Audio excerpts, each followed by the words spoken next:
kill.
So hello guys, my name is Seven aka Luca Bayati, and today I'm going to interview the team captain of Team If, which is Penguin. So I'm excited for this interview.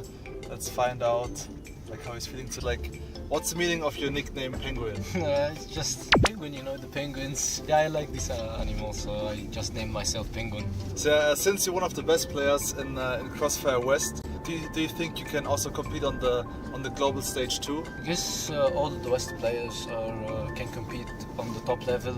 It's just a matter of the new metas, strategies, and how the team play together. It's always sometimes our region is a bit behind, but I guess all the West players, or all the professional West players, can compete at the top levels. So who do you think is the hardest player to play against at CFS? Well, I haven't played against all the players at all teams, but I guess always the hardest is going to be from China. So if we're talking about our group, AG is going to be probably Beam. He's really popping off, this guy. You just can't cross anywhere in the smoke without getting killed from him. So he's just a very, very good player. I played against him in Vietnam and he's a very, very good player. Yeah, I remember the match in Vietnam, but I think you played with Hunt, right? So this time you have the full team again. Yeah, Booker couldn't travel because of his exams and stuff. Yeah, and about CFS this year, what's your final goal? Our final goal is just to play our game, to represent Egypt, to represent West, and just win games. We're not coming here to participate. We want to get to playoffs and to reach also further than the playoffs. We're not coming here just to play some games and leave. So yeah, basically you're consistently involved now in the grand finals for 2 years right now. Yeah. So how do you feel about that? Did you expect it 3-4 years ago that you would reach this kind of level? Well, that was my goal. But I guess reaching this consistent level, maybe I just was hoping, I want to reach one time to CFS. I want to play on Day1 one time, but then 3 times in a row. It feels really, really great just representing West for 3 times in a row, and then hope for more as well. Yeah, I can relate. It's a nice feeling. So we heard that you work as a banker as well. Isn't it difficult to play Crossfire professionally and also work as a banker at the same time? Isn't it stressful sometimes? Yeah, it's very, very stressful, especially that when you have a tournament days that you just leave your bank and you have to start again about the work and you just don't have enough time to sleep. It's really, really stressful, but I tried to manage it this year, and I was giving myself maybe a time to see if I would try to adapt to it and and to just arrange my time. I guess I did it. Yeah, I did very good with my team, and I didn't do anything to pull my team back. So I guess all of them really know this. And obviously, I mean, you're doing great. I mean, if you still work as a banker full time and then still manage to win almost all competitions in CF West, I think except CFL Season 2, Anubis won this one. I think except this one you won all competitions, all right? competitions. So Season 1, then invitational event, then lost Season 2 and we won regional finals. So yeah, great work from Team If this year for sure. So you're the leader of Team If. If you would describe yourself as a leader, what are your strengths? What are your strengths and also your weaknesses maybe as a leader? How would you describe yourself your character as a leader?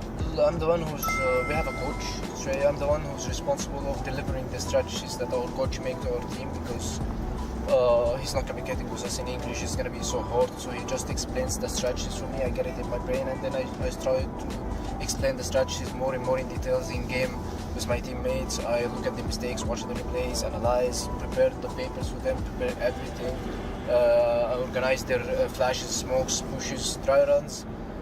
So I guess just one of my strengths is especially that no one in the Crossfire, just a few, I guess me, Yusuf and Hamada Snake from Anubis only, Yusuf also from from Anubis. Yeah. We were only doing this, we started it at Trones, me and Yusuf, so I guess only the 3 Egyptian players who does this thing is me, Yusuf and Snake, so that's what makes me unique than any other team leaders. Okay, nice. Yeah, it's very important to put a lot of work into Crossfire if you want to reach something, especially if you're the leader.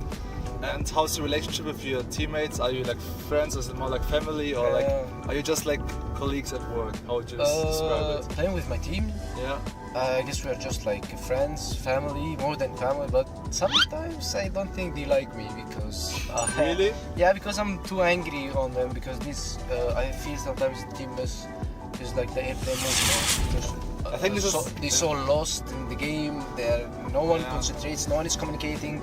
They do the same mistake every time, so I just feel, I get angry sometimes and they don't like it. You should be, I mean, like your team captain. I'm also team captain, so I can tell that I think it's normal to be part of like sometimes you have issues because you're the one who tells your teammates, hey guys, be quiet now. You need to wake up at this, you need to practice at this, you need to come here for the game. So I guess I'm managing everything, and I'm just tightening their time to Crossfire. Even here in Korea, I just wake them up at 7 a.m. to have breakfast, 9 a.m. to meet at the practice room, so I still don't like it a bit, and especially when I shout at them. So I don't think, sometimes I'm pretty sure these guys don't like me at all, but when we are winning, it's part of being team captain. I think it's normal. I guess they know this as well. Yeah, of course I do. But eventually, we're able to like keep up this kind of level, and we were like by far the strongest team in Crossfire West the last 2 years. So what do you think is the main reason how you are able to become like how it's possible to become like the best team in Crossfire West, and how you were even able to maintain this level? As I said, me as a team leader, I keep my team at the best level. I grab my teams just to push them ahead. We watch replays, we talk about strategies, we try to improve ourselves. I try to give them room for improvement. I keep telling them that just reaching the top is easy, but staying at the top is gonna be so hard. So you gotta double your work. Yeah, you gotta double your work if you wanna stay at the top level. So I had to talk with them and explain how to become on top, how to adjust. We need to, our biggest problems that all teams knew our style, so we had to change our style to become top.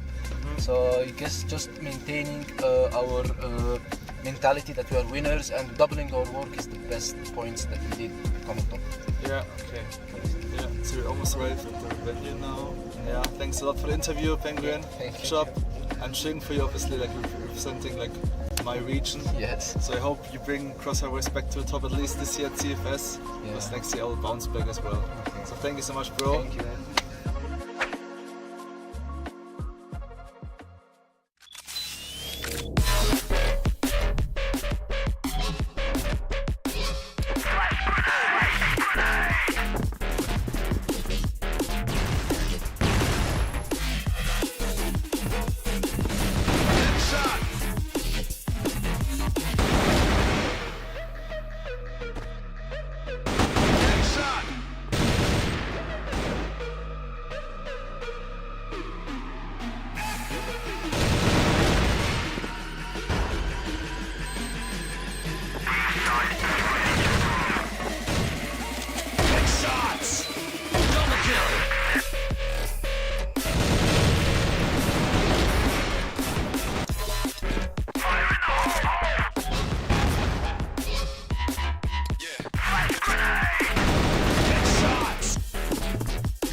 Yo, what's up guys, this is Seven aka Luca Bayati, and today we have a special interview guest. We're gonna interview NLS from Team Lazarus. So we are both here to pick him up and let's ask him some questions about CFS 2022. Hello. Yo, what's up Niels? What's up? So today I'm gonna ask you some questions about the upcoming CFS Grand Final. Let's start with some basic stuff first. So, what's the meaning of your nickname, NLS?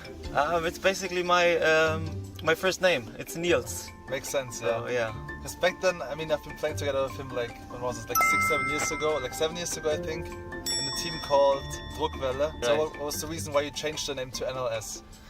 Because I know back in the days you did change your nickname like very often, and at some point I knew, like it was 2015. I think we both went together in different teams to WCA Right. in China. So I knew from this point on I need a name I will stick with. And then in a different game someone was called NLS, and it was Niels. So yeah, I just took this, and then yeah. Okay, right, yeah, makes I sense. stick with it. And how did you start playing Crossfire? I did play a lot of games, but my big brother always introduced me to new games, and then Okay. yeah, he showed me Crossfire, and yeah. I think also, like, your brother was he a sub player back then of our team? Like what, he was also playing CFS, I remember. Yeah, he was always like, I had a lot of fun teams and stuff Yeah. with real life friends and stuff like this. He was always playing in all those leagues and officials, and he always was the sub player when I was in better teams. And who do you think is the hardest player to play against here at CFS this year?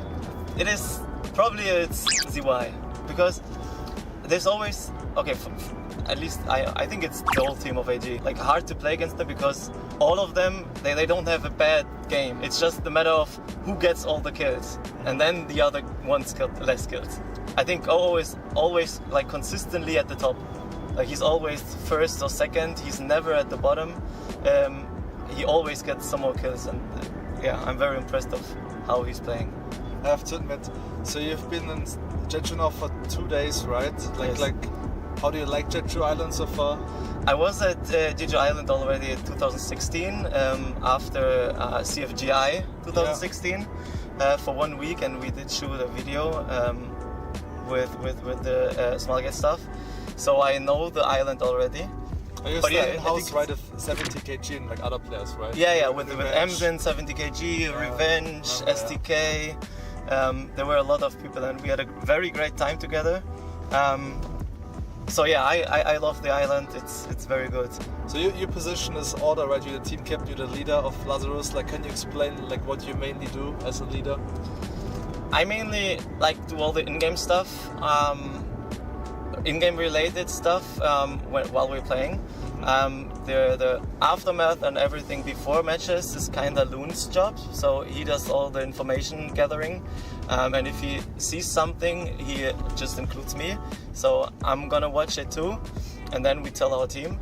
But yeah, in-game I call all the strats, and yeah, try to get as much information from the enemy as I can. So it's just you, it's not Loons who's also calling strategies in game. Normally not. If he gets some info and he thinks something is really good now, he does it. And sometimes on some maps he does it on global risk side to call some setups or something like that. Because I play a lot of solo positions, Right, so I don't see what's happening on the other side. So yeah, I need Loons to take this in his hands. So most of your team members are veterans, right? They're playing Crossfire for a very long time. Do you feel there's any like main difference, like compared to the past, like maybe like 5-6 years ago?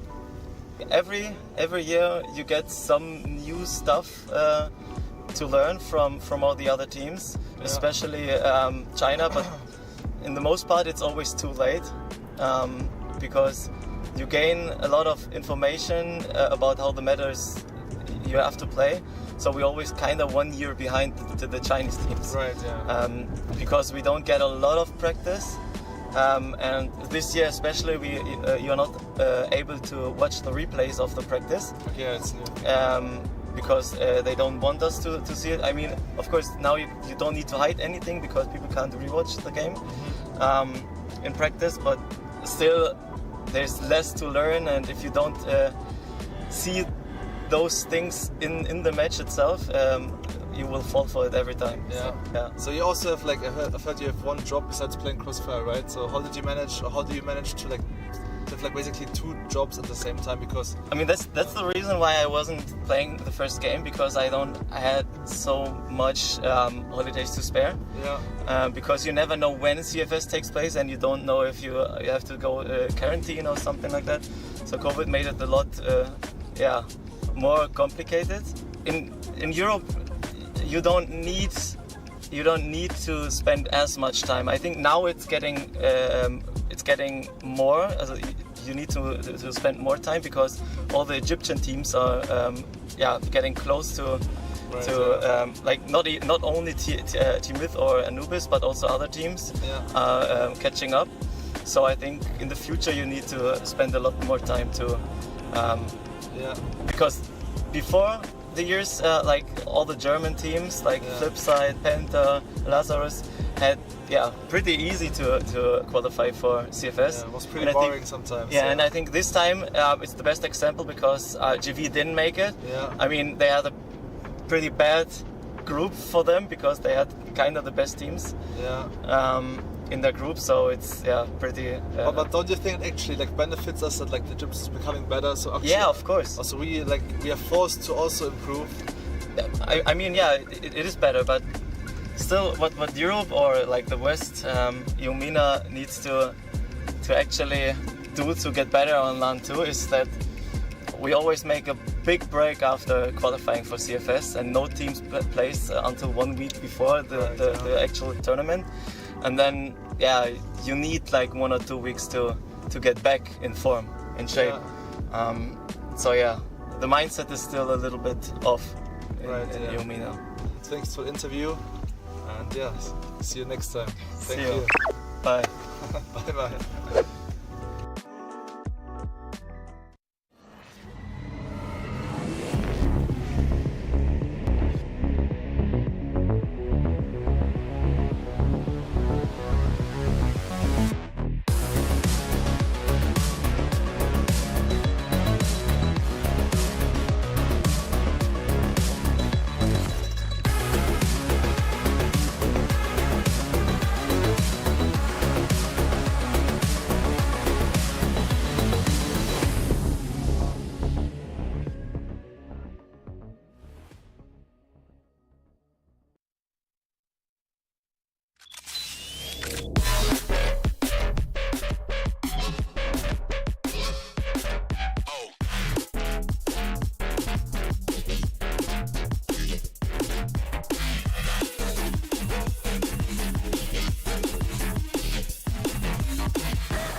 So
hello guys, my name is Seven aka Luca Bayati, and today I'm going to interview the team captain of Team If, which is Penguin. So I'm excited for this interview. Let's find out how he's feeling today, and let's ask him some questions about CFS 2022. Yo, Hello. what's up, bro? Hello. How are you doing? Good. Today I'm gonna ask you some questions about CFS and also about your team. Okay. Let's start with some basic questions first. What's the meaning of your nickname Penguin? It's just penguin, the penguins. Yeah, I like this animal, so I just named myself Penguin. So since you're one of the best players in Crossfire West, do you think you can also compete on the global stage too? I guess all the West players can compete on the top level. It's just a matter of the new metas, strategies, and how the team play together. It's always sometimes our region is a bit behind, but I guess all the West players or all the professional West players can compete at the top levels. So who do you think is the hardest player to play against at CFS? Well, I haven't played against all the players at or all teams, but I guess always the hardest is going to be from China. So if we're talking about our group, AG is going to be probably Beam.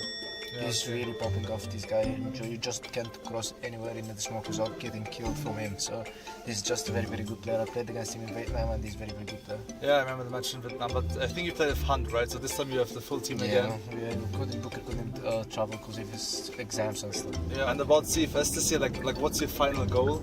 Our final goal is just to play our game, to represent Egypt, to represent West, and just win games. We're not coming here to participate. We want to get to playoffs and to reach also further than the playoffs. We're not coming here just to play some games and leave. So yeah, basically you're consistently involved now in the grand finals for 2 years right now. Yeah. So how do you feel about that? Did you expect it 3-4 years ago that you would reach this kind of level? Well, that was my goal. But I guess reaching this consistent level, maybe I just was hoping. I want to reach one time to CFS. I want to play on Day1 one time, but then 3 times in a row. It feels really, really great just representing West for 3 times in a row, and then hope for more as well. Yeah, I can relate. It's a nice feeling. So we heard that you work as a banker as well. Isn't it difficult to play Crossfire professionally and also work as a banker at the same time? Isn't it stressful sometimes? Yeah, it's very, very stressful, especially that when you have a tournament days that you just leave your bank and you have to start again a lot of work and you just don't have enough time to sleep. It's really, really stressful, but I tried to manage it this year, and I was giving myself maybe a time to see if I would try to adapt to it and and to just arrange my time. I guess I did it. Yeah, I did very good with my team, and I didn't do anything to pull my team back. So I guess all of them really know this. And obviously, you're doing great. If you still work as a banker full time and then still manage to win almost all competitions in CF West, I think except CFL Season 2, Anubis won this one. I think except this one you won all competitions, all right? Competitions. So Season 1, then Invitational event, and Then, lost it too, and we won regional finals. So yeah, great work from Team IF this year for sure. So you're the leader of Team IF. Like, if you would describe yourself as a leader, like what are your like strengths? Like, what are your strengths and also your weaknesses maybe as a leader? Like, how would you describe yourself? Like, your character as a leader? I'm the one who's, we have a coach, so I'm the one who's responsible of delivering the strategies that our coach make to our team, because he's not communicating with us in English, it's gonna be so hard, so he just explains the strategies for me, I get it in my brain, and then I try to explain the strategies more and more in details in game with my teammates. I look at the mistakes, watch the replays, analyze, prepare the papers for them, prepare everything, organize their flashes, smokes, pushes, try runs. So I guess just one of my strengths is especially that no one in the crossfire, just a few, I guess me, Yusuf and Hamada, Snake from Anubis only, Yusuf also from from Anubis. Yeah. We were only doing this, we started it at Trones, me and Yusuf, so I guess only the 3 Egyptian players who does this thing is me, Yusuf and Snake, so that's what makes me unique than any other team leaders. Okay, nice. Yeah, it's very important to put a lot of work into crossfire if you want to reach something, especially if you're the leader. And how's your relationship with your teammates? Are you like friends, or is it more like family, or like are you just like colleagues at work? How would you describe it? Playing with my team? Yeah. I guess we're just like friends, family, more than family, but sometimes I don't think they like me because... Really? Yeah, because I'm too angry on them, because I feel sometimes the team is like the airplane mode. I think this they're so lost in the game, no one concentrates, no one is communicating, and they do the same mistake every time, so I just feel, I get angry sometimes and they don't like it. Well, you should be, I mean, like your team captain. I'm also team captain, so I can tell that I think it's normal to be part of like sometimes you have issues because you're the one who tells your teammates, hey guys, be quiet now. You need to wake up at this, you need to practice at this, you need to come here for the game. So I guess I'm managing everything, and I'm just tightening their time to crossfire. Even here in Korea, I just wake them up at 7 a.m. to have breakfast, 9 a.m. to meet at the practice room, so I still don't like it a bit, and especially when I shout on them. So I don't think, sometimes I'm pretty sure these guys don't like me at all, but when we are winning, it's part of being team captain. I think it's normal. I guess you know this as well. Yeah, of course I do. But eventually, But eventually, we're able to like keep up this kind of level, and we were like by far the strongest team in Crossfire West the last 2 years. So, what do you think is the main reason how you are able to become how it's possible to become like the best team in Crossfire West, and how you were even able to maintain this level? As I said, me as a team leader, I keep my team at the best level. I grab my teams just to push them ahead. We watch replays, we talk about strategies, we try to improve ourselves. I try to give them room for improvement. I keep telling them that just reaching the top is easy, but staying at the top is gonna be so hard. So you gotta double your work. Yeah, you gotta double your work if you wanna stay at the top level. So I had to talk with them and explain how to become on top, how to adjust. We need to, our biggest problems that all teams knew our style, so we have to change our style to become on top. So I guess just maintaining our mentality that we are winners and doubling our work is the best points that we did to become on top. Yeah, okay. Yeah, so we're almost ready for the venue now. Yeah, thanks a lot for the interview, Penguin. Thank you. Good job. I'm cheering for you, obviously, like representing like my region. Yes. So I hope you bring Crossfire West back to the top at least this year at CFS. Because next year I'll bounce back as well. Okay. So thank you so much, bro. Thank you, man.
Welcome to CFSI 2023 America's Division Split number 2. It's been 2 months of waiting for the previous split happened, but here today we're with Simon, and this is me, Bench. How have you been doing, Simon?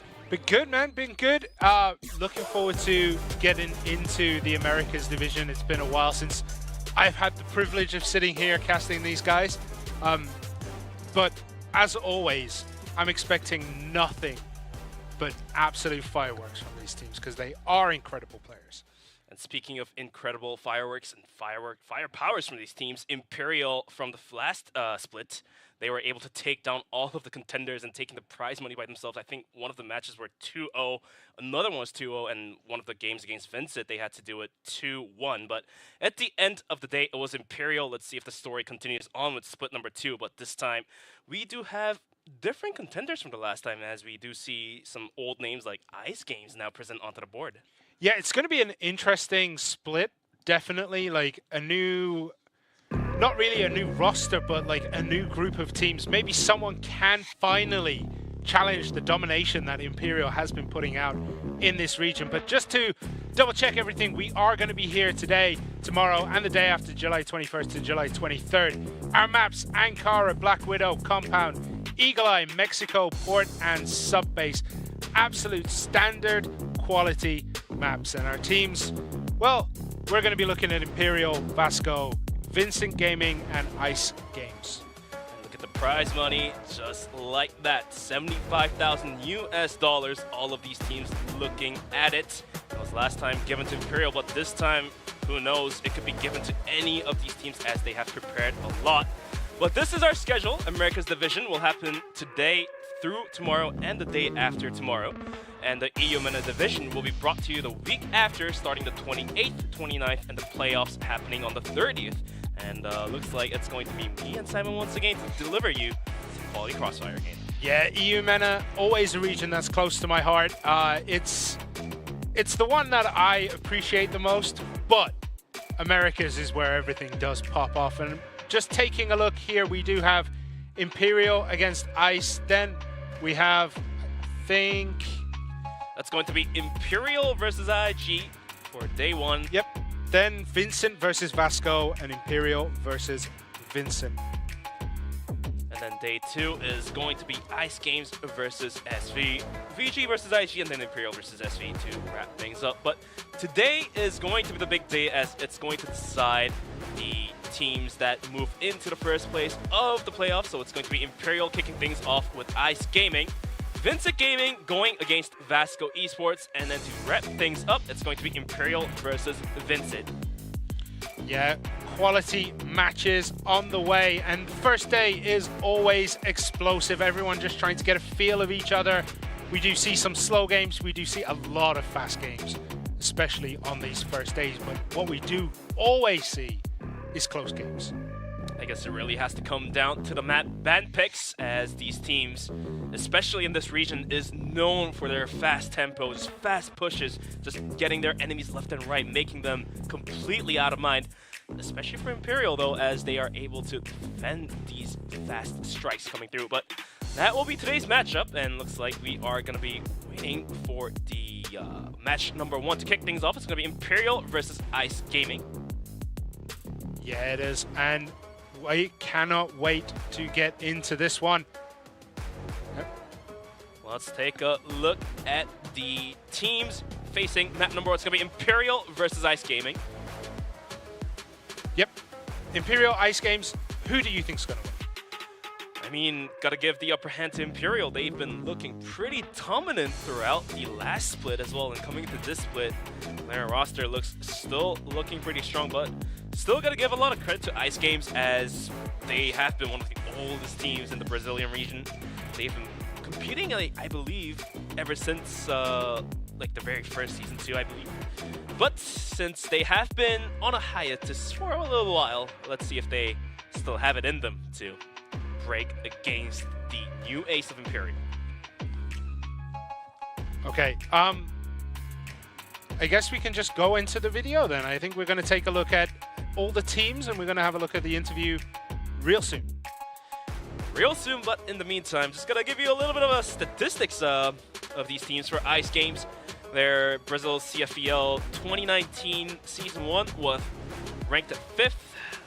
The Season 2 was ranked at 6th, so they were giving and still showing some signs of life in them.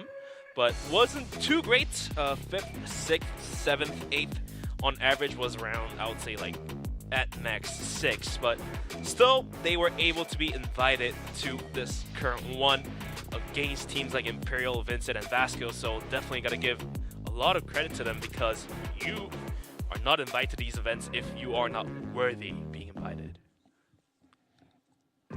But let's take a look at the interview of these players and how ready and how pumped up they are to be participating in this tournament.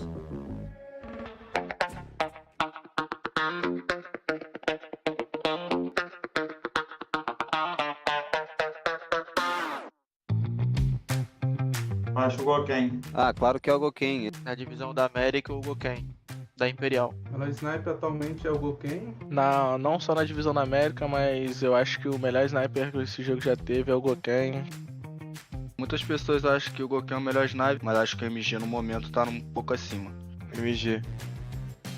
Acredito que quando eu estou bem mentalmente e espiritualmente eu sou o melhor. Eu acho difícil jogar contra o Lucão da Imperial. Muito bom de mira. Tem muita força de ataque, então é um jogador muito excelente. Então é bastante difícil jogar contra ele. PP. Ele é um caso especial, ele é um jogador que muitos não acham, ou talvez porque tenha pouca mídia, e eu acho ele o melhor jogador da Imp. O jogador aqui no Brasil que eu acho que tá bastante difícil jogar contra ele é o Eagles, o sniper da equipe da Vinci. Ele tá se posicionando muito bem e ele marca os bombs dele muito bem, então ele tá jogando muito. Não, ninguém. Acho todo mundo normal. Ei, Eagle, não é pra você se achar muito não, hein? Que se eu puxar a sniper, tu sabe que eu te pesco. O RN dá esse game porque eu conheço como ele joga, o estilo de jogo dele, então posso alterar isso. Eu falaria o Lucão. Não tem muito porquê, mas vai da minha confiança, sabe? Minha confiança é que eu vou entrar no jogo e vou ganhar de qualquer um, vou matar qualquer um que aparecer na minha frente. O RN, antes de pensar no Lucão, tem que pensar em como derrotar nós primeiro, porque até chegar lá, sabe que o caminho é difícil. Que outro jogador que eu poderia ganhar, sem sombra de dúvidas, é o JV Dice. Aí, JV, toma cuidado, hein, que esse campeonato agora vai ficar tipo uns 30-1 pra mim. Fiquei sabendo que o PP me recomendou como jogador que é fácil ganhar, mas eu queria falar pra ele que nesse CFS não vai ser dessa forma. E eu vou mostrar isso. Ice, já que vocês vão ser o primeiro a ser desclassificados. Primeiro a sair, acho que é a Ice, pela inexperiência. Qual é, rapaziada? É isso aí, com todo respeito, me desculpe, mas vão ficar de base. Eu acho a VINCIT Game. Eu acho o nível deles o menor nível desse campeonato. Não estou em um bom momento no campeonato da CFBL e também eu acho que é um time que a gente tem mais facilidade de jogar contra. Na entrevista todo mundo fala o que quer, né? Mas vamos ver dentro do jogo. O Riozão da Imperial. Porque eu acho ele um jogador muito decisivo, um jogador muito inteligente também. E que eu me espelho um pouco nele também em algumas situações. Acho que o RN, porque ele é um ótimo jogador. Goken, realmente você é o melhor sniper. PP. Porque pra mim ele e o Danimal são os melhores CPTs, são os melhores capitães que tem hoje das Américas. Eu acho o Fefe é um ótimo capitão, um cara que passa uma tranquilidade absurda pro time, muito experiente e ele tem muita mira também. Eu acho ele um cara muito completo. O Action porque ele é muito bom jogador e é muito meu amigo, e assim eu poderia dar um título que ele tanto quer, que ele não tem, que ele só perde pra mim. Eu também tenho algo pra te dizer, você tá tendo bons resultados, mas eu tenho certeza que eu vou conseguir esses resultados sozinhos também. Se tem um time que eu quero ganhar contra, acho que é VASCO, porque eles estão sempre ganhando da gente no CFBL na fase online, então eu quero ver num campeonato assim, igual aconteceu da última vez, eu quero ganhar deles. Específico não, mas eu acho que a rivalidade contra o Imperial é sempre boa. Quero ganhar da Imperial esse campeonato. Porque eles estão ganhando há muito tempo e tem que ter alguém pra parar eles. Imperial, agora que a gente chegou, vocês vão ser derrotados. Nesse CFS eu quero ganhar de todos e sair campeão, ué. A gente vamos conseguir sim sair com esse título. Fiquem com Deus.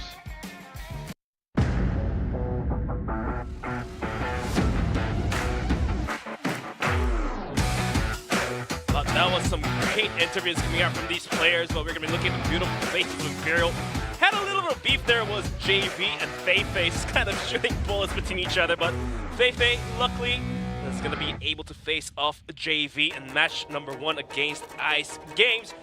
As you can see, these players are dedicated and fully ready to go into the battlefield here. Feifei, Adrian, Ryuzao, Lucam, and Goken. What a monster roster, Simon. What do you think about this? I mean, this team are just pretty much unstoppable right now. What can you put in their path to slow them down? I don't even think Ice is going to be enough, but there was so much disrespect in those interviews towards Ice, and so much respect being paid to a team which really do not lose. In Imperial, everyone was saying, yo, Feifei, Lucam, they're gods among men. Goken is one of the best players. I mean, everyone has respect for this team, but no one seemed to show it for Ice. I feel kind of sorry for them, you know? But as you've mentioned, the team going against Imperial is going to be Ice Games, JV, Akashi, Nova, RN, and Mujas. I would say the team has been in the league for a while, but hasn't been on the Invitational for a little while. But we finally do get to see them on here, so it's good to see. The players looking happy. We do see a thumbs up from one of the players here as well, showing some good sport spirit. Let's see if they have it in them to go against Imperial. And one of the information that I was passed prior to the cast was Ice Games won the coin toss and they're going for the pick later. So it's going to be Imperial picking first. So let's see if that ever comes into deciding who is going to take away a map or not. But look at some stats coming out from Ice Games. JV 0.77, but Akashi putting out some good numbers, 1.24, so it kind of makes up for it. But at least for JV, he's been putting some decent amount of headshots out there.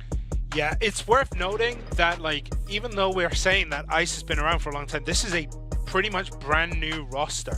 Before this, it was Delps, GLC, Arroyo, Amy, and Angelin. Now it's a completely new roster, so we're going to have to see how well they can do. They've already done pretty dang good. Like, you cannot complain with what they've done so far. They got here.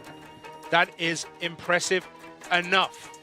But, you know, it's a new team. We're going to have to see how they perform in these invitational matches, because the invitational, things are different from the leagues, because yes, the group stage, you can end up losing them all and still getting to the grand finals, but it is a mammoth challenge as we look into the map ban picks. It's going to be Imperial picking port first. It's going to be sub-base being picked by Ice Games for map number 2. And to wrap things up, it's going to be Ankara for map number 3. It's going to be Imperial taking Blacklist Cypher ports. Imperial taking Blacklist Cypher all of the maps here.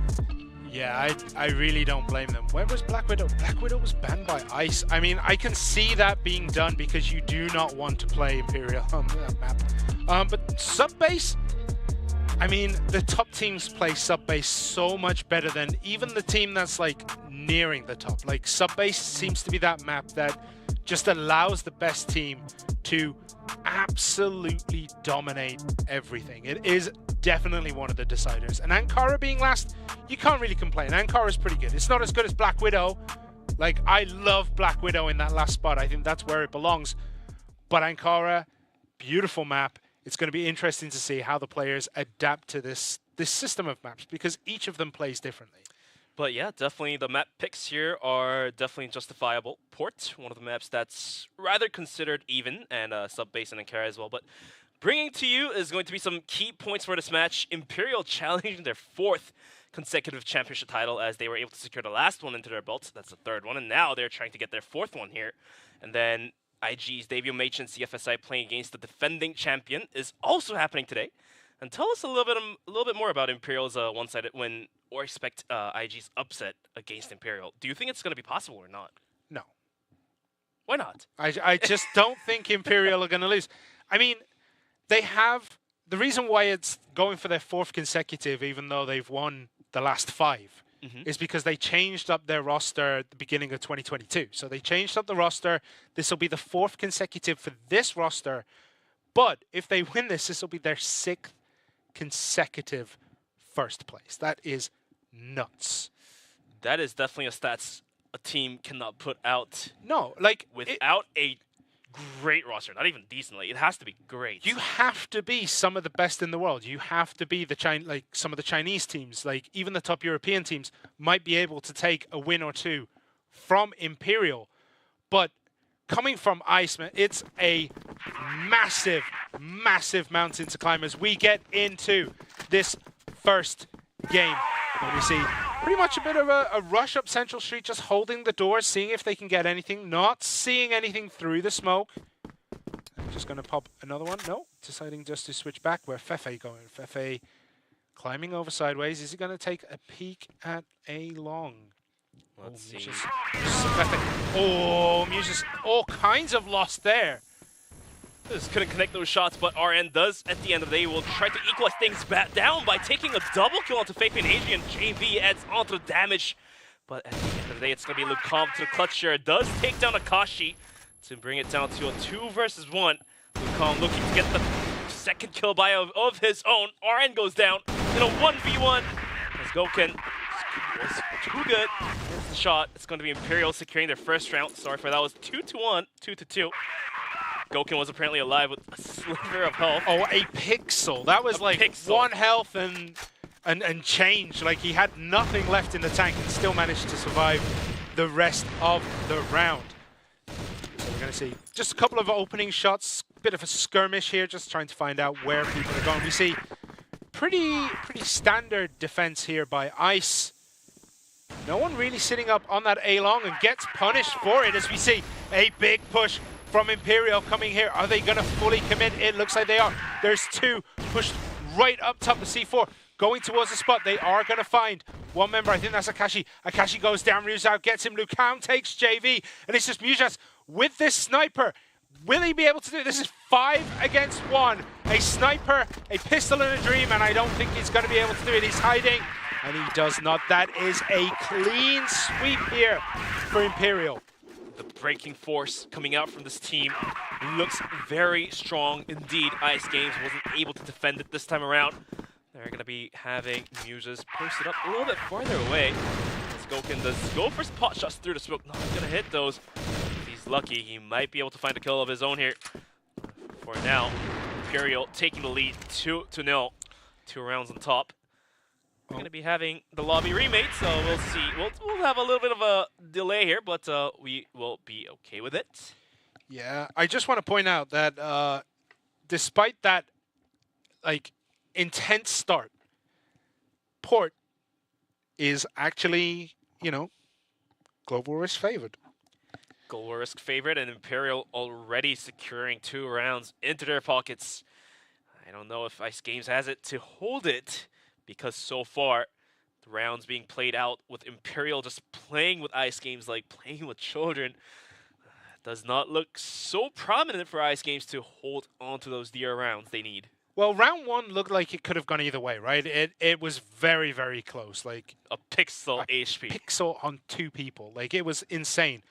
But I gotta... Akashi's being caught out with the sniper rifle in very unusual positions, I would say. Like, he got caught out on sideways. Why would the sniper be pushing that deep? Why would you be pushing that deep down in A long to get sniped, to get taken out by sideways? Normally you'd sit up at A top and just, you know, be the overwatch on that lane, make sure that no one is coming up A long.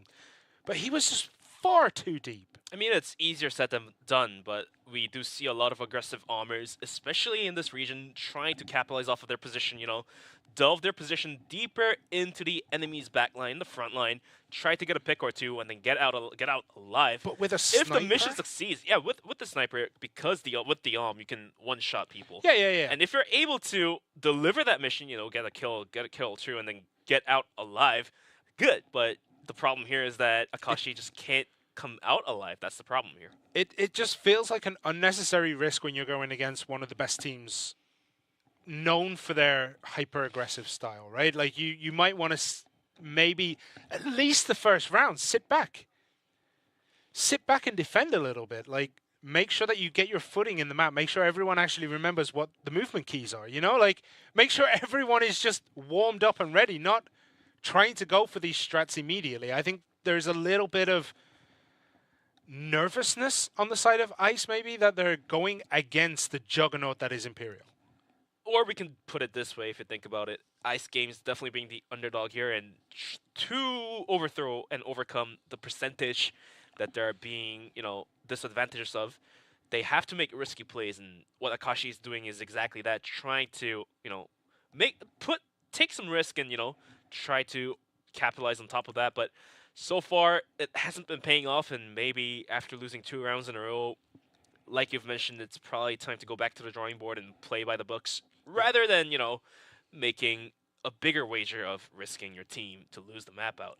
Yeah, losing one player immediately is always very rough. Like, you don't want to go one man down, especially a sniper on this map, because A-Long is such a difficult, take normally. Like, if you're the, if you're the blacklist side, taking A can be pretty tricky because, there is that A-Long. There's such a long open space to be sniped from. True. But they're making it look so easy, Imperial. They're just kind of walking in 4-man, bringing the last man up because, what else is he to do? Everyone else is already dead. But then the thing with Port is, okay, yeah, for sure, indeed, A take is a little bit harder than taking B or taking mid. But at the same time, because of the map design, because Port is a little bit wider compared to the other maps being played here, it does take a lot of rotation plays for the teams to completely secure a round, and that's what exactly Imperial has been doing. They haven't been doing it this time, though. Not They've this just time around, been because bum rushing Ice Games A. hasn't been able to defend the aggression coming out from Imperial. But for Ice Games, yeah, Akashi trying to make those risky plays. If it paid off, then we might be able to see Imperial trying to make the rotations. But so far, they put their foot in the front door of A, get a kill onto Akashi, get a kill onto JV. Okay, then we can just continue to hit on A. But for now, it's not been like that. But it looks like the lobby has been remade. The score is going to be 2-1, as Ice Games looks like have secured the last round here. So we're into round number 4. Lucom trying to run through the smoke. RN will take him down, but Lucom is quick to be trading the player out. So we're down to a 4-on-4. As the timer is going to tick down towards the mark, and Akashi finally swings out, gets a quick headshot onto Lucom, so finally the risky plays are paying off here. Yeah, Akashi actually switched from the sniper back to the AK and seems to be paying dividends here for Ice, as they're taking a commanding lead in this one. 4 against 2, Ryuzao and Goken. I mean, you don't want to count those two out when they're on their game, but Ice looking much stronger this round. A minute 30 left onto the clock. Goken holding on to all of the utilities, has an arm in his hand. We've seen this man pull off amazing clutches, but this time around, Ice Games also has all 4 of their players up, with only RN going down for the trade. The flash is going to completely blind out Rizal. Muse is going to step up to the side. JV, in the meantime, is going to take down Goken. All down to the hands of Rizal, but Akashi will tap him out from the lobby. That will be Ice Games securing their second round. The scoreboard is now looking 2-2. Pretty evened out. Simon, Ice Games finally looking a little bit better. Oh, okay. So, it's 2-2. How are they going to be able to continue building on this? I mean, one of the issues there for Imperial is that they got separated and they were a map apart, right? Like, one was over looking towards A, one was over towards B. When it's 2 against 5 or 2 against 4, you want to be almost together so that you can make a push. But Goken here just figuring things out. Where are they going? Looking, maybe pushing towards B. It might be a bit risky, though. They are going to be running into relatively aggressive defense here from Ice, as they're deep in those warehouses. But it's definitely been paying off for Ice Games, because they are able to gather that information. Okay, the Imperial players are not here. They're able to secure that part of the map and rotate over to the other part of the bomb site. For now, with less than a minute 30 left onto the clock, Imperial now looking to rotate out from B, move over towards A. as we are going to be looking at Goken taking some pot shots, and that will also give more information to Ice Games to send another player. That's going to be RN trying to jump spot the players coming out. And Mujas as well with the nom of his own in his hands. He's going to be trying to jump spot the players out here. Lucam and Adrian looking ready for a push with any pop flashes from his own teammates. They're going to be committing for this push, and here it comes. Yeah, and I mean, Ice are on top of it. They knew this was coming.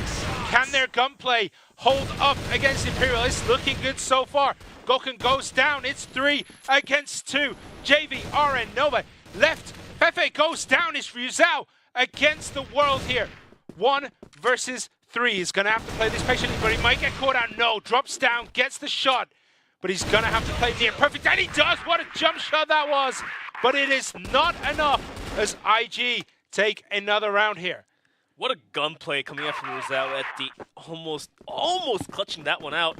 And that jump shot just blew my mind, but wasn't quite enough to take down the last player here. But now moving into round number 6, Imperial now switching their gears up is going to be playing a little bit more defense strategy. Sending players out B, sending players out A. Yeah, just finding out where they are. The defense is still it's a very aggressive defense for Ice. They're sitting in unusual places. Normally you'd see someone sitting on back street. No one is anywhere near there. The reason why people sit there is because it's easier to rotate towards A if necessary, but sitting down on B entrance makes it a little bit tougher, but it didn't matter last round. Maybe it won't matter this as we have ADRF, Lucam, and Goken just kind of scouting out this warehouse B, maybe trying to get the pick on JV. They're not going to be able to catch him. I think those lines are just a little bit locked out there. We see absolutely nothing going towards A. A bit of a engagement maybe coming down central though.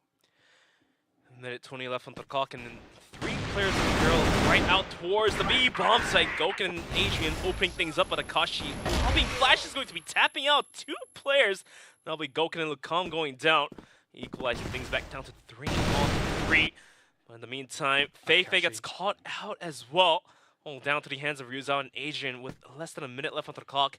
And also, with the bomb not being picked up yet, they're trying to make the gunplay happen, but so far, the shots are not going to connect. Yeah, Akashi's popping off now that he's on this AK. He is doing absolute work for his team. Just sitting in that awkward spot where you don't usually see people has just thrown Imperial for all kinds of loops here. See, he's just trying to get this angle, trying to take the shot through the smoke on ADRF, but it's going to get through. Now, do they know that the C4 is going down on A? They should know now as they start to rotate over that way as Ryuzao gets one. Sneaky Beaver is Ryuzao, like just popping up out of nowhere, catching people unaware. Mujas, last man standing. He's got to get there in 24 seconds to defuse this bomb. He has ADRF and Ryuzao left to do. He sees ADRF, but I think he might get wrapped around on Ryuzao. He knew he was there, but it wasn't enough. The gunplay from Ryuzao, just enough to take down Mujas. And I think that ties us up, right? 3-3. That round indeed is going to tie things back up. 3-3. Imperial picking up that round finally after losing 3 in a row. Looking at the scoreboard, a lot of weight being pulled by Ryuzao here, as we did have the scoreboard refreshed, so to speak, due to some of the difficulties we had. But so far, in this one, Ryuzao looking pretty good. And Mujas on some early peaks will spot out the players coming out. Feifei sprays down Nova out from the lobby. Mujas has a cheeky angle, but wasn't able to connect the shots here. He indeed wasn't able to deliver that. It's going to be Feifei pistoling him down, and also going for the second kill of his own. Not going to happen.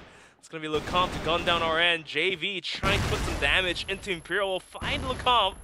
Well, what more can they do? In a 4v2 situation, Akashi already down half HP. JV going down to the arm of Goken. 1v4 and a dream. Akashi armed out by Goken. And that's going to be Imperial taking their 4th round. Also taking the lead here as the tie has been broken. It has indeed, an Imperial looking like they finally maybe understand how ICE are approaching these maps, understanding that they aren't in the usual positions. They are playing these hyper-aggressive defenses on the Global Risk side. So once they start to get the idea of where they're going to be, we're going to start seeing more and more like Imperial games just pushing through, and Imperial just taking things by the horns and controlling this map. But they are sitting pretty deep now, just trying to get the information, trying to get what they can in order to win this one out. We do see, I think that is Rizal who's taking a gander over at A. Just holding sideways, making sure no one is popping up through there on the Global Risk side. It does happen occasionally where, you know, a Global Risk player will decide, you know, sideways looks pretty nice. I wanna go for an excursion over there myself, and climbs through and down into Central Street. And they usually end up wiping quite a bit of the blacklist push, but it does look as though B might be the push here from Imperial. We do have 3 sitting deep on B Road. I mean, the progression of the last 2 rounds did put some lash onto Ice Games. They were trying to poke and prod and get some information early on, but this time around, all of these players are posted backwards, and they are not really willing to risk anything this time, as the last 2 rounds were played out in a rather swift manner. GB trying to catch bodies, but it's going to be RN taking bullets from Rizal. Nice, neat wallbang. That will put out RN of his life. We're going to be looking at Rizal trying to poke and prod a little more. Now he's going to step back away as Nova is going to be breathing with signs of relief. But the bomb is also rotating towards B. Bombs at the hit is going to be happening. It's going to be Akashi and JV onto the hold. Mujas adds on to the help as well. Bombs down the calm. Akashi completely flash. Taps out a player. That's going to be Goken going down. He tries to wrap around the bomb site through the smoke, but Feifei reloads in the wrong time, in the wrong manner. That's going to be Akashi taking down another as Rizal tries to equalize things back down 2-on-2. Only 10 seconds remaining. They have to rotate out all the way to the bombs. The bomb should be planted in time. It looks like Ice Games know of this, and they're going to be rotating in to hold on to the round. That was a much more traditional B defense by the side of Ice, like the 2-man sitting down by the wall in back street, and it paid dividends for them. They did manage to deflect that push. They had to, you know, Imperial had to rotate over onto A, but taking this spot is so difficult. And we see Imperial just being stronger there in the gunplay, taking another round. Rizal playing out of his mind, spraying both players down from Ice Games. Usually you will kill one player and kind of, you know, lose your spray and then either get traded or you have to back up, but just delivers the spray, transfer over to the second player, securing the round 5-3 with a single round remaining onto the first half. And Imperial definitely looking strong as always, taking the lead here. As Ice Games, they definitely entirely need this last round for the first half. Akashi will be able to pistol down Lacombe, so that will put them onto the lead here. And an advantage onto Ice Games, 5-4. Yeah, Lucam's having a very quiet blacklist side today. 2 and 6, not usually the numbers we see from a player with such pedigree, but he is kind of not on fire right now. Maybe we'll see him warm up a little bit. It does sometimes take a bit of time to, you know, show the magic that we know Lucam has. But Ryu Zhao is absolutely bossing it right now. Goken goes down. Akashi, though, on the side of Ice, is absolutely slaughtering people. RN actually gets Feifei down here, and it's 5 against 2. It looks as though Ice might be able to take the last round before the half and put themselves in a nice position. Being 5-4 down is a lot better than being 6-3. JV and RN double swinging out punishes the player in front of them, and also RN also punishing the player swinging out from Imperial. And that'll be 2 kills delivered. But Rizal trying to contest onto the bomb site will spray down RN to no HP. Takes out his pistol, but completely flashed. What more can he do with a white screen? As Akashi is going to be chilling right below the site. Only 40 seconds onto the clock. As we do see Adrian trying to wrap over around the site. Rizal trying to contest. It's not going to happen as RN is going to take him out. All down to the hands of Adrian in a 1v4. Spot a player, sprays down, not going to connect the shots, and RN swings out. JV, it's going to be JV swinging out, taking the kill, securing the round. Looks like it's going to be 5-4 on the first half, as now we are moving on to the second half, and the teams are going to switch the sides. Yeah, switching sides. I mean, we said this before, like I said this before, this is a a global risk favored map. Like we do see roughly what 50%, 55%, I think. Yeah. So they should have. ICE really should have put down a couple more rounds in this. Maybe make it 5-4 to them would be ideal. Being 5-4 down at the switch might make this just a little bit too difficult, but it depends how well they have prepared to play the Blacklist side on port, because what we saw in their defense was great. Will they be able to, turn it around and be aggressive enough to take down Imperial? I mean, absolutely true, given numbers do speak for themselves, but at the same time, given the specialty of this region and then the aggressive potentials coming out from these Brazilian teams, we could possibly see Ice Games breaking through the defense of Imperial if they have it in them. And so far, the gunplay of Ice Games looked like they are possibly able to, shoot down Imperial. So even though Blacklist side, downside 5%, a little more on towards global risk, but we may be able to see an upset happening on match number 1's map number 1. Definitely possible. And if ICE managed to take this on port, we'll go to sub. And I think, was it Ice Games chose sub? I do believe so.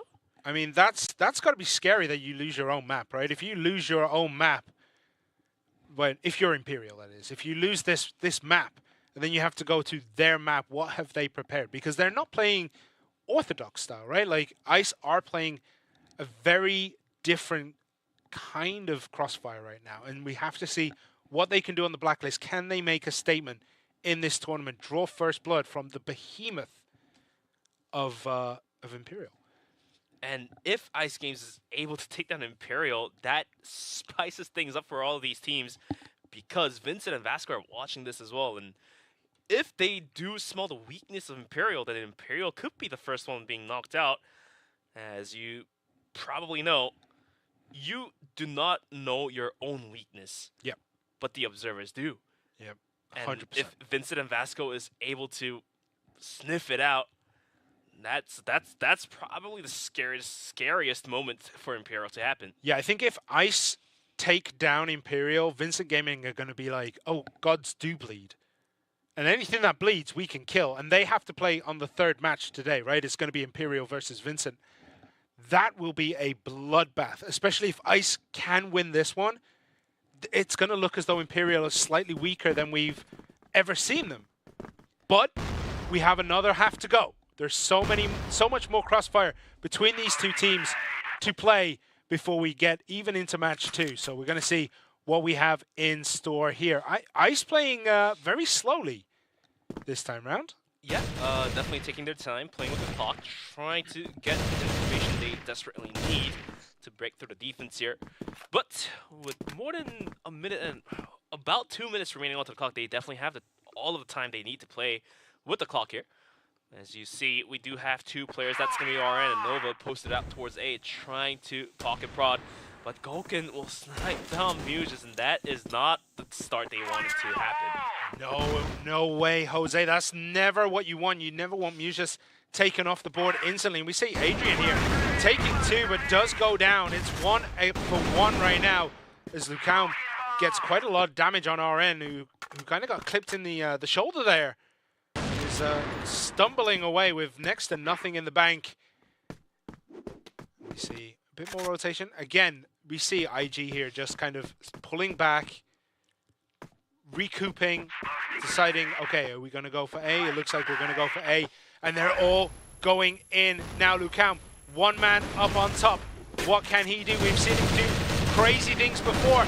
And we do see Ryuzao popping up again before going down to Akashi. Lucam does get Nova, but Akashi gets Lucam, and it's 1 against 2. Fefe and Gokun against Akashi. Akashi has been doing so well today. Can he continue it against Gokun and Fefe? Fefe and Gokun together are an incredible team. They've played so much crossfire together. Will they be able to take down Akashi, who is literally all guns blazing today? With less than a minute left onto the clock, Fefe swings out from behind and is going to be good enough to tap out Akashi. And that will be Imperial securing the first round of the second half. And the scoreboard is going to be 6-4, with Ice Games at risk of losing map number 1. And that last round being played out like booked by Imperial. Great defense, Simon. I would say that's one of the top-notch defenses coming out, although it did feel a little shaky when it came down to the execution of Ice Games when all the players got tapped out. But at the end of the day, the retake was on point. Absolutely. Ryu Zhao actually losing quite a lot of health very early on. Didn't deal much. I think it was RN who ended up connecting those hits. So we're going to see Ryu Zhao have to play much more defensive than he usually does if he wants to hold out through this round. And we're going to have to see how that affects the way that Imperial approaches this, because he has been their star player today. He has been on point in nearly every map and round so far. We do see Ice looking as though they're going to maybe push B, sniffing around that entrance, seeing what they can find. Is this where they're going to go? We do see Imperial do have a nice defense. They have the usual people sitting back on the wall. Lucam dropping around. Gokun sniping. All sights set on that entrance point. There is only one entrance through this part. So are they going to go out? Akashi is going out first. No, decides to back away. On to some recommission, but wasn't able to gather the information that Gokun is sitting right in front of him. As now the rest of the players are also rotating in towards the B connector. The setups could come, but look who's holding it down. It's going to be Gokun. So far, Gokun putting out some decent numbers. Can he continue to do so? Now here comes the flashes. Gokun spots out the players coming in. He's not going to risk it so far, but Akashi and JV just runs in, blazing guns, and that's going to be Lukamen and Agent out. And Nova with the pistol will take down Gokun as well, completely opening up the bomb site. And that will leave B completely open with bomb being planted anytime soon here. All down to the hands of Feifei and Ryu Zhao, but like you've mentioned, Ryu Zhao sitting at a pixel of health, but some way, somehow, he does try to fill up his own. Yeah, he does. Oh, RN actually gets Feifei. Ryu Zhao has it all to do now. He has, what, 14 hit points left in the bank. And he's going against Nova, who is completely full, Akashi, who's basically full, and RN, who is now dead. So it's 1 against 2. And what can he get done here? We've seen him pull things out before, but he cannot pull it out as a wonderful headshot there from Akashi. Closes that out, and IG take a map around, for themselves. It's going to be 6-5 with Ice Games closing in towards the gap here. Some nice team play coming out from Ice Games. Gokun completely caught with his pants down, wasn't able to do much with the armor of his own. Push, come to shove, was fast and furious. Hey. But for now, 2 minutes onto the clock, and pretty much the default and the basic setups coming out from Ice Game, posting out a player towards B, posting out a player towards A, and rest of them poking and prodding, gathering information, popping out, and they possibly gather some ground towards the middle here. Would you say that Ice are playing like a family? Yeah. Pushing on that old Fast and the Furious metaphor going on. Like, they're playing like a family. But they are playing incredibly well. Like, you saw in the interview, right? Everyone was dunking on Ice, basically saying they're going to go out first. Like, you know, they're old, but they're not that good, blah, blah, blah. Look at it now. They're holding their own against Imperial, who have basically made an empire for themselves in Crossfire, especially CFSI, like where they are dominant. That's why Crossfire is never boring. Always new stuff being brought up to the board, just like how Ice Games did it. And we're going to be looking at the game progression here. A minute left on the clock, and now finally Ice Games has to make a move, and looks like it's going to be an A-hit. The flash is coming up, but Gokun has a great angle. Is going to find that shot onto Mujao somehow. He does it again onto JV. Looking for the third kill of his own. Can he do so? Nova at risk. Gokun jump spots, misses the shot. And wait, somehow Gokun continues to put the damage. Now it's all down to the hands of RN, and Gokun, this living legend. 4 kills of his own. I don't believe this, but it just happened. That was sensational.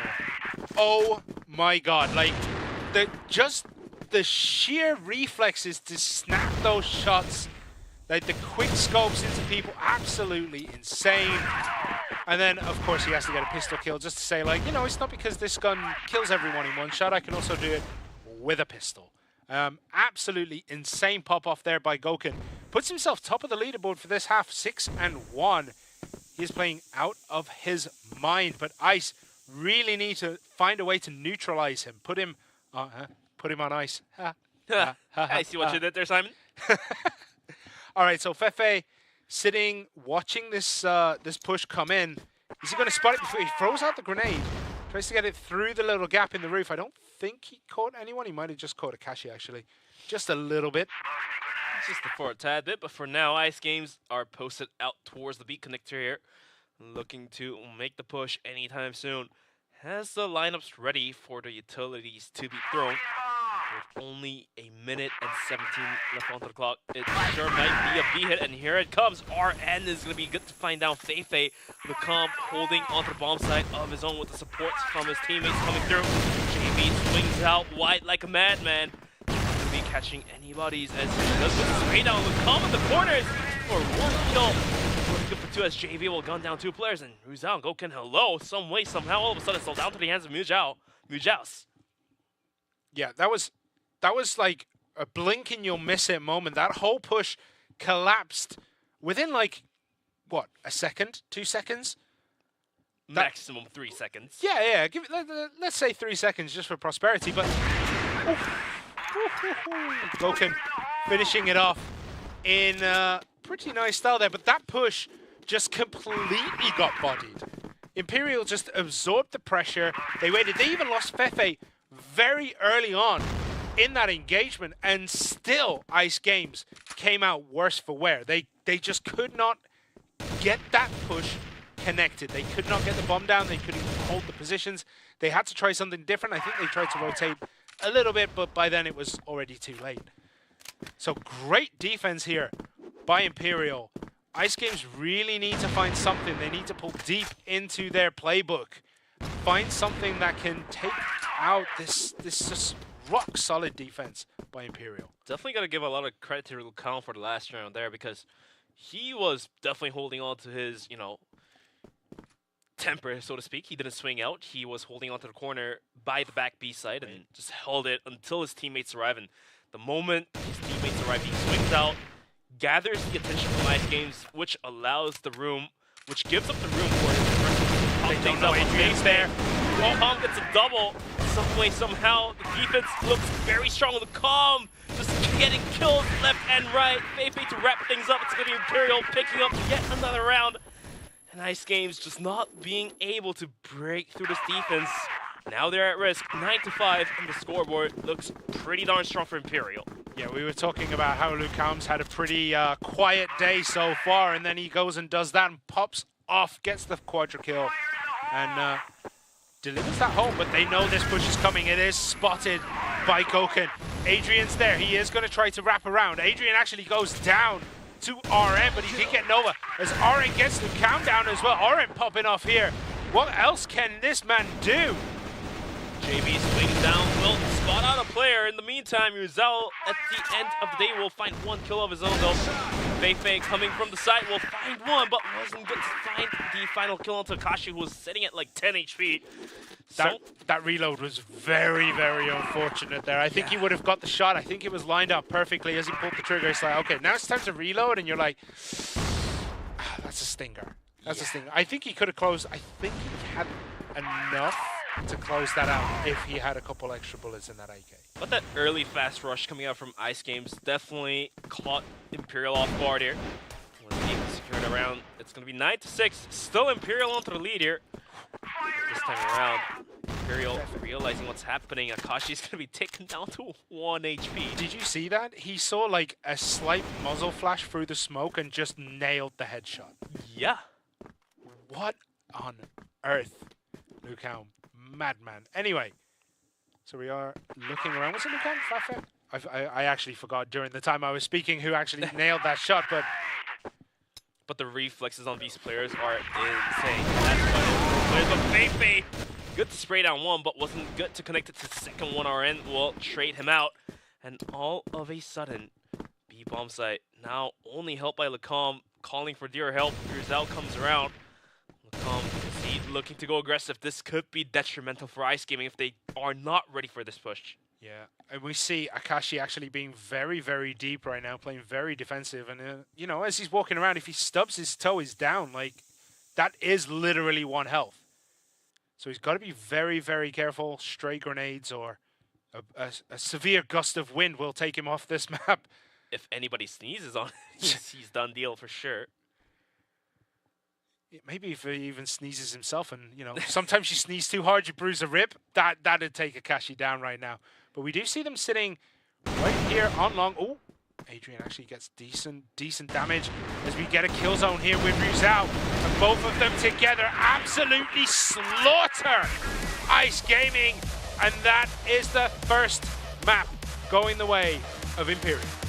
Imperial showing that they are worthy of having 4 championship series to their own.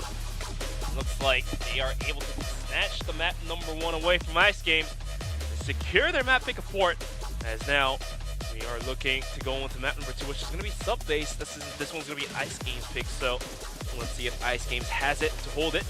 I'm excited. Sub-base is always one of those maps which just always creates highlight reels, but that was great from both teams. That was much closer than I think anyone was anticipating. Like, even the interviews at the beginning, we were expecting so much from Imperial, and Ice Games stood to the task. They got some maps, they got some rounds, sorry, and they looked decent.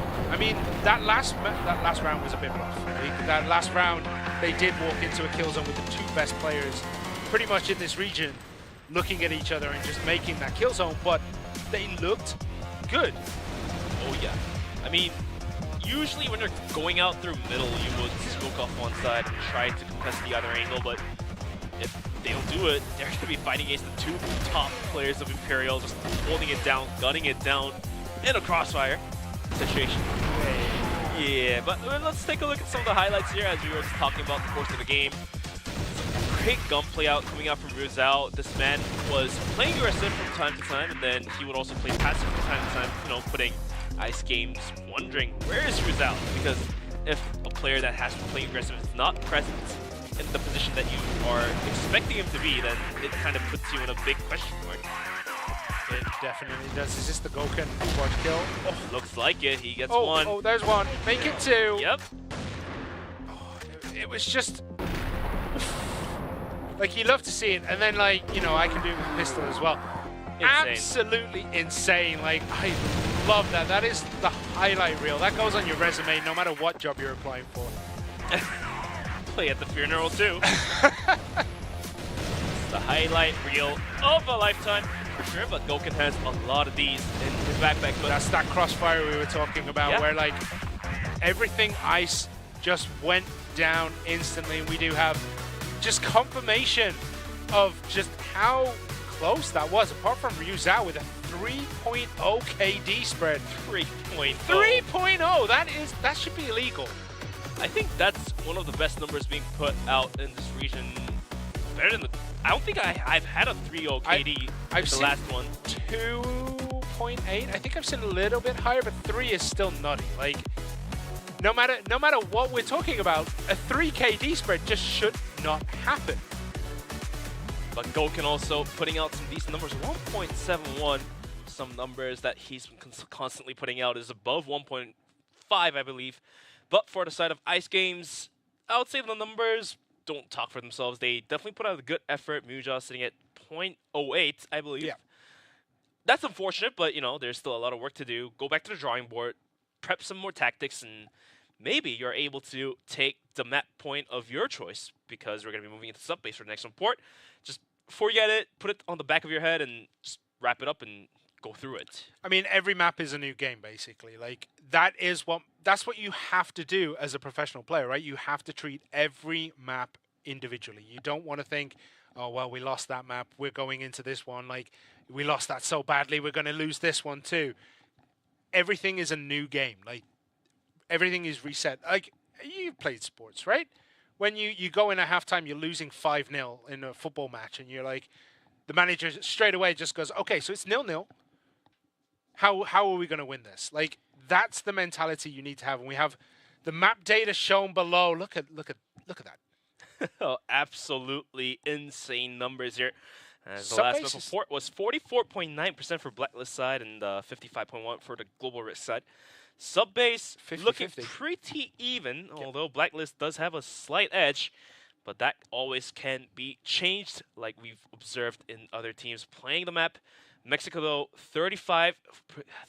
Basically, if you're aggressing onto Mexico as a Blacklist, you win 1 out of 3 times. Mexico is such a difficult map. There's so many different places you can get captured and stuck, whereas places like Port, places like Black Widow, there's a lot more open space. There's a lot more routes around. Mexico, you feel like you're funneled into one little nice kill zone for the enemy team to just take you out.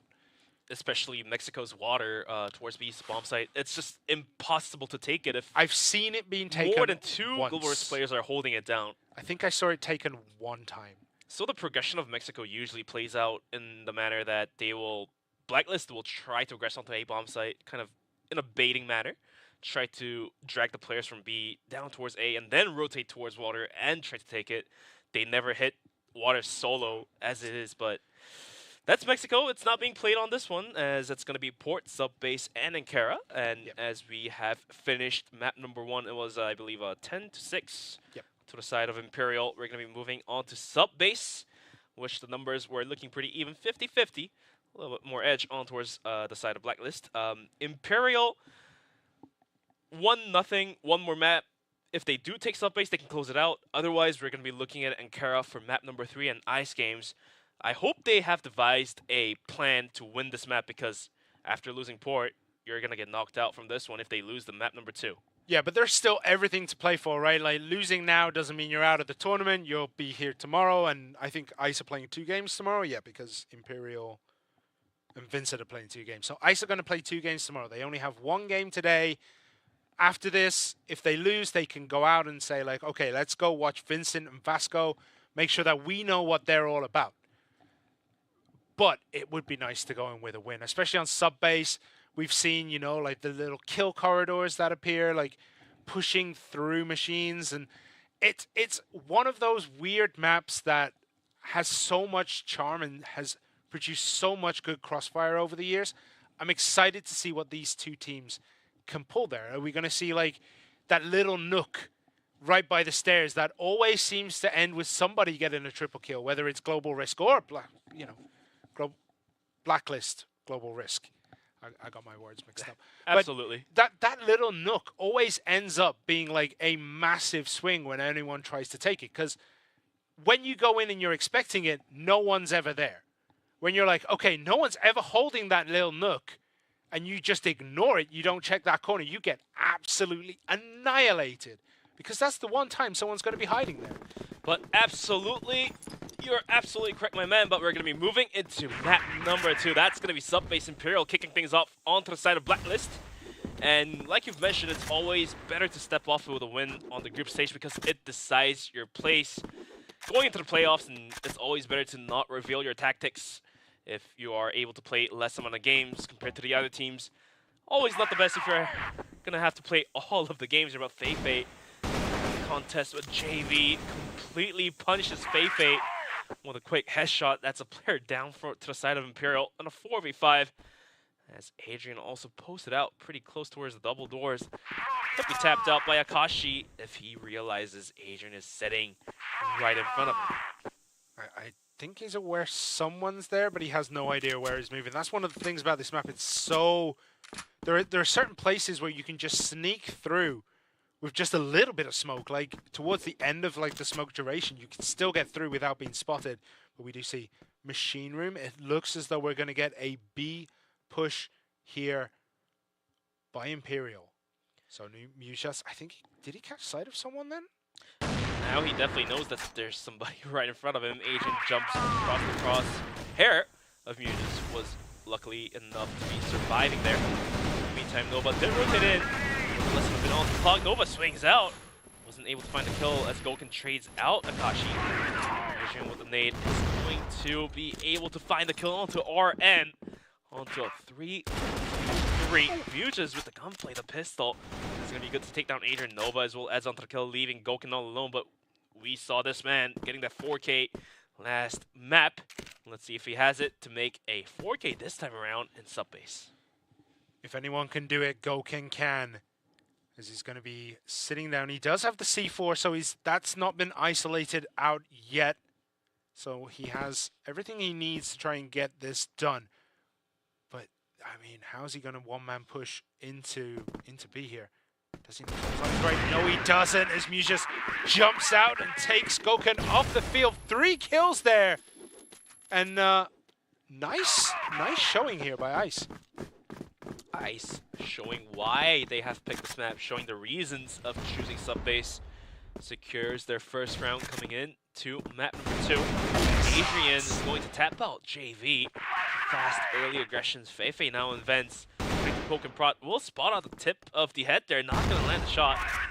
And surprisingly, that nade won't be enough to push them back. RN though is going to return the favor by taking down Lacombe. So now things looking pretty even to a 4-on-4. As RN looking to get more kills. Adrian's been isolated. Ooh. They know where he is. They knew he was down in A. He got the kill, but absolutely isolated all on his own. He basically booked it over to A, got stuck in no man's land, and now it looks like Imperial are paying the price for that aggression because there's 2 against 4. Everything just coming up good for Ice right now. Feifei and Gokun, the last 2 alive here on a 2v4. Hard but doable. Feifei will swing out, take down Muses, takes out the pistol, but Akashi is quick to react, taps out Feifei, and all looks like the same situation that happened on the last round. Gokun in a 1v3 has all 3 utilities ready, so he can put that to advantage. Also has a bit more clock to work with. Last round was like 30 seconds, when this time it's a full minute. But he doesn't have the C4 this time. It is kind of stuck in between him. Oh! That was pretty close.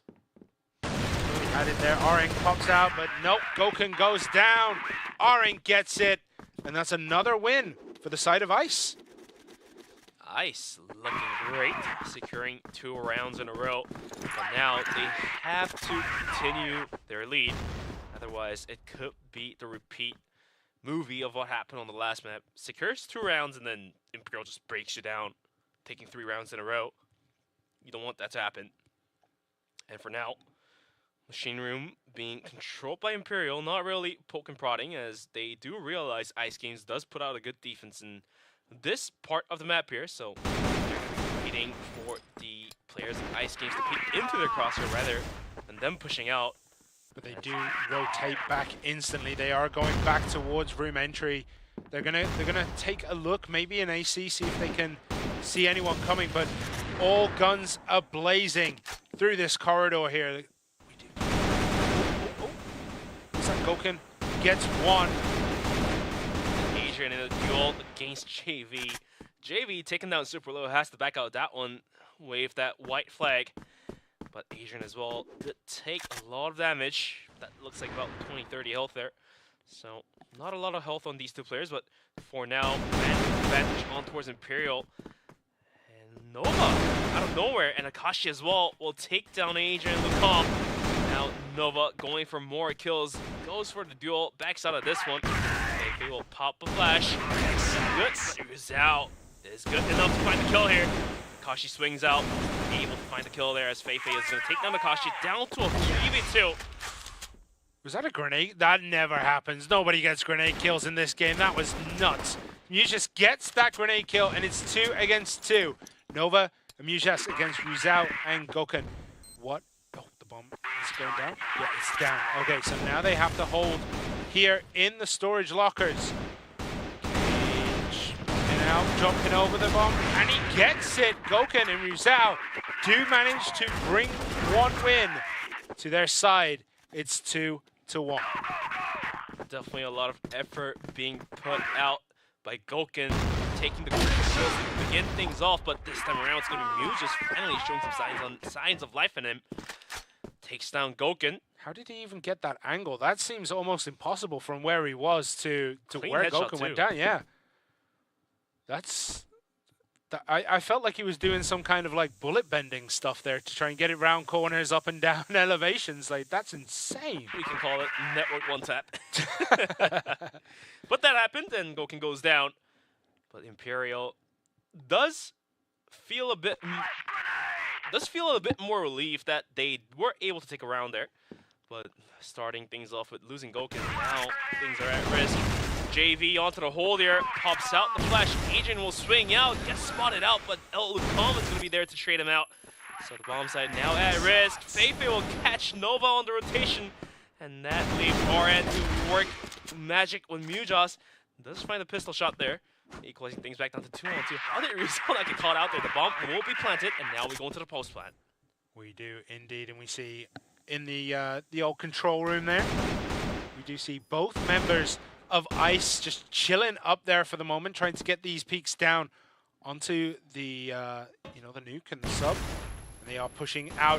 And we see this is pretty good by IG. They have managed to breach this room, but Lucam hiding around the corner. Ryuzao like just providing the sights they need. Lucam pops around the corner, gets Mujas down, and that's another win on the side of Imperial.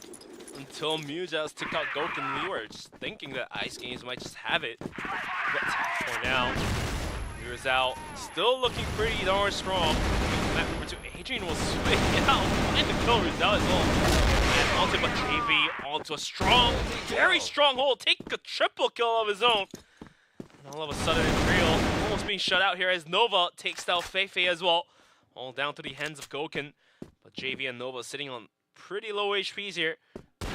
Might as well be doable. We'll tap out Nova with a pistol. Oh, he didn't see him. He didn't check his corners properly. Goken does go down to Mujas there. And 3-2 for ICE. Looking pretty good. Looking pretty good. But Imperial still has it in them, because they are the upper hand here. If Mujas can work magic, find another kill. No, it's not gonna happen. Adrian will spray him through the wall, finds the headshot even to make things worse. Salt to the wound here. Mujas goes down, and Ice Games lose a player to begin with, 5-4. Now has to send a player over towards a 2-2 split.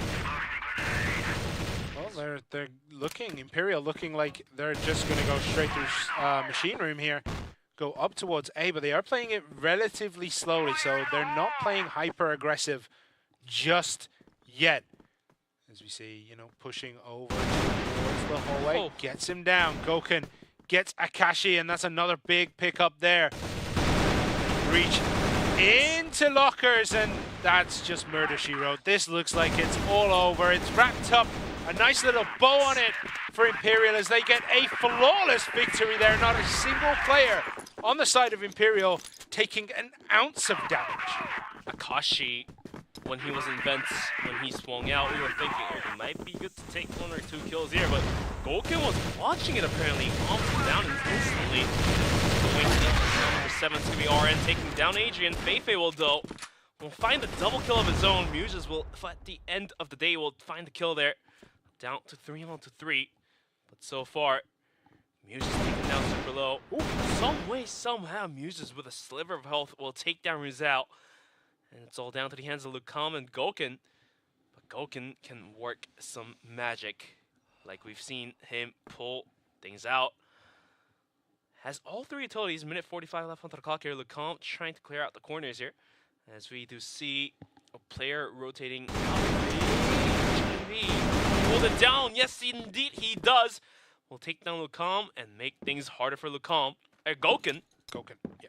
Goken here trying to do what he can, but look at this Nook. Oh, he actually clears the Nook with the pistol, turns around. Doesn't know where they are, but surely Ice know he's pushing. Oh, he sees it. Is he going to be able to do it? It's a sniper in a dream.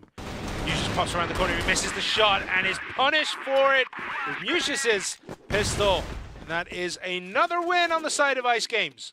Looks like Mujas needed a whole map to get warmed up, and now he's fully ready to fire up. 11 kills onto him, looking pretty darn great.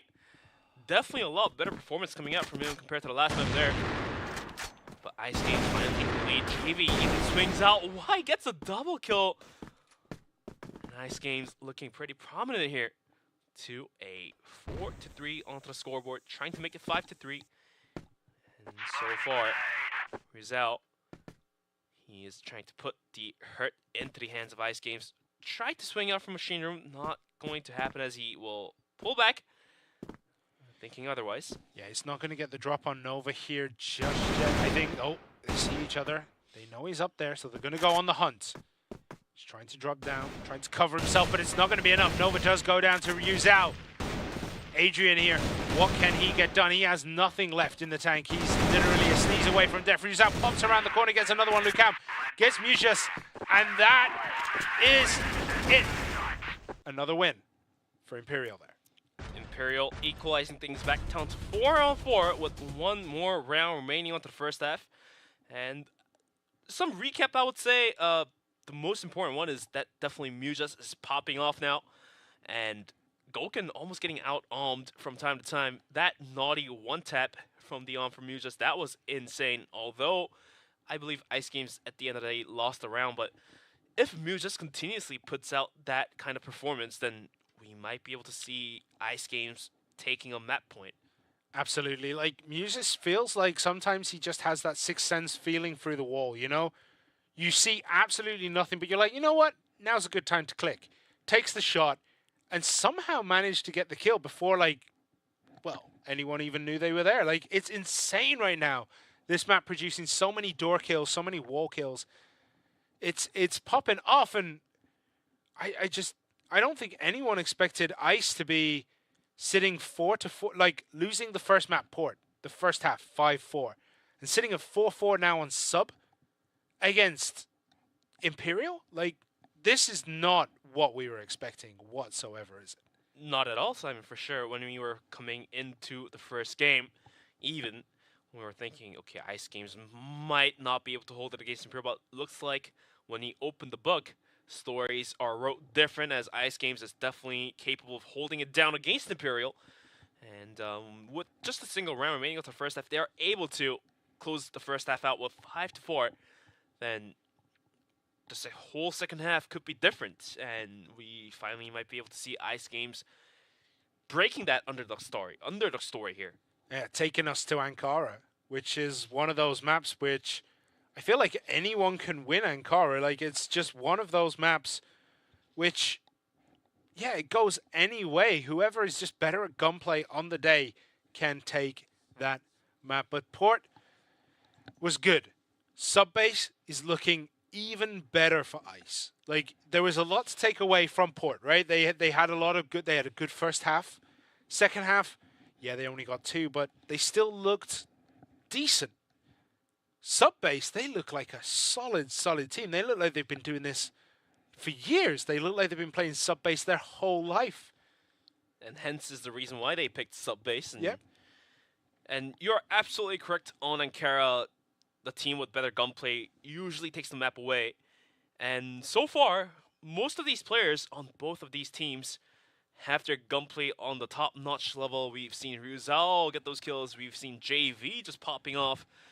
And some way, somehow, even the quiet players like Mujas start popping off as well, start speaking and shouting that they're in this lobby as well. Then it becomes really hectic for all of us, even for you viewers as well, that who is going to take this win? Because we don't know either. No. I mean, if we had the script in front of us, maybe we'd know, but I don't think we wrote Ice into the script. Like, I don't think we wrote them taking maybe the first half of Subbase at all. They're doing some incredible play right now, but we're going to be getting into this very, very shortly. We did have just a slight issue towards the end of round 8. So round 9 is upon us, and then we'll have to remake the lobby to go into the second half. Sorry for the delay, but speaking of scripts, every single second of this event is unscripted. Oh, yeah. Oh, for sure. For sure. And we might be able to see the stories being rewrote by Ice Games, because probably most of us, and even you viewers, thought Imperial had a lead. But Ice Games putting out a good fight by Gulkin. Look at that cheeky angle. Spots out Akashi crossing through the double doors. Good angle and good shot from Gulkin. Those reflexes is what you need as an armor. Yeah. Those reflexes are long, long lost for my old age. A ripe old age of 35. Those reflexes disappeared a long time ago. Okay, so what have we got here? We do have Imperial sitting pretty nicely. They're set up maybe to push A. I think that might be the play for them here. And we do see Ice kind of just figuring things out, sitting in places where they can quickly rotate between the two, so not really committing defensively to either side. We do have Mujas overwatching on B, just making sure that no one really pushes through machine and storage. And we have, I think that is RN. Yeah, RN in the AC room, the control room here, looking. No one's going to be popping through that tunnel anytime soon. But we've seen some good hold coming out from RN and JV in coalition, holding it down, but Nova's going to swing out. Somehow gets a double of his own, make that triple, and a quad for, not quad, triple for Nova, and a kill for Mujas. As Goken will arm down Nova for a second kill of his own, all down to the hands of Goken. This man put to the test multiple times. I don't think he's going to like it to clutch this time around. 1-on-3 with the bomb down, held down by JV. Going to be a hard task, but if somebody's put the test, it's always Goken to actually deliver the result here. Well, JV has eyes on the C4. Goken does have to breach this, and someone could wrap around him. I think that's what's going to happen, but not enough time. JV just decides to pop out and takes it for Ice, and Ice take the lead. Going into the second half, it's 5-4. 5-4, given the map being favored slightly towards the side of Blacklist. Imperial sitting and speaking a little bit quietly today, but we might be able to see Imperial break through the defense of Ice Games, because the way Port played out, Ice Games' defense seemed a little bit weaker compared to that of Imperial. Maybe just that map. Like, sub is their pick, so they've probably practiced the defense on this one multiple times. Hundreds and thousands of games here. For sure. So getting into the second half, Ice look really good, but we know once the tempo starts to build up, Imperial are very comfortable playing at that super high, super fast tempo. So it's up to Ice to control this one how they see fit, and it looks as though they might be choosing to have a little bit of a poke through machine into storage. Taking a look at B, I don't know if they're going to commit quite yet, as we do have Nova here moving towards A, maybe trying to be the decoy here, trying to get maybe a rotation from Imperial, but it's not going to happen. Imperial are they've played too many games here. They know what goes on, but Mucius actually gets used out instantly, and Lukau injured down to 5 hit points, and it looks as though B might be on the menu for Ice Gaming here. JV with the nade lined up, might be good to take down Lukam, but Lukam did rotate out and now is holding a stronger angle as Ice Games playing this one out pretty smart, rotates out from B, gathers down towards the A bomb site while leaving Novus as the anchor here. Minute 20 left onto the clock, and does Imperial realize this rotation? Goken is going to be the one on the front line to hold this one down. But we do have a couple flashes being not spent on the side of Ice Gaming. Agent swings out, gets one kill. Yes, no, indeed, Nova is going to be firing him down. And the ball into the hands of Goken is good to find one to hold it down, but Akashi swings out at the right time, gets a kill. Now Lukam with only 5 hit points does take down RN. He wants things back down. Yeah, Akashi now against Fefe. It's 1 against 1. Ducking and dodging around the missile here. Where are they going? Fefe, oh, gets the shot. Akashi just leaves himself open for half a second too long, and Fefe, you know, taking it out on the corpse there, does eventually defuse the bomb, but someone's not particularly happy right there, Fefe. Not the best retake coming out from Imperial, but what works. They were able to secure the round to equal thing back down to a tie, 5-on-5. As this time around, Ice Games might be thinking about a faster push towards B, trying to capitalize on top of the untaken positions of Imperial. Goken Just continues to put the hurt into Ice Games, gets a kill onto Mujas. That's going to be the armor as well. So Ice Games lose their long-range fight abilities. Yeah, so Imperial now sitting nicely, absorbed the pressure there, took Mujas off the board, and there's just nothing to do. Is Adrian looking in the right direction? Yeah, yes, he is. Oh, Fefe hiding in the nook, gets down JV. Akashi taking a couple pot shots there. And I think he does know. Oren actually goes down to Lucan with the pistol. Oh, Adrian just popped a little bit too much. Akashi manages to take him off the board. It's 2 against 4. Nova and Akashi have it all to do. Lucan is hunting here, hunting for Akashi. Not going to find him in the vent, but finds him through the door, and Akashi gets Lucan. And now they take the control room. Look at this, Goken pops down, pistol shots. Doesn't connect. Has to do it all. Nova actually manages to take him out. It's 2v2. From a 2v4 to a 2v2. Well helped so far by Ice, but look at this Ryuzao. When you leave him on the board a little bit too long, he just decides to pop off, gets the double kill, and takes another round here for Imperial. Some missteps and big whips coming out from the side of Imperial, but at the end of the day, it was Ryuzao to wrap things up and save the round and save the day for Imperial. Now on a lead, 6-5. Adrian in a misstep, the game goes down. Feifei as well, and Lucam too is going to be out of his life. Ryuzao though did rake in a kill of his own to try to equal things back down. Goken now trying to hold down the bomb site by himself. Has to relocate himself. Ryuzao though is going to get gunned down. Luckily he's going to be able to survive without taking much damage. Ryuzao finds one. Goken trying to get some hot shots. Now takes out the pistol. Not going to happen. Nova will get it by Ryuzao. Does get the kill, but Nova, with a double of his own, will secure the round for Ice Games. It's going to be 6-6. Things look pretty even, Simon. Yeah, it's looking really good for both teams. Like, it's very hard to separate them so far, and Ice really are holding their own against Imperial, who are undisputed one of the best teams in the world. Like, not just the Brazil region, not just this region, not just this invitational. They are one of the best teams. They are so solid. Ice are just taking it to Imperial. This map could go anyone's ways. So far, does not look like anyone. It looks very superior. Looks pretty even throughout these two teams. And this round as well, being played out pretty slow coming in from both of these teams. Don't want to risk anything, so they're going to be posted back. Nobody really willing to poke and prod. But we do see Goken rotating out from A, rotating out and towards B.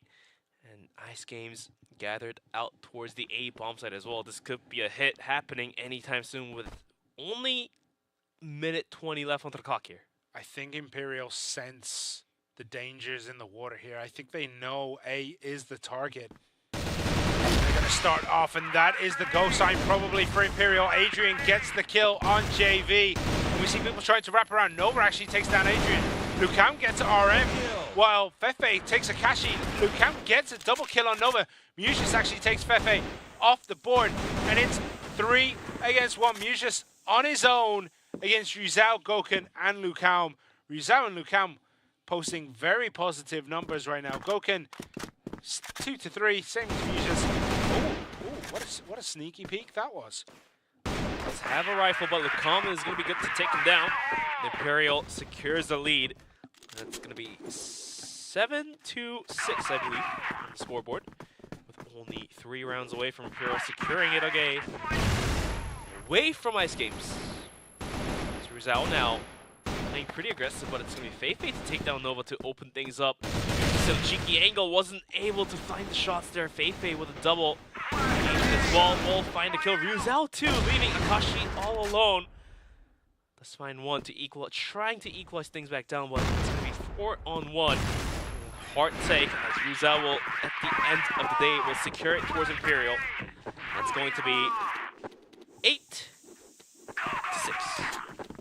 Imperial here turning up the heat and just melting Ice Games in the last 2 maps, in the last 2 rounds. Can they continue to do it and close this one out 2-0? it's looking good from Imperial so far, but Ice still have things up their sleeves as we see Goken here taking a bit of a gander at the roof. Seeing what he can see. Kashi's going to turn around the corner and actually take down Ryu Zhao here and instantly back out. Knows that that might be a sign for a rotation from Imperial, and he wants to survive at least as long as possible. We do see a very spread out Ice right now. Like, they're very, very spread out. There's not really a committal to any side, apart from the side that takes people off the board as RN gets Goku, Mujas gets Adrian, and now it's looking very, very good for Ice. Will they be able to get that flawless victory? No, they will not, as Fefe took all the time in the world to take Mujas off the field. Lucam now in a duel with RN.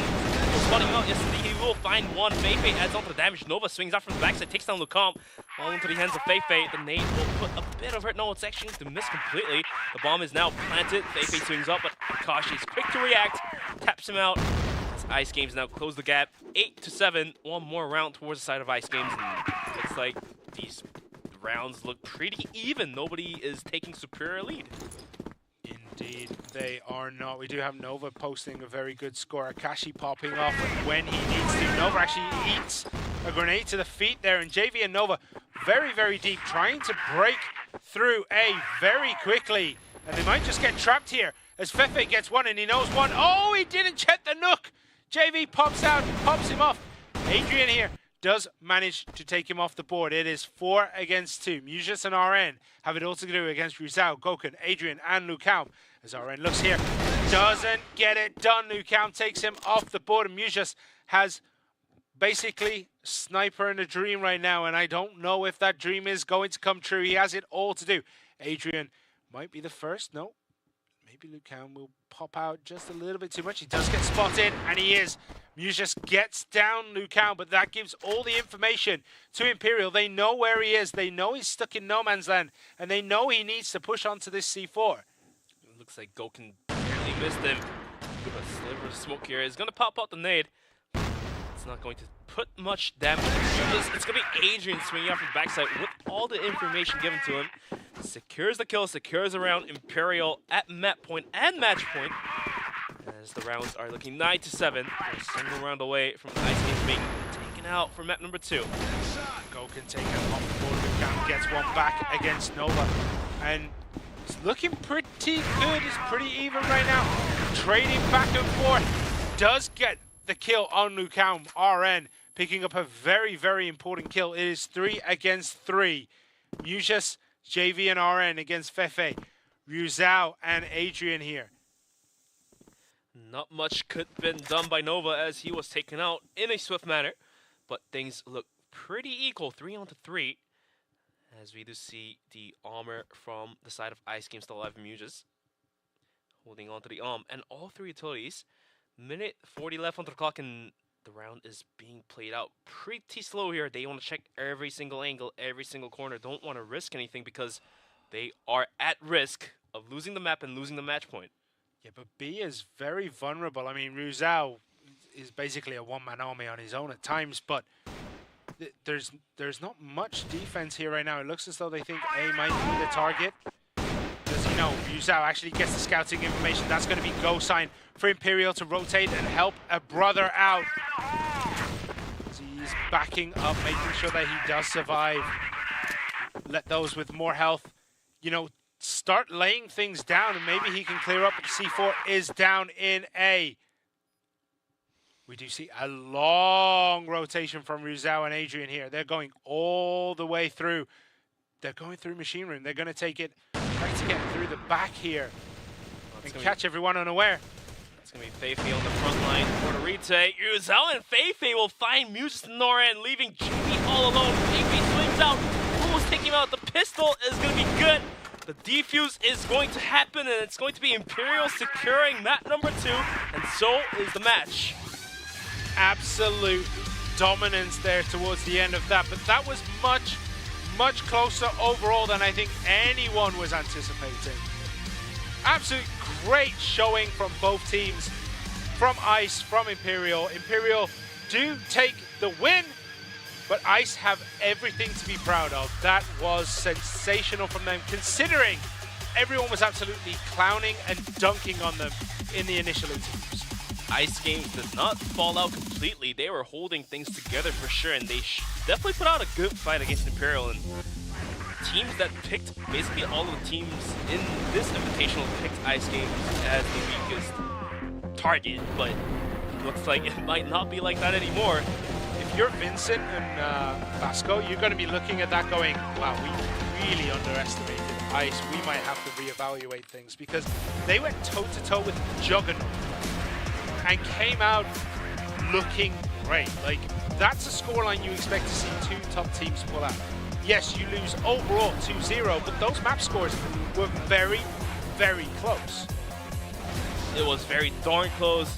Looks like Ice Games almost had it to make it to overtime, but it's just a slight difference was the decider here, and that slight difference could be fixed as they are able to go back to the drawing board. You know, Ice Games, they can go back to the drawing board, fix their mistakes, make things better, come back, and that's the scariest moment for all the teams in this lobby. They do have the advantage, Ice Games, is that they do get to go away now and not play another game until tomorrow. So they do have time to go back to the drawing board. They do have time to cleanse this out of their system and come back tomorrow stronger. Whereas Imperial, they do have to go up against VINCIT later on this evening. They are in the last match.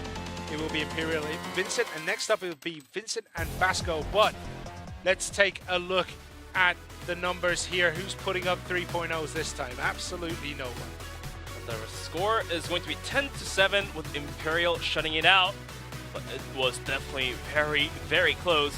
Some good amount of kills coming out from Mew Zhao, and this time Mew just popping off with 1.23. So definitely showing what he's got, and definitely showing why he is here. Ryu Zhao again with massive numbers, 1.88. I mean, the guy's on fire.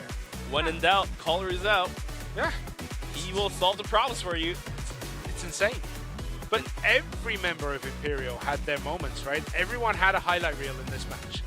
Everyone on Imperial, everyone on Ice. I feel they had something to show, something to say. Just clarification here, Imperial did win set 1, 10-6, set 2, 10-7.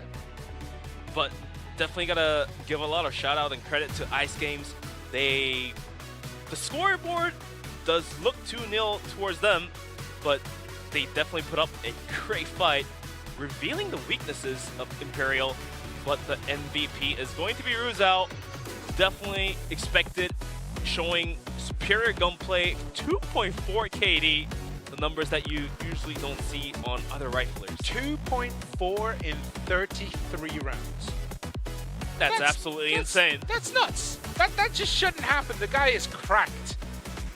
But absolute insanity. Imperial, though, I mean, what can we say? That was just... It looks a bit shaky, honestly, at the start of sub-base, though. The early starts of the rounds were always shaky for Imperial. Even for Port as well, they were able to secure the 2 rounds to move things in, and then Ice Games starts to pick up 3 rounds in a row. So that looked pretty shaky in sub-base as well. Imperial losing 2 rounds straight off to begin things off, but some way, somehow, Imperial showing their dominance, showing what they have got, and pulls it right back, pulls the gear back up, and takes and secures the round, and secures the match completely. That's one of the things that separates the top teams and the top teams, right? Is that ability to absorb pressure and turn the accelerator on when they need to, and that's exactly what Imperial did this time. But looks like the interview with our match MVP, Ryu Zhao, is ready, so let's bring him onto the board here.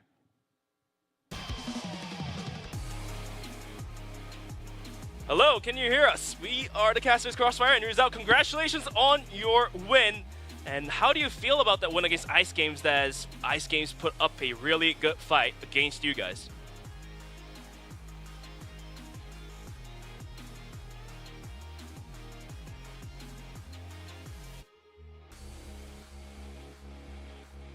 In the meantime, we do have a little bit of difficulties, I believe, with the sounds, but to repeat the question, congratulations on your win.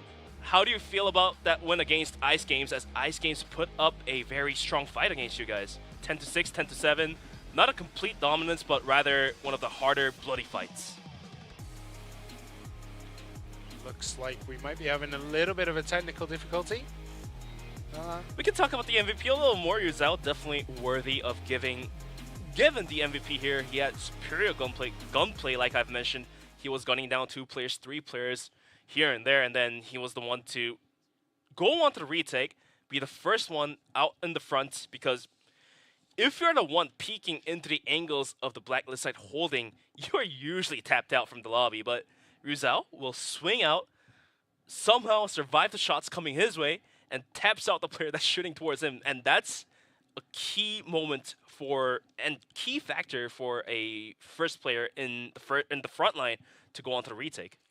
Yeah, I'm a bit disappointed I didn't get to ask a question about how he feels about the first 2 rounds of sub base, because that was going to be my my question. I was trying to rub salt in his. No, I just want to know, like, how do you come back from that? Because the first 2 rounds were pretty rough.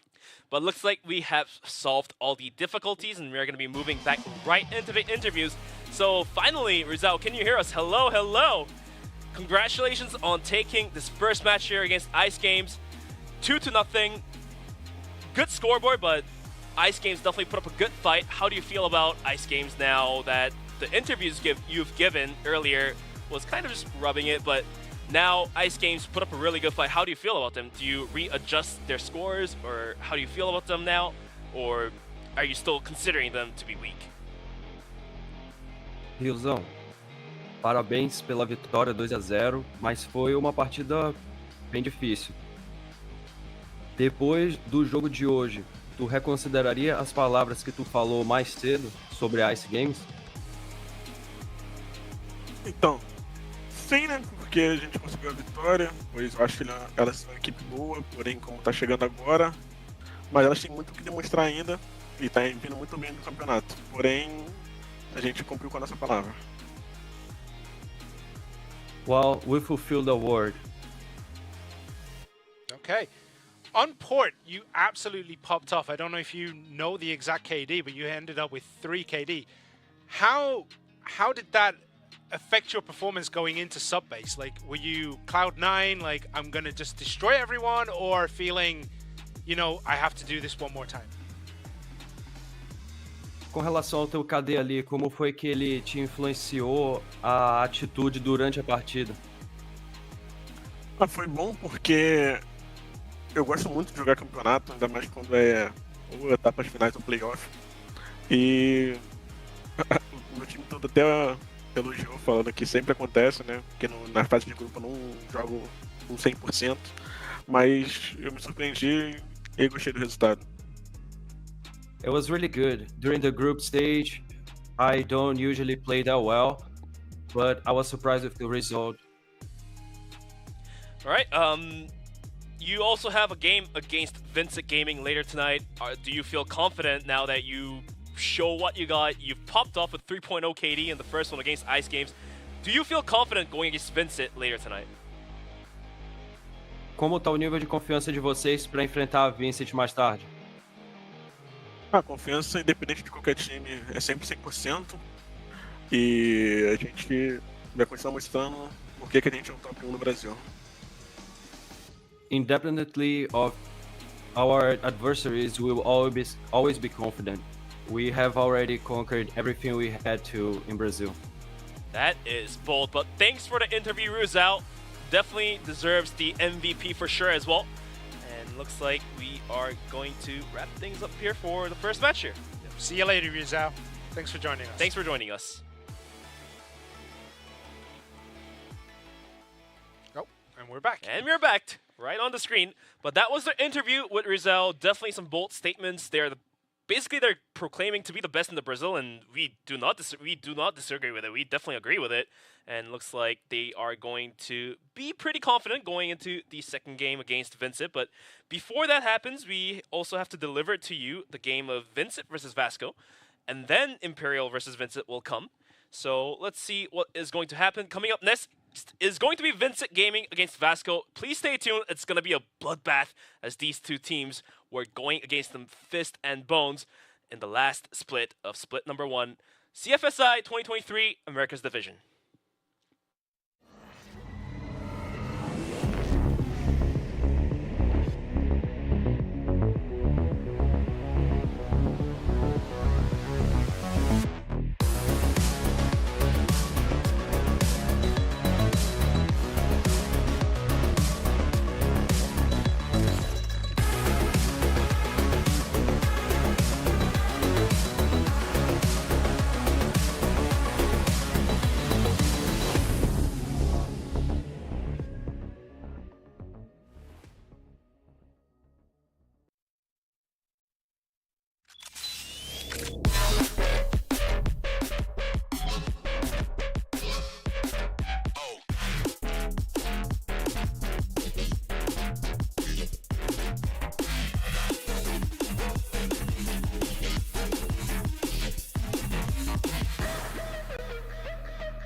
So, hello guys, my name is Seven, aka Luca Bayati, and today I'm going to interview the team captain of Team Myth, which is Penguin. So I'm excited for this interview. Let's find out how he's feeling today, and let's ask him some questions about CFS 2022. Yo, Hello. what's up, bro? Hello. How are you doing? Good. Today I'm gonna ask you some questions about CFS and also about your team. Okay. Let's start with some basic questions first. Like, What's the meaning of your nickname Penguin? It's just Penguin, you know, the penguins. Yeah, I like this animal, so I just named myself Penguin. So since you're one of the best players in Crossfire West, do you think you can also compete on the global stage too? I guess all the West players can compete on the top level. It's just a matter of the new metas, strategies, and how the team play together. It's always sometimes our region is a bit behind, but I guess all the West players or all the professional West players can compete at the top levels. So who do you think is the hardest player to play against at CFS? Well, I haven't played against all the players at all teams, but I guess always the hardest is going to be from China. So if we're talking about our group, AG is going to be probably Beam. He's really popping off, this guy. You just can't cross anywhere in the smoke without getting killed from him. So he's just a very, very good player. I played against him in Vietnam and he's a very, very good player. Yeah, I remember the match in Vietnam, but I think you played with Hunt, right? So this time you have the full team again. Yeah, Booker couldn't travel because of his exams and stuff. Yeah, and about CFS this year, like what's your final goal? Our final goal is just to play our game, to present Egypt, to present West, and just to win game, to get to playoffs and to reach also further than the playoffs. We're not coming here just to play some games and leave. So yeah, basically you're consistently involved now in the grand finals for like 2 years right now. Yeah. So how do you feel about that? Like, did you expect it like 3-4 years ago that you would reach this kind of level? Well, that was my goal. But I guess reaching this consistent level, maybe I just was hoping, I want to reach one time to CFS. I want to play on LAN one time, but then 3 times in a row. It feels really, really great just representing West for 3 times in a row, and then hope for more as well. Yeah, I can relate. It's a nice feeling. So we heard that you work as a banker as well. Isn't it difficult to play Crossfire professionally and also work as a banker at the same time? Isn't it like stressful sometimes? Yeah, it's very, very stressful, especially that when you have a tournament days that you just leave your bank and you have to start again a lot of work and you just don't have enough time to sleep. It's really, really stressful, but I tried to manage it this year, and I was giving myself maybe a time to see if I would try to adapt to it and and to just arrange my time. I guess I did it. Yeah, I did very good with my team, and I didn't do anything to pull my team back. So I guess all of them really know this. And obviously, I mean, you're doing great. I mean, if you still work as a banker like full time and then still manage to win almost all competitions in CF West, I think except CFL Season 2, Anubis won this one. I think except this one, you won all competitions, right? So Season 1, then Invitational event, and then Season 2, and we won regional finals. So yeah, great work from Team F this year for sure. So you're the leader of Team F. Like, if you would describe yourself as a leader, like what are your like strengths? Like, what are your strengths and also your weaknesses maybe as a leader? Like, how would you describe yourself, like your character as a leader? I'm the one who's we have a coach. So I'm the one who's responsible of delivering the strategies that our coach make to our team, because he's not communicating with us in English. It's gonna be so hard. So he just explains the strategies for me. I get it in my brain, and then I try to explain the strategies more and more in details in game with my teammates. I look at the mistakes, watch the replays, analyze, prepare the papers for them, prepare everything. I organize their flashes, smokes, pushes, try runs. So I guess it's one of my strengths, especially that no one in the Crossfire, just a few. I guess me, Yusuf, and Hamada Snake from Anubis only. Yusuf also from from Anubis. We were only doing this. We started it at Trones, me and Yusuf. So I guess only the 3 Egyptian players who does this thing is me, Yusuf, and Snake. So that's what makes me unique than any other team leaders. Okay, nice. Yeah, that's very important to put a lot of work into Crossfire if you want to reach something, especially if you're the leader. And how's the relationship with your teammates? Are you like friends? Is it more like family, or like are you just like colleagues at work? How would you describe it? Playing with my team? Yeah. I guess we're just like friends, family, more than family. But sometimes I don't think they like me because really? Yeah, because I'm too angry on them. Because I feel sometimes the team is like the airplane mode. I think they're so lost in the game. No one concentrates, no one is communicating. And they do the same mistake every time. So I just feel I get angry sometimes, and they don't like it. You should be. I mean, like your team captain. I'm also team captain, so I can tell that. I think it's normal to be part of like sometimes you have issues because you're the one who tells your teammates, hey, guys, be quiet now. You need to Like, wake up wake at up, this, yeah. you need to practice at this, you need to come here for the game. So I guess I'm managing everything, and I'm just tightening their time to crossfire. Even here in Korea, I just wake them up at 7 a.m. to have breakfast, 9 a.m. to meet at the practice room. So I guess they don't like it a bit, and especially when I shout at them. So I don't think, sometimes I'm pretty sure these guys don't like me at all. But when we are winning, it's part of being team captain. I think it's normal. I think it's normal. I guess they know this as well. Yeah, of course I do. But eventually, we're able to like keep up this kind of level, and we were like by far the strongest team in Crossfire West the last 2 years. So what do you think is the main reason how you are able to become like how it's possible to become like the best team in Crossfire West, and how you were even able to maintain this level? As I said, me as a team leader, I keep my team at the best level. I grab my teams just to push them ahead. We watch replays, we talk about strategies, we try to improve ourselves. I try to give them room for improvement. I keep telling them that just reaching the top is easy, but staying at the top is gonna be so hard. So you gotta double your work.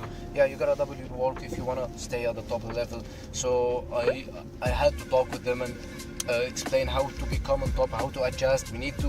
Our biggest problems that all teams knew our style, so we had to change our style to become top. So I guess just maintaining our mentality that we are winners and doubling our work is the best points that we did to become on top. Yeah. Okay. Yeah. So we're almost ready for the venue now. Yeah. Thanks a lot for the interview, Penguin. Thank you. Job. I'm cheering for you, obviously, like representing like my region. Yes. So I hope you bring Crossfire West back to the top at least this year at CFS. Because next year I'll bounce back as well. Okay. So thank you so much, bro. Thank you.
Welcome back to CFSI 2023 America's Division. We did take a short break after Imperial takes down Ice Games 2-0, and we're about to deliver to you the second match of the day. It's going to be VINCIT versus VASCO Esports. Simon, how do you feel about this matchup? I mean, you look at the history and you clearly want VINCIT, right? If you're choosing a team between the two, that would be the team you choose. But VASCO, they're a quality team. Definitely a quality team, especially got to give a lot of credit to MG, the man we used to refer to as the dice roller.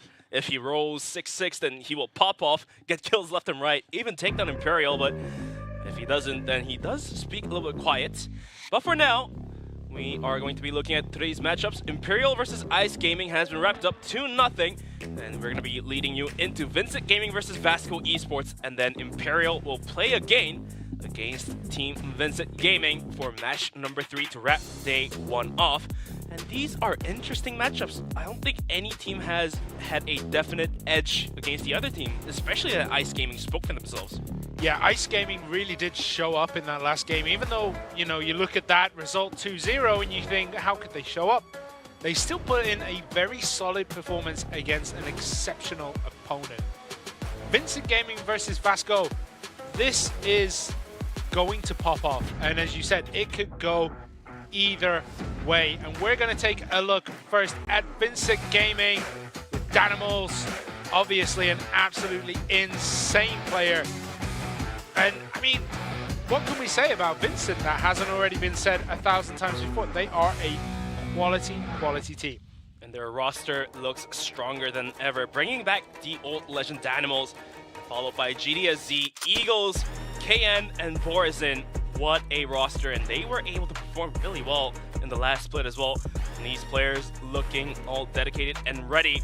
VINCIT Gaming, do they have it in them to take down VASCO Esports? Having a pretty long saga against them throughout the whole CFEL as well. Look at the stats as well. Eagles popping off at 1.46, followed by GDSC with 1.18. Rest of the team pretty slow, but we've seen some great offenses from Danimals. Yeah, and they also finished second in the last split. So, like, you know, they lost to Imperial in the final. I mean, this is a team that can pop off. They definitely have a lot of the quality that is needed to do so. But can they do it against their opponent, VASCO, today? Tuzin, AKT, Silva, MG, and VNC make up VASCO. It's going to be a tough match. It's going to be very, very back and forth, I think, as both teams will try to figure each other out at the beginning. Once they have everything figured out, they're going to absolutely roll each other. Tuzin, definitely a player who can put out a gunplay action as well, has been clutching left and right.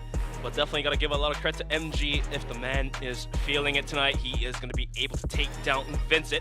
The roster looking strong as well. VNC, Action, Tuzin, Silvazera, and MG. Let's see if VASCO has it to take down VINCIT, or is it going to be VINCIT taking down VASCO? We're going to be looking at some stats from VASCO Esports as well. MG, 1.64. This man has flipped the right coin last time around. Is going to be sitting on some amazing amount of kills, followed by Action and Silva, 1.25, 1.27. So a bit more consistency in Team VASCO compared to VINCIT, where it was mostly lifted by, I do believe it was Eagles, 1.46. Yeah, I mean, but the thing is, you look at the team and it's a very, very solid all around the ones. Whereas VINCIT, they're a little more inconsistent, but they did finish second. They laid it down when they needed to lay it down.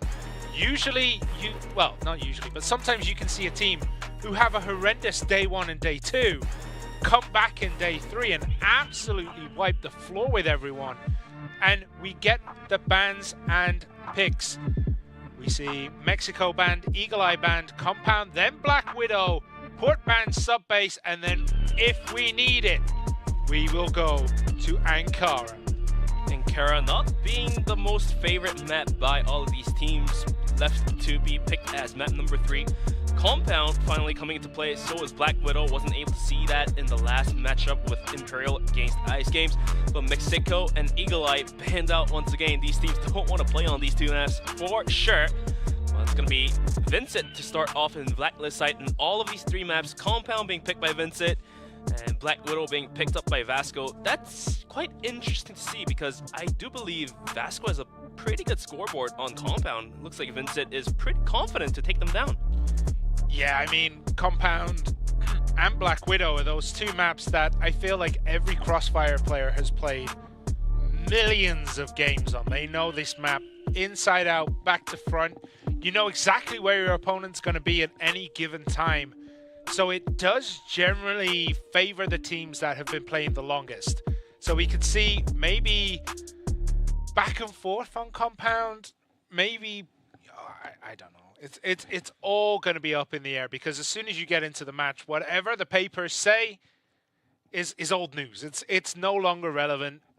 What happens in the match is exactly what we need. So we don't exactly know the results until we actually open up the book and read it. But we are going to be bringing you some match key points. SV not losing a single match against VASCO in CFBL 2023 regular season, so that's quite interesting. But VASCO Gaming have won all matches against SV in CFSI 2023 and split number 1, which happened in the late May. So these 2 teams definitely going back and forth, and this time around, it's going to be 1-1, and whoever wins this one is going to be deciding the actual winner against these 2 teams. Definitely, and I mean, going for VINCIT, I think winning is more important because they do have to then go on and play Imperial, right? You don't want to lose this one and then jump into that match with Imperial where you know it's going to be one of the toughest games you've played ever. It's one of the toughest matches you will have. You want to have a bounce from the second game going into that 3rd match and just, you know, give yourself every opportunity to get that top seed. And if you're not going to get the top seed, get in the 2nd seed so that you have 1 less game to play is so important. Yeah, I mean, more games you play means you're going to be revealing more information about your team, the tactics you're going to be planning out, and those kind of little things will add up and bite you back at the end of the day. Sorry for that. And for now, Imperial is going to be looking pretty dominant as they did take their first match, and whoever wins this one, VINCIT versus VASCO, is going to be placed 2nd or 1st, depending on how many rounds they're able to secure it down. And Imperial is going to be playing against VINCIT to wrap the day up, I believe. Yeah, that's the final game. I mean, you look at both teams' history in CEFL, in CFBL, CFSI, everything that they've played. Both teams are very much back and forth. Like, you see firsts on each side, you see seconds. I mean, VINCIT has been around a lot longer. VASCO used to be Medellin ESPORTS, Medellin Games. Mm-hmm. And they performed really, really well. They did win the CFS regional finals, and they have like 2nd and 3rds all the way through their CEFLs and CFBLs. But again, what they did is doubled on the side of VINCIT just because VINCIT have been around since the dawn of time, So right? I'm Like, looking through the stats here to confirm who has a better lead here. I mean, yeah, they've been forever. VINCIT Gaming have won internationals. They've won the grand finals. They've won so much. Can VASCO pull it out as we see both teams now on Compound? Well, we're going to be kicking things off on Compound. It's going to be VINCIT Gaming on the side of Blacklist. The roster looking strong for VINCIT. And some early aggressions not happening just yet, as these 2 teams are patiently waiting for the moment to bite. Just being utilities being traded out here left and right. Minute 46 left onto the clock here. And let's see if VINCIT Gaming wants to rotate out from the pillars and rotate into the other bomb site and see what happens. It is looking like pillars might be on the menu. And Silver is going to be the first person to see everyone here. I don't know if he has the information, but all we do know is that servers is such a hard nut to crack. You can defend that place with just 1 person against the whole team and still come out on top. We don't have any kind of rotations coming out at the moment. For VASCO, they're sitting very, very still. I mean, it looks like VNC is disconnected. Like, he is solid in that little watchtower there, or just behind the watchtower. I'm not quite sure where he is. Yeah, just behind the watchtower. He is like a statue. Just having a solo moment. He might actually be able to get a drop on Danimals if Danimals decides to push out a little bit. And it does look as though he is thinking about it. He is. He's pushing out. Oh, and he knew! Danimals knew VNC was there, but Danimals does go down. And now it looks as though the push might be coming into servers. It'll be 4 against 4. Silvazera is going to be the one on the front line to hold this one down against the aggression coming out from Vincit. The flashes are being thrown out. Borzin jumps in. Silva trying his best to hold it down. Gets one, but gets traded out instantly. Action tries to provide. And yes, indeed, he does provide 2 kills. KN to be the last one alive on the side of Vincit, trying to hold it down, but Action swings out with the pistol. That will be Canny going down. And it's going to be VASCO Esports securing the first round. Yeah, I mean, breaking the server room is so difficult. I mean, they tried it, they almost got it to work, but we saw there, it just doesn't, like, it's one of those spots that is nigh impossible to crack unless you have a superb game. But Silver goes down to Eagles immediately there. Just got a little bit too far forward, just outside of pillars, and gets punished heavily for it. Something that you do not want to see earlier on to the rounds. Losing a player also means losing ground control. And that's going to be Silva going down as a result. And while punishing Silva, Vincit decides to rotate back out towards middle to gain control once again, as the Animals last round was able to punish VNC completely off guard, swinging out with the pop flash of his teammate. But this time, VNC is going to be holding a different corner, and so is Vincit rotating in towards pillars, I believe. Yeah, they are moving over towards there. It does look like they're gonna bump into VNC, who does, I think, yeah, just about gives away his position. But he is going to be supported here. MG is just around the corner if they need him. But again, like, breaking servers, it's so difficult. They just got to sit back and duck and dodge around the servers, and they can hold this for 1,000,000 years without being broken. You could probably give everyone on VG a respawn, and they'd still be able to hold it. Well, we'll have to see if Vincit actually wants to break into the server room. They could always rotate out, but the clock is ticking down. Less than a minute, only 48 seconds remaining in the meantime. Yeah. And looks like the rotation is going to happen the other side of the bomb site, which is bomb site 8, now held down by Action and Tuzin. Action showing us superior gunplay in the last split. Does he have it in this split as well? We'll have to see and find out. Less than a minute remaining. Tuzin with a smoke in his hand. Popping it off. Here comes the aggression down towards middle. It's going to be MG holding it down with a nom in his hand. Only half HP though. That will be a tough hold. Here comes the rush. Action finds one, but Borzin is quick to trade him out. And it's going to be Tuzin on the site. We'll find the kill. What gets traded out? VNC swings in, gets a kill as well. They have to get the bomb planted. Only 5 seconds. They're going to go post it. And looks like the bomb is planted. GDS, he holds a great angle, sprays down VNC and MG. And it's going to be Vincit securing the round they need. 1-1 on the scoreboard. Yeah, this is very, very even between the two teams. It's very hard to put any level of difference between them.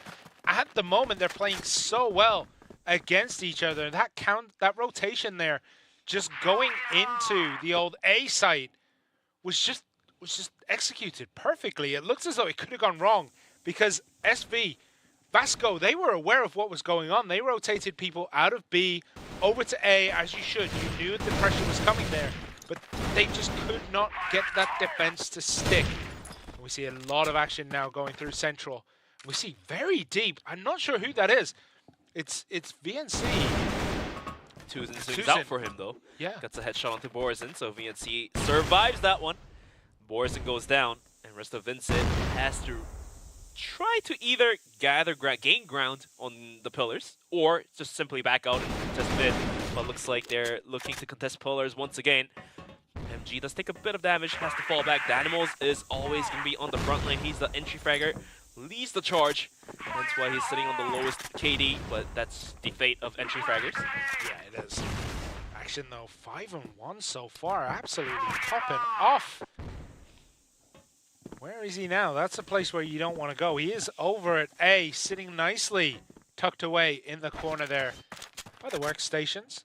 So We'll see if there is going to be another push into him. It does look as though that is coming, as it looks as though they're going through pipe up in towards A. In the meantime, Eagles was able to snipe down MG down through middle. So that'll open things up. Action is going to be on the front line. Pull this one down. Danimal, such a quick reaction. Will take Action out from the lobby, and here comes the aggression. Tuzen trying to hold it down on top of the vents. Has to fall back down as the aggression has been completely came through. Push to the shove. Bomb planted. Now going to post plant. VNC now rotating in, trying to clear angles for his team. Does he realize Danimal is right in front of him? Silver is going deep, deep down through Central Plaza. Is he going to continue the wraparound? No, he isn't. He's just going to try to maybe break through this side door here, as it's all go for VASCO. Surely they have the pressure. They get one. They could switch guns, but it's not enough for Silva. And another win goes the way of Vincent Gaming. Eagles absolutely popping off. Takes down MG in a duel in the middle.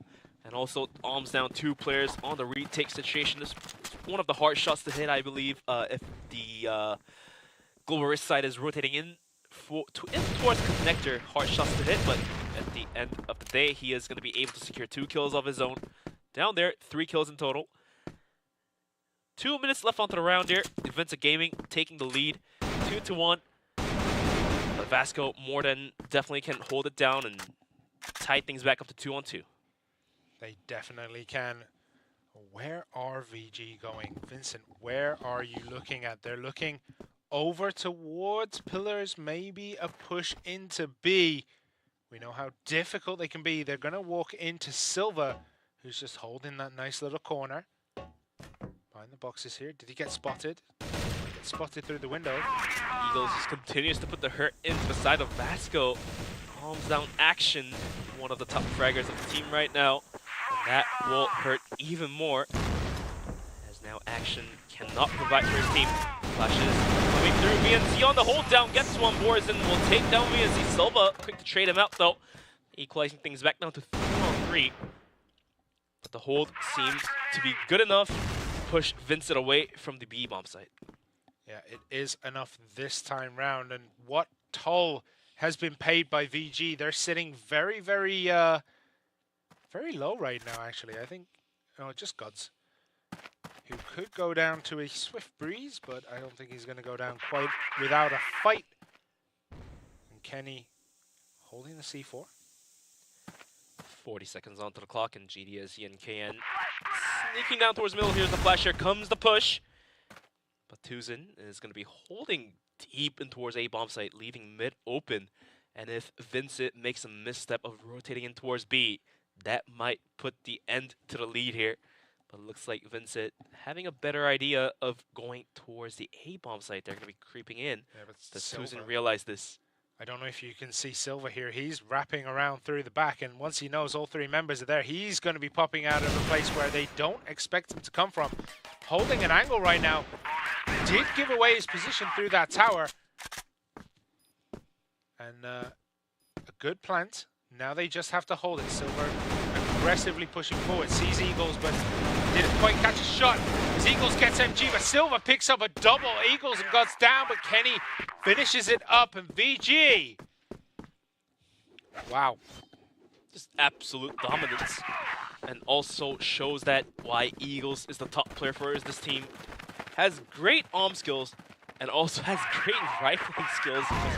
Also able to find a kill of his own with the rifle that he picked up. And the nades are going to put even more hurt into VASCO. Action and VNC both going down. What a disastrous moment. You rarely see... It's going to be 5-on-3. I was going to say, you rarely see 1 grenade kill, let alone 2. I think like this is one of the rarest occurrences in Crossfire. But can VG continue to turn that screw? Tuzen and MG have it all to do. It's 2 against 4. So now we go hunting. Tuzen coming through double pillars. He's going to start looking maybe for Borzin, who's sitting at the back, but MG gets Kenny. That's a massive, massive pickup. MG does not miss those shots. Gets a kill. 3-on-2, but the bomb site soon to be compromised. Does Tuzen realize the push is coming towards his way? We're going to be seeing Eagles and that complete. Eagles goes down. Just swings out once again, but Borzen is quick to react. Trades him out, and it's all down to the hands of MG. 1v2, Clutch and a Dream. Can he make this happen? I'm sure he can, but Borzen and Danimals have a lot to say about this one. They have no idea where he is. I don't think they even have an inkling. I think they assume he's sitting up in servers, because that is where the smart money would put your player, right? You want to be in a place where you just cannot be broken. Even with a sniper rifle and a pistol, is still a very hard place to break, but MG is nowhere near there. He's sitting pretty down in Central Plaza. Well, in the connector from A to the base. So where is he going? With less than a minute, and VINCIT has decided to creep down towards the B bomb site, and MG does not notice this. Has to wait for the bomb to be planted, then he can move. Oh, but retaking this is going to be nigh impossible for him. Sitting down in those servers is just so good defensively. But if MG does find one quick arm shot, make it into a 1v1, then it might as well be very doable. Well, for now, MG just trying to creep and use the angles. The smoke starts to dissipate. MG now swings in. Goes for the pot shot, not going to hit. Takes out his pistol. Clears the corner. This is a shot. He does find one. But Borzen is quick to provide support. And VINCIT Gaming secures their 4th round. It's going to be 4-1 on the scoreboard.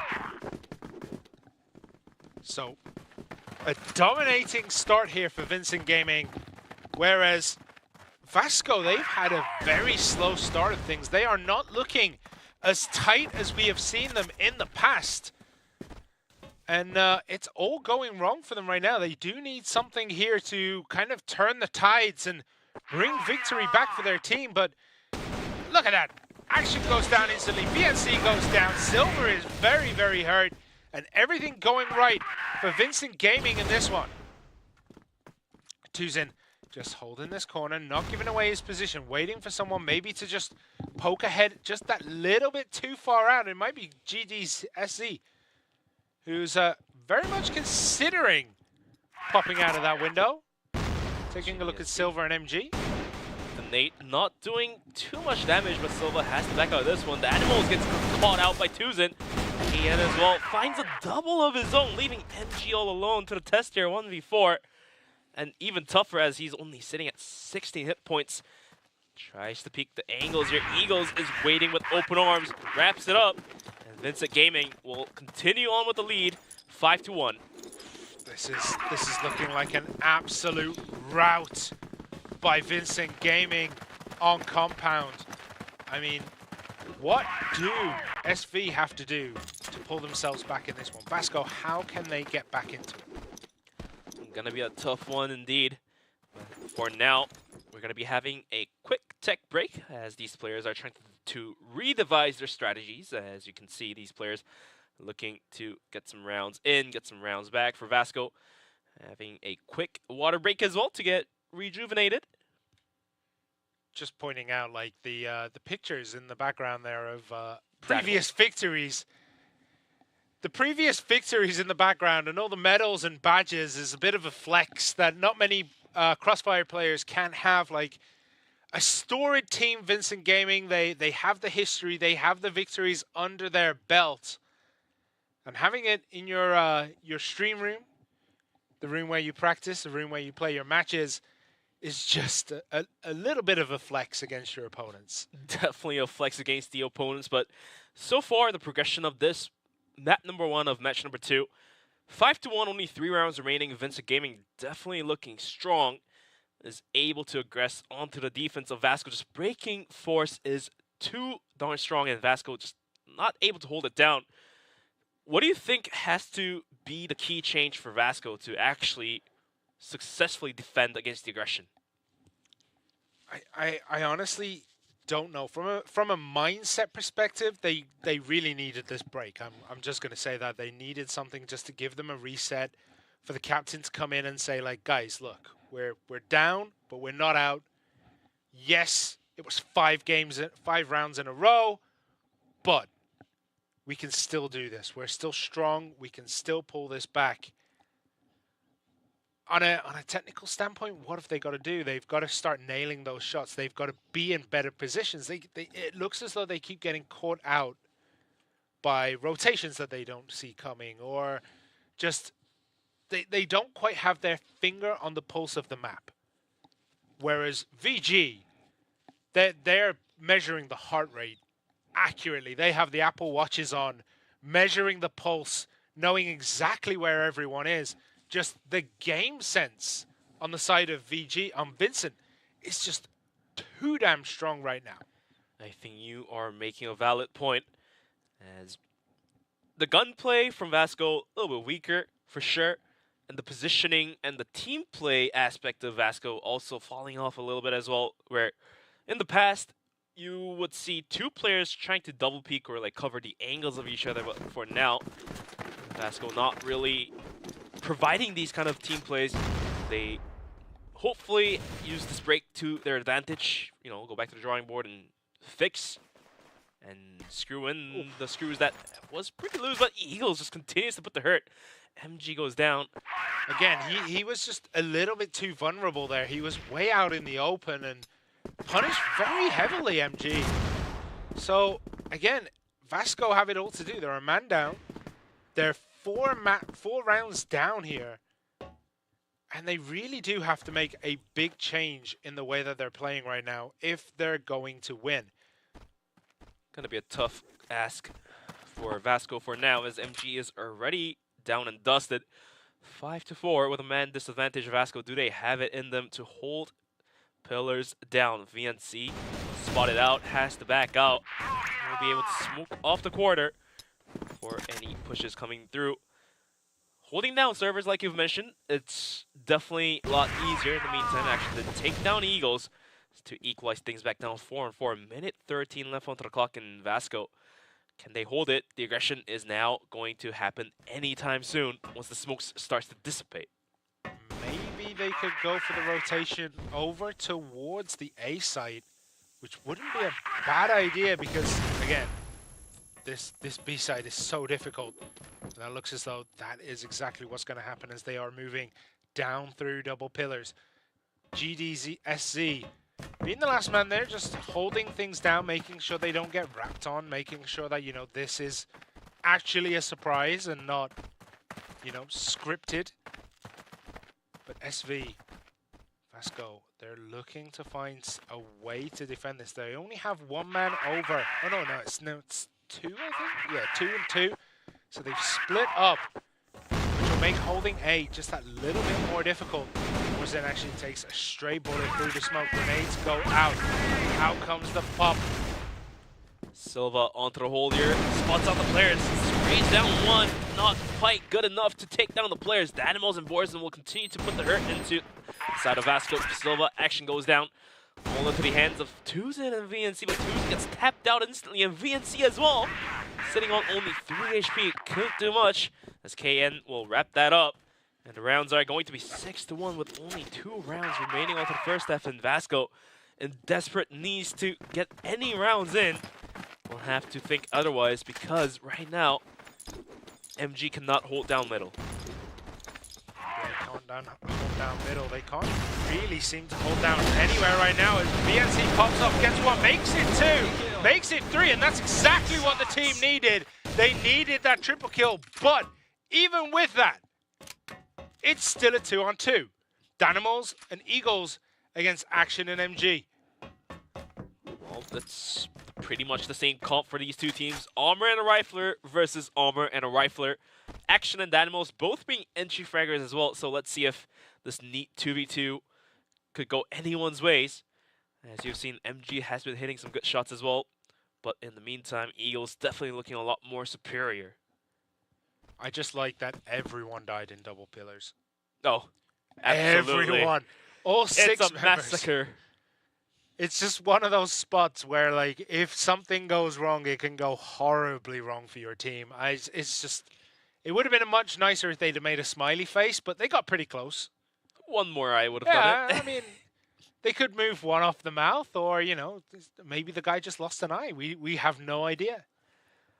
We'll find out, but with a minute left on the clock, Vincent Gaming Action trying to go towards a bomb site. That's quite interesting. I'm just going to point out, Action can just turn around and get an angle straight through there. So he's not completely out of the way. He can put himself in the action relatively quickly. It's a relatively quick rotation, but they do need to know that this is coming and they don't have eyes on it. If you take a look at the minimap, you can just about see that, yeah, MG is on B side, and now they know. Oh, almost got clipped. Danimals lucky there that the box in front of him was just solid enough to reflect that bullet, because that was going straight for the neck. If that went and secured a kill, then VASCO Esports may have picked up their desperately needed second round. Not yet, though, as MG's now rotating in. Danimals spots out MG. Unfortunate for him, it's all down to Action. Has a pistol, trying to spot out the players. Only 8 seconds onto the bomb. The flash completely blinding him. The pistol is good to get one. 4 seconds remaining, and he has to tap the bomb. Not enough time. That will be Vincent Gaming, although losing all the players is going to be able to secure their round once more. That's going to be 7-1. And so far, Vincent Gaming looks pretty darn strong. There was just nothing he could do. He ran out of time. If he started disarming the bomb, Danimals would have popped around the corner and taken him off the map. So, I mean, he did what he could. And GDSC there, like, kind of just dodging the bullets. Hiding in that little corner, making sure that he didn't get hit. But the bullet, he could see everything just fly right by him. GDSC was pretty lucky on that one. And even for this one, he was able to dodge the bullets. Action was just shotting through the smoke. Just barely missing by inches next to his head. Eagles, absolutely feeling confident, is going to be aggressing down towards middle more aggressively than expected.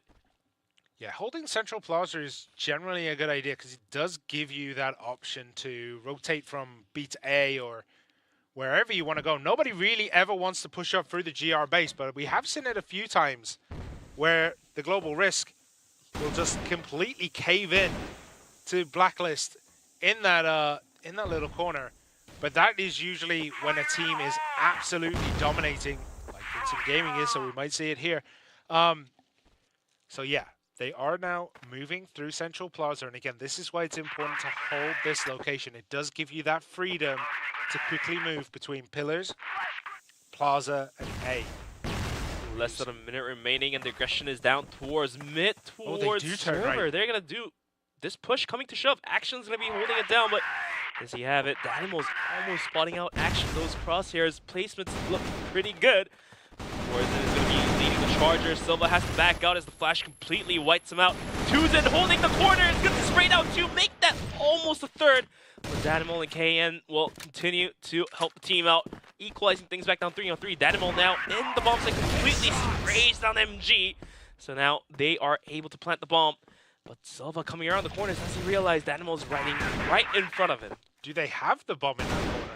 I don't think they do. I don't think they have the bomb. Oh no, they do. It's down. Okay. My bad. Danimals takes out Silver.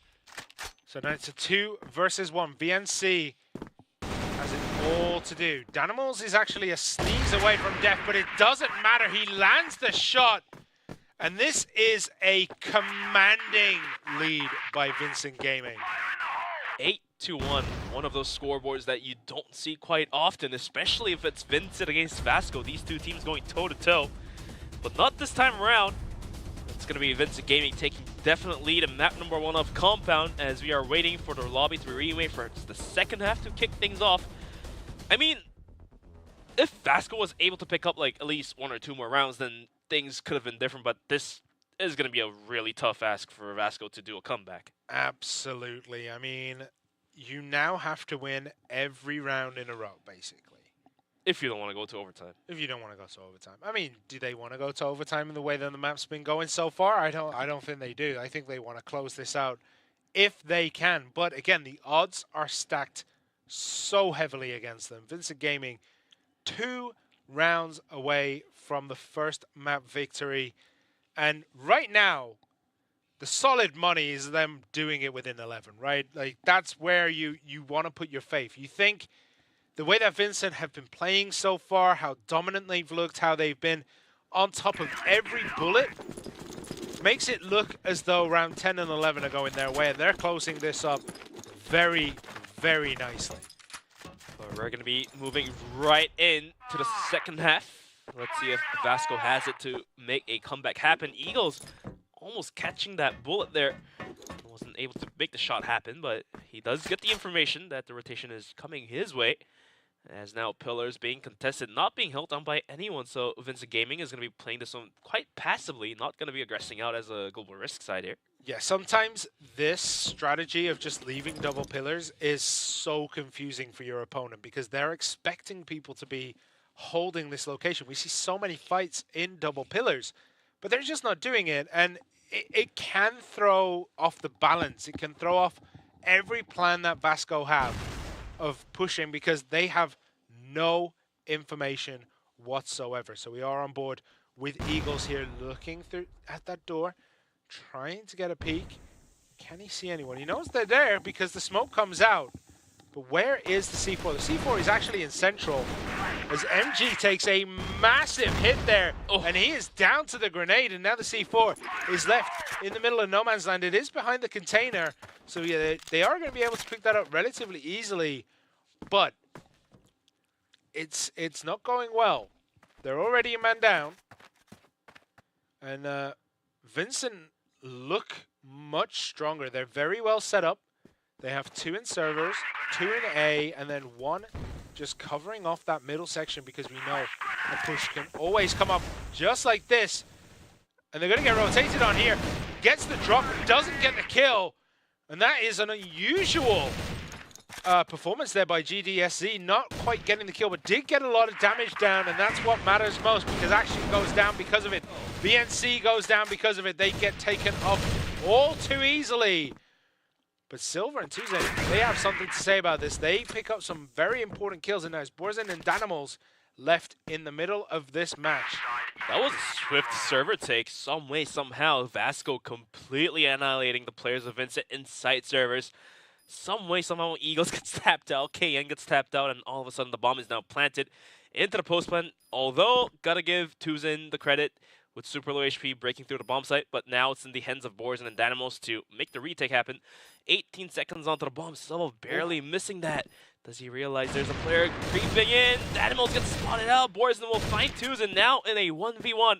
The timer ticking down. Borzen trying to get the kill. He cannot secure it as Silva. The pistol play is too good. That's going to be VASCO Esports finding the desperately needed second round.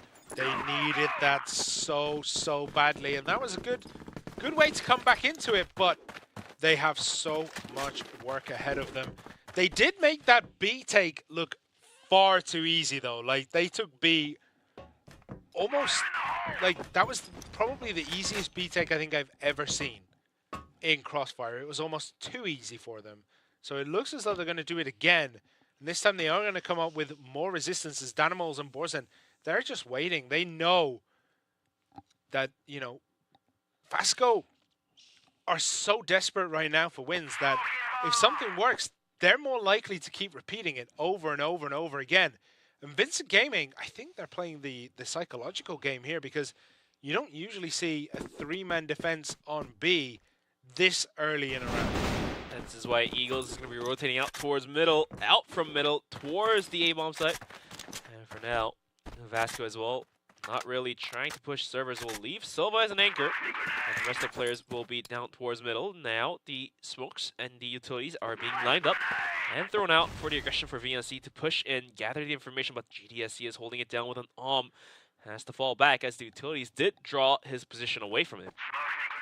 Oh, GDSC is going to walk into action, doesn't land the shot and has to retreat as Kenny goes down to Tuzen here. Make that 2. GDSC is down as well. Make it 3. Eagles goes down as well. And VASCO look a completely different team. Danimals gets knocked out as well. Borzen in a 1v5 and a dream. Back out the nade, even putting more damage in towards him. The bomb is now planted. What more can Borzen provide?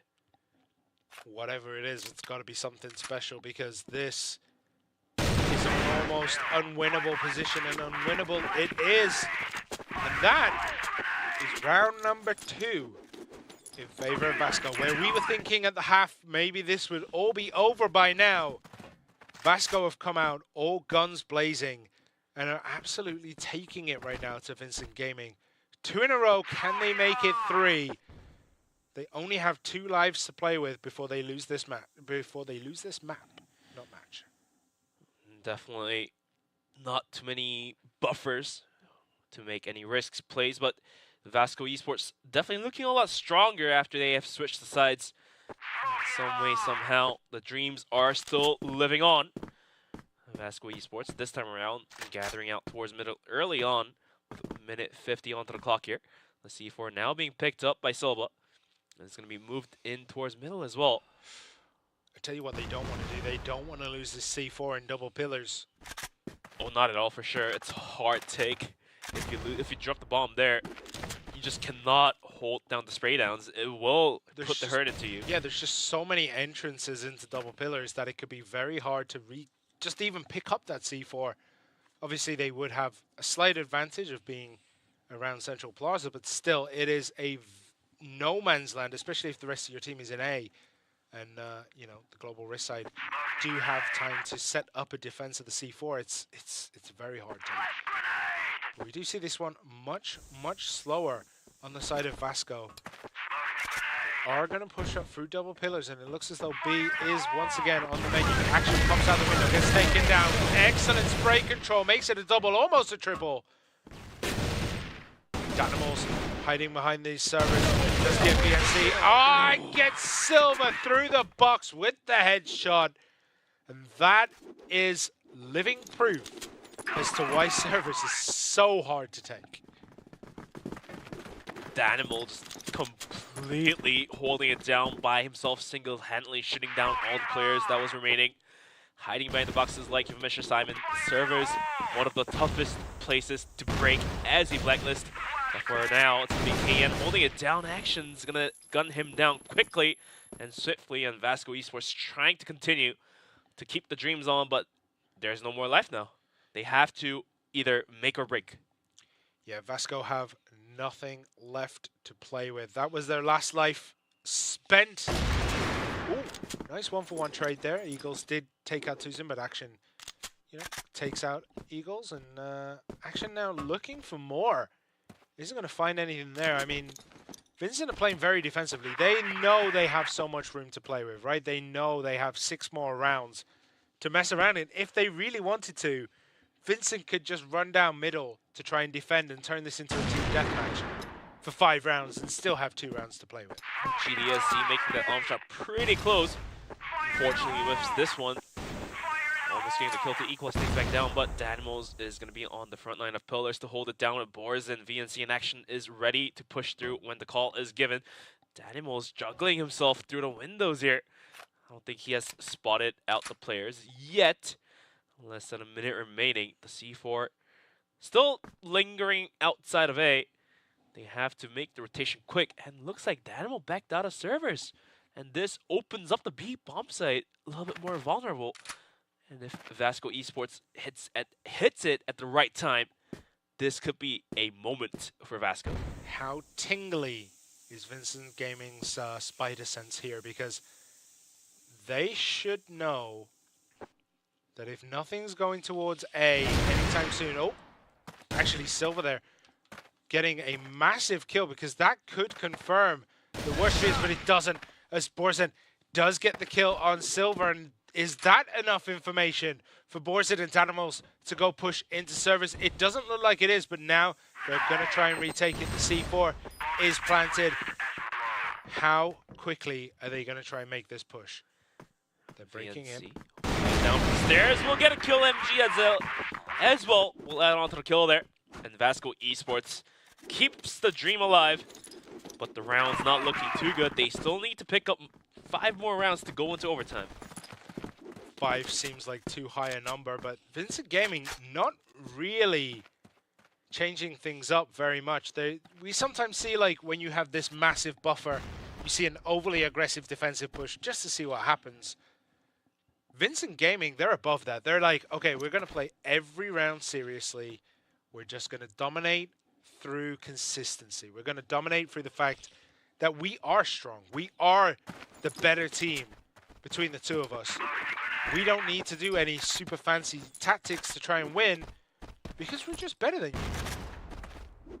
Absolutely. But VASCO, they do have a lot to say about that. They have been pretty good the last couple of rounds. This half, much better than the first half.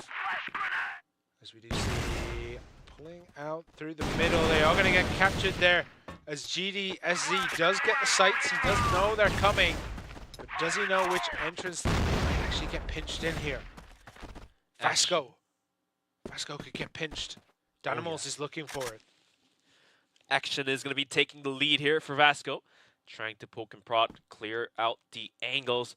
Minute left on the clock as Silva as well. Trying to provide some information as well. It is going to be clearing out the corners as well. The rotation is going to be closing in towards servers. Dynamos will be quick to spray down too, but Action is quick to trade him out. Servers at risk. Borzin rotating in to provide the support. He spots out Silva. That might just be enough for Vincit to make the retake happen. Yeah, but they can duck and dodge around these servers all day long. But it is 4 against 2. So the odds are forever in Vincit Gaming's favor here. They have the momentum of, you know, they have so many maps, so many rounds to play with. But can Action and MG do it? Oh, MG tries to get that one. That would have been a big pickup. Action actually goes down. MG has it all to do. Gets 1. Can he make it 2? Gets 2, but not enough to finish it out. And once that's diffused, there we go. Vincit Gaming taking map number 1, Compound. And that was a very, very dominant display. VASCO definitely showing some signs of life when they switch over to the side of Blacklist, so it kind of gets me questioning where if VASCO was able to start off to the side of Blacklist, could we have seen a different scoreboard where VASCO dominating over Vincit? But for now, it's going to be Vincit Gaming taking away map number 1 of their pick, Compound. So it's going to be 1-0, and let's take a look at some of the highlights. Some great moments coming out from the players here. Yeah, I mean, there was never really like super standout moments. I don't think we saw anything above a triple kill, right? But it was super solid play by Vincit Gaming. I mean, they had 8 in a row, right? They dominated the first half of this. Maybe that gave them enough cushion maybe to take the foot off the gas and stop exposing more of their strategies and save some for the match later, but we'll never know. We'll never know.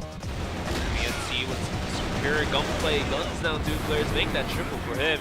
Was a moment. Live. Wasn't enough, as Dynamos will also show some effort of his own.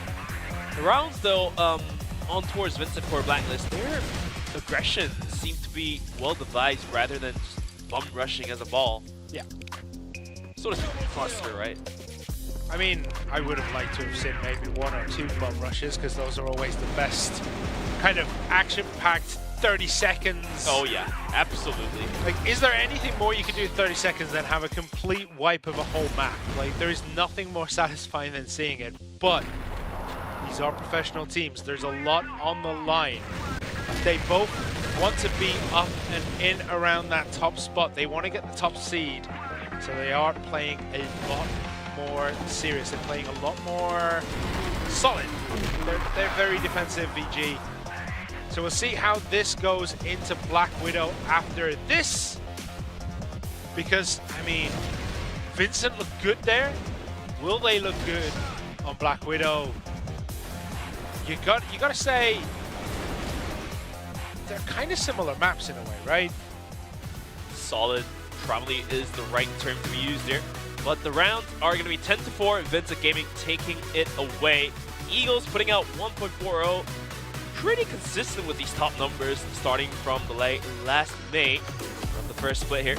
On the side of VASCO, 1.30 for Action as he was the one getting triple kills, double kills, leading the charge, but the rest of the teammates being pretty quiet. But like we've seen from the games of Imperial versus Ice games, it does take a map or a couple more rounds to get warmed up, so to speak. So let's see if VASCO has completely warmed up as we are about to move into the next map of Black Widow. And like you've mentioned, Black Widow, one of the maps that these players play millions of times, make the perfection. And if VASCO absolutely feels it now that they're all ready and warmed up, the blood pumping, then we might be able to see an upset.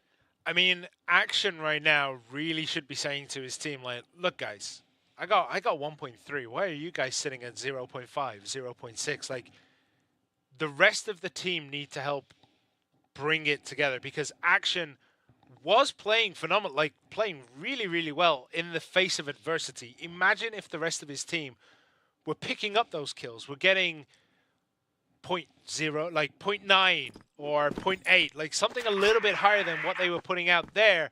We might have been looking at a very, very different compound, but we are now on board for the old favorite Black Widow. Let's see what this map has in store as MG snipes Danimals off the map almost immediately. Caught down on A-Long. And first blood here goes to VASCO.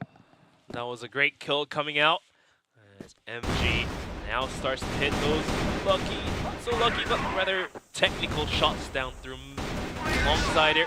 Soda as well, somehow finds the headshot to GDSZ to put even more hurt into the side of VINCIT. So VASCO Esports starts off pretty strong here coming into map number 2.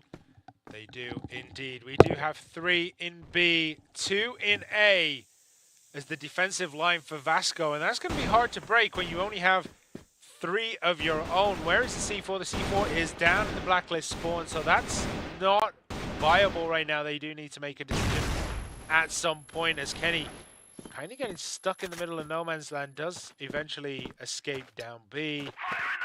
Will they be going straight up mid? I mean, no one on SV actually, no one on VASCO has eyes down that long central passageway. So they don't have any of the information that they usually would have at this point in time. And that could be good for VINCIT as they make a big statement. Eagles there, getting MG off the board on A. Where is the counter rotation? There is no counter rotation right now. They are going to be able to get this C4 down. There's Action here, looking to continue his form so far. He is going to peek up through the window. As much could be done. The C4 has been planted. The catwalk strike was the right choice for VINCIT with 2-man disadvantage. Eagles was quick to take down MG to try to equalize things back down, but these flashes are completely putting the defense out of position. Eagles, though, pistols out, taps out Tuzin. Somehow Silva will swing out inside, takes down Eagles. VNC as well will take down KN. Almost down to the hands of Poison and a half HP. VNC swings out, gets a double of his own. The defuse comes through, and it's going to be Global Risk securing the first round here. Yeah, VASCO drawing first blood is exactly what they needed to kind of bring this match back in their favor. As they did kind of get stumped on compound, they are looking much more solid, but anything can change. This is VG. A team so steeped in history that they probably have their own book written about them in Crossfire history, because they have been around, as I've said, since the dawn of time. So what are they going to choose to do now? We do see A-Long being held very, very nicely by VASCO here. Unfortunately for VASCO, everyone on VINCIT is currently going up B. And B bomb site is going to be held down by MG with a jump spot here. Usually you would be seeing a rifler towards the box to the right here, right off the bomb site to hold things down. And just like that, we're going to be looking at Tuzin rotating in to hold it down. The flash, though, is going to slow down the aggression of VINCIT Gaming. Are they going to make the push? Looks like Danimals is going to be leading the charge. The nade is going to come Tuzin's way, and the spray down is too good, too accurate. Tuzin's goes down. And B bomb site at risk as the smokes are completely fading away the angles that VASCO can play with. Danimals was so vulnerable for so long while throwing that grenade and didn't get punished for it. Absolute insanity. Normally you'd see him instantly popped as soon as he showed a shoulder through that doorway, but doesn't matter now. The bomb is down And there's 25 seconds remaining. Vincent Gaming have to hold this position, and VNC is probably going to be the first through the door. The Animal on their windows will try to hold it down. Will actually find a kill onto VNC, who did take down Boris on the peak. Action tries to spray down one player. Not going to happen. Kane gets one. The Animal as well. GSE pops out as he was hiding by the walls. Anti-flashing. He pops out, springs out, gets the kill, secures the round for Vincent. Yep, and that is good news for Vincent, as they are now 1-1 with VASCO on Black Widow. Now, early doors, just a bit of toe poking going on between the two teams. So where are they going to push this time? Is it going to be the A push? Because they haven't really pushed up A long at all. Like, it's all been through catwalk every time they've gone up that way, which is once, obviously, but... I mean, this is still good for Vincent. They were able to gain the long control, which basically means you're taking the ground away from VASCO to play with. You're kind of putting them to the corner of the ring, and you're ready to start punching them in the face. So this is what exactly Vincent is doing, closing in the grounds, closing in the gap that VASCO could play with. Tuzin does have that angle down central, so he is going to be able to get some information. I'm not sure if he sees Kenny there at the moment, but the C4 does look as though it's sniffing towards B. But no. They're still undecided, Vincent Gaming, as to whether they're going to push the Animals there. Playing with fire as Tuzin does have a sight there. If he'd have been a little bit slightly too exposed, he would have been down, but the whole team now rotates across central passage, and they're going to start moving up through the alley. But they don't have the C4, so they don't need to push too hard right now. They still have 50 seconds remaining. They're going to rotate back, pick up the C4, and then make a decision. Vincent Gaming playing this one like a book. Takes control of long, leaves a player, takes control of middle, and leave a player down towards catwalk, and the rest of the players starts poking and prodding. And wherever they find the peak, they are going to start rotating in that way. Silver might actually get a rotation. He sees Animals, gets him down, and instantly runs back. That's a big kill for Silver there. MG on the bomb site, tries to hold him down, wasn't able to find the option. Tuzin swings out, unfortunately, though. Warzen is there to find the quick headshot. The bomb site now being compromised. VNC is going to try to sneak up from underpass, gets spotted up by Eagles. The pistols are raining, but VNC gets the kill. Kayan on top of the site will swing out, gets the kill, and the retake is going to be a 2-on-3. Although, you see Kayan going down, 2-on-2 might be very doable if Action can spring out and get the kill, but GDSC's position looks pretty strong, but Action will find that hard kill that he needed. All down to the hands of Boris, and will take down Silva to super life sheet. 1v2, not a lot of bullets, 16, he gets 13, and Silva pops out. Pistol play good, and VASCO Esports will secure their second round, 2-1. He almost got that pre-fire around the corner, right? Like, if he'd have been half a second slower, and it's not very often in Crossfire we say if someone was slower, that would have been better. But if he was half a second slower, he'd have nailed that. Oh, more than definitely he could have nailed that, but they might do some justice. Does take away a bit of health from Tuzins and VNC, but not a majority of damage being put out. Yeah, they kind of got tickled by the dust that blew up from the grenade more than actually taking damage.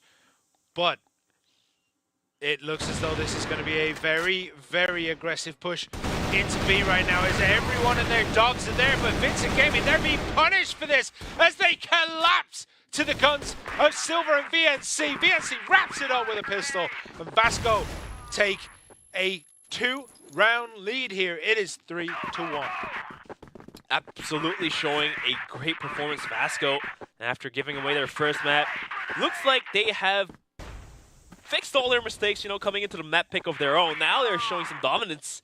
Not yet to be marked as complete domination yet, but it looks like so far VASCO Esports is putting out a great performance. 2 minutes onto the clock, and this time around Vincent does gain long control again, sending out player down towards middle. So they're going to be sticking to the book once again.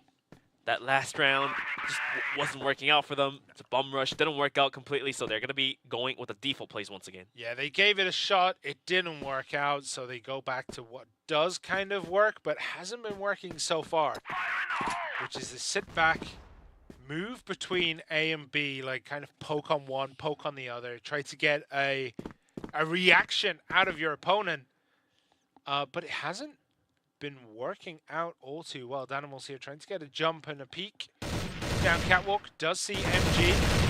Is taken out. Borzin does manage to pinch that kill.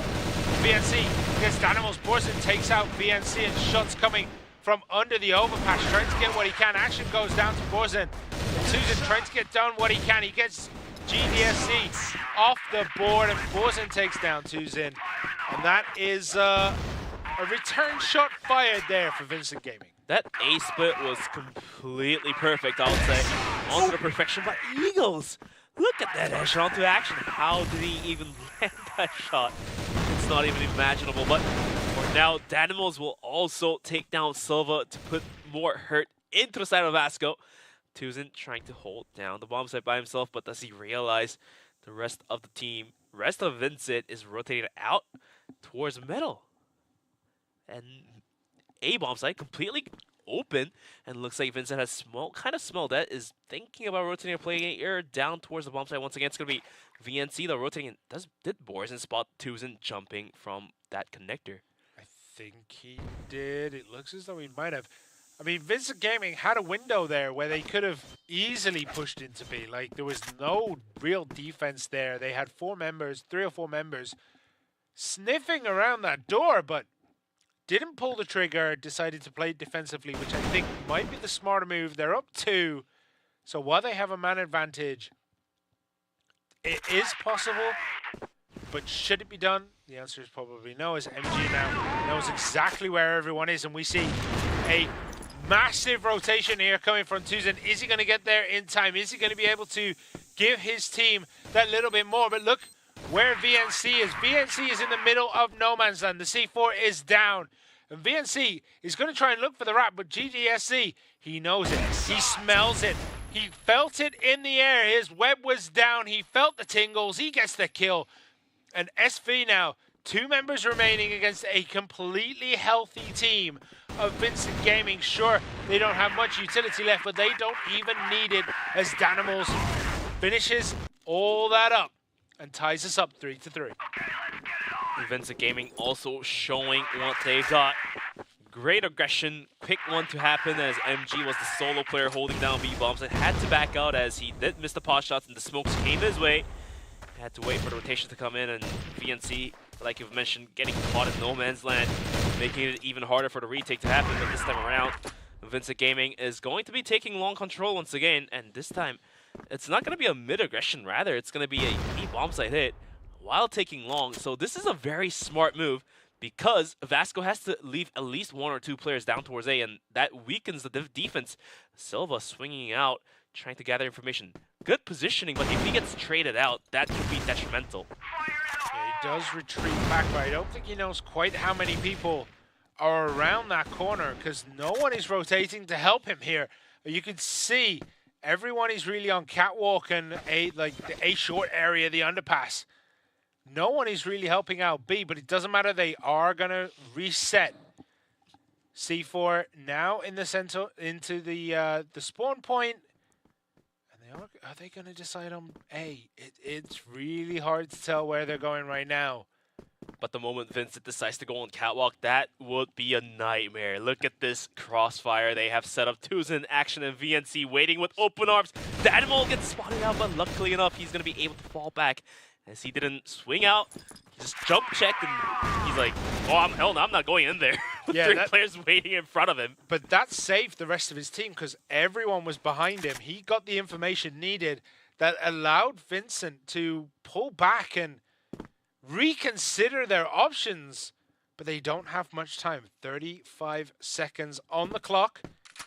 They're going to try and repoke down catwalk, and they get punished for it, but they do manage to get 1-for-1. As Kenny popping off, gets MG, gets VNC as Tuzin takes out GDSC. Borzin gets 1, Action gets another. Borzin picks up another. Silva takes him off the board though, and it's a 1v1. It's Eagles against Silva, but Silva gets popped off with the pistol. And Vincit Gaming now finally take the lead on this map.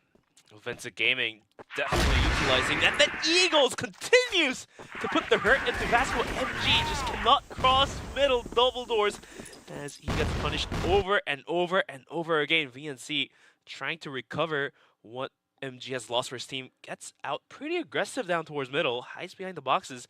Great positioning as VINCIT probably doesn't realize this. I don't think you ever expect anyone to be hiding there. Borzen might be punished, but he does check the angles, he does check the boxes. Actually sprays down VNC, so that did not pay off at all. And Borzen being a bit more smarter here is going to be able to take the kill there and secures middle for his team. A web has been laid on this half of the map. VG are taking a massive, taking advantage of that by just knowing. The game sense is unreal. Borzen takes out twos in here. More shots going down central, looking for some kind of indication that they can attack. Because, I mean, VASCO only have 2 members left. Vincent Gaming, the whole team is up. They can kind of do whatever they want. VASCO need to find some kind of trade. I don't think Action jumping across central is going to be very healthy for him as he gets taken down by Eagles there. But is wrapped around on by Silva, but that should be enough for the rest of Vincent Gaming to decide to go on a little hunt here.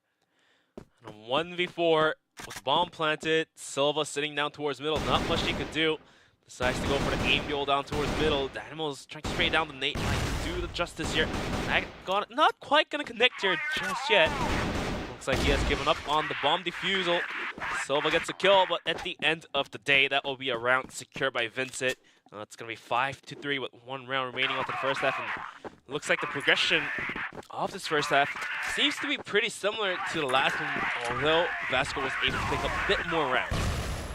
Oh, I don't know if I'd say the progression is the same. It's looking good for Vincent, but it's not looking as clean as Compound was. Because I mean, Compound was 8 in a row, man. Like you can't get much cleaner than that. 9 in a row never, ever, ever happens. I dare one team today to get 9 in a row. But for now, Eagles still trying to get kills down towards middle. Unfortunately, misses the shot. I don't even know if I should say unfortunately because you're supposed to miss those shots, but Eagles just too good to land it. Minute 40 left onto the clock, and another default setup. Takes down long, gain long control, send players down towards catwalk, and then spraying out for a split take. It's been working, so they're gonna devise it once again, sending down GDSZ towards a long. For now, KN and Eagles is gonna be looking down towards middle. Minute left on the clock, and they are trying to find any lucky picks of VASCO Esports swinging out. Yeah, but they're not getting any. They're just trying to find information right now. This is the information gathering. Yes, it's taking a very long time for both teams to, pull the trigger and decide on something, but they need the information. They need to know that where they're going is safe. And I tell you what's not safe right now. Catwalk. Catwalk is not safe. Catwalk is not safe. You got MG underneath. You've got Tuzin, I think, getting eyes on it. Action is just around the corner. He's hiding behind the van. So, I mean, it's such a risky take. But it looks as though they're going to commit to it. MG from downtown knows they're coming. And look, oh, they went into open arms of Tuzin, but he was just too slow. Here comes the split from long as well. Eagles will get a kill. GDSC and Danimals swings out once again. Takes down Action. Silva from windows is able to find Danimals. Trying to equalize things back down. Jumps out the window, but Eagles too good with the pistol. Gets the headshot onto Silva. All down to the hands of VNC and a half HP. A bit more than half as he's sitting on 76. Has a nade, has a smoke. Gets a kill onto GDSC. But KN and Eagles 2v1. It's easier said than done. VNC is waiting for the smoke to dissipate, but the timer is against him. Running against the clock, 23 seconds remaining. Onto the bomb timer, he's going to be aggressing in closer and closer, but look at that needy double setup down towards catwalk for the double peek. The bomb not planted for him. Can he get the sneak? That's going to be a hard sneak. He goes for the kills, gets one, but Eagles swings out with the M4, gets the kill, and that will be VINCIT Gaming securing their 6th round. 6-3 for the scoreboard. Dominance here for VINCIT, but VASCO did find 2 more rounds in comparison to the first map. Yeah, it's looking like another bit of a stump here, 6-3. But you know, at the change of the half, everything is new. We just see Danimals take a bit of a. Ooh, MG actually took a massive grenade hit there. He's very, very hurt, and that might just slow things down on the side of VASCO. They're doing really well. Like they're not being outclassed completely by VINCIT Gaming here. I mean, VASCO definitely showing some signs of life here, but so far, VINCIT Gaming has more complete teamwork. GDSC finds that headshot through double windows. How do you even land those? As it goes down, the aggression comes through, but GDSC continues to hold it down. Daniel as well find the call to action. Now to Silva and MG. MG has to back out of this one. Not more can he do. Nothing really. He has nothing to play with. He only has 44 hit points. He's going against Danimals, who is very hurt. Kenny, Borzen, and Eagles, who are also very healthy. He actually gets 1. Can he make it 2? Completely flashed. Doesn't want to swing out just yet. Look at this setup by Eagles and Borzen. KN just waiting with open arms, holding every single corner. It's going to be a tough ask for MG. Comes the aggression, 3-man push, the pistol, and Dream gets 1, but KN is good to follow up. And that'll be MG going down. VINCIT Gaming securing their 7th round. Well, it's going to be 7-3 for the scoreboard. 2 rounds away for VINCIT to secure the match point. Yeah, I mean, if VASCO can all get on the same page at the same time, they'd be doing well. Silva right now is 12-7. He's been playing out of his mind. Sometimes that just isn't enough as he goes down, make it 12-8. As GDSC takes him off the board very early here, before even the 2-minute mark. So, not looking good. It looks as though this might be closed out again by VINCIT Gaming, putting them up by 5 rounds. You know, when you see these pot shots land through the smoke, you kind of have a sense that, wow, the luck is definitely smiling towards VINCIT. As that's going to be Silva going down, one of the top key players of VASCO. And that will actually put a halt onto the aggression of VASCO, as we'll be looking at 2s and aggressing down towards middle. Doesn't want to cross towards middle just yet. He wants to clear out catwalks left and right. But for now, still a lot of smokes being saved by VASCO. They could actually go on to any bomb sites they want. They're going to be going down towards a catwalk, but look at that setup. Danimal, Eagles all waiting. Now they're going to smoke that angle off to buy even more time.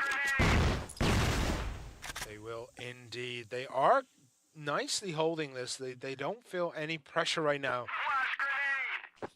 They do have a lot to work with, right? They have so many rounds over their opponent that it's not going to matter too much if they drop 1 or 2 here and there. But look at that. Danimals actually ended up with a face full of enemy. And, you know, did get taken off the board, but now it's 4 against 2. Action trying to juggle with his position, almost getting the kill there, but KN will return to favor with a headshot. All down to the hands of an MG, 27 seconds and a Dream. Has all 3 utilities to work with. If he's able to find a good grenade, then he might be able to finish things off with the pistol, but continuing with the arm, Eagles will quiet him down. And VINCIT Gaming secures 1 more round. It's going to be 8-3, 1 round away from the match point. And VASCO, no more chances are given. They have to make this one happen, otherwise it's going to be a done deal. It's going to feel like a done deal. So, what do you do as VASCO? You've been played off this side near completely.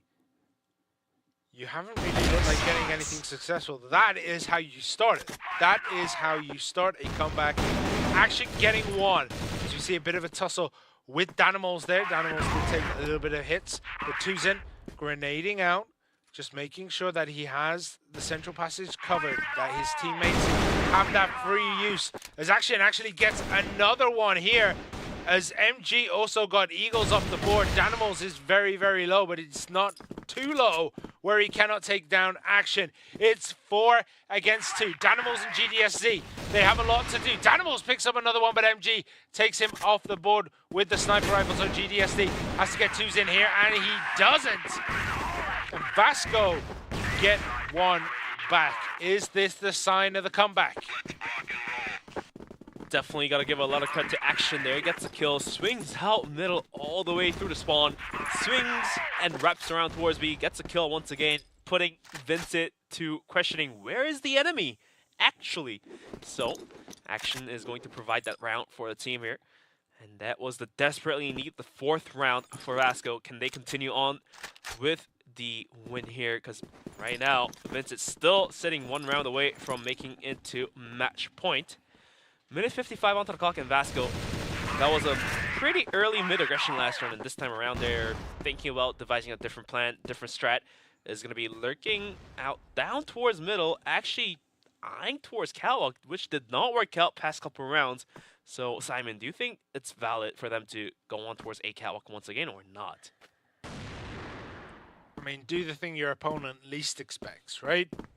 Yeah. However, I don't think VG are taking this. I think they already know where it's coming. So it's not unexpected anymore. So it's really hard to say. It can work out for them, but it's not going to work out this time if they do decide to completely commit. They have time to rotate over towards B if they feel like, but they have not tried whatsoever. Dynamo swings out, puts the damage into VNC in action. Here comes the aggression. KN takes that one. Tuzen returns the favor by taking down KN. Eagles is holding onto the bomb site. Could not jump into the windows, but the pistol player is too good. Action does find the refrag, but isn't.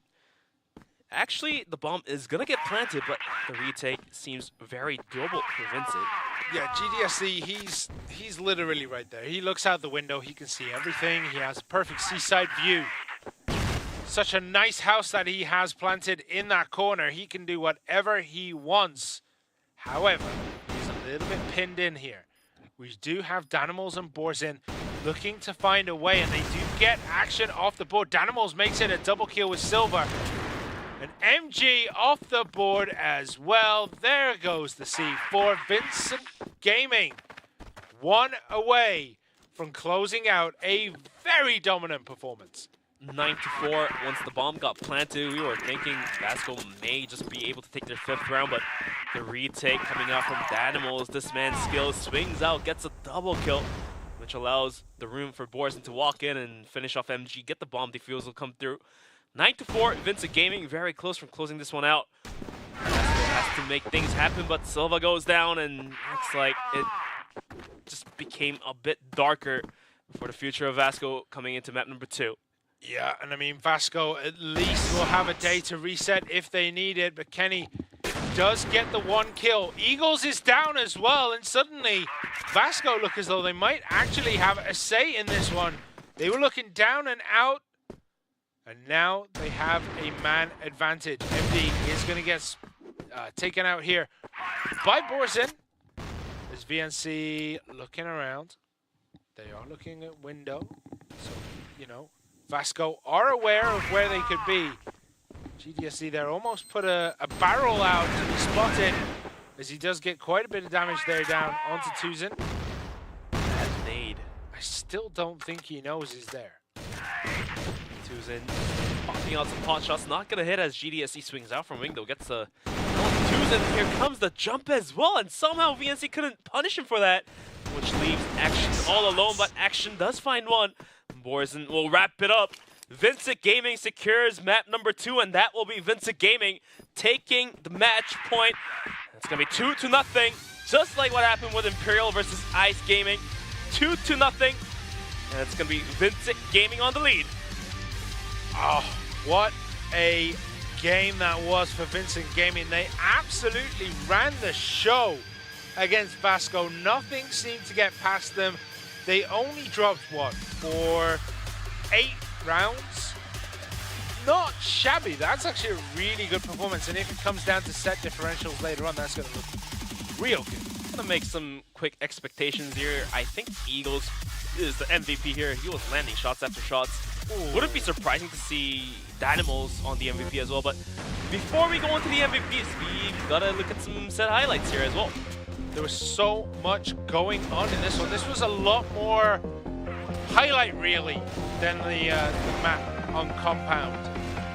But still, it always just looks like solid Crossfire. It's not flashy, It's not super exciting.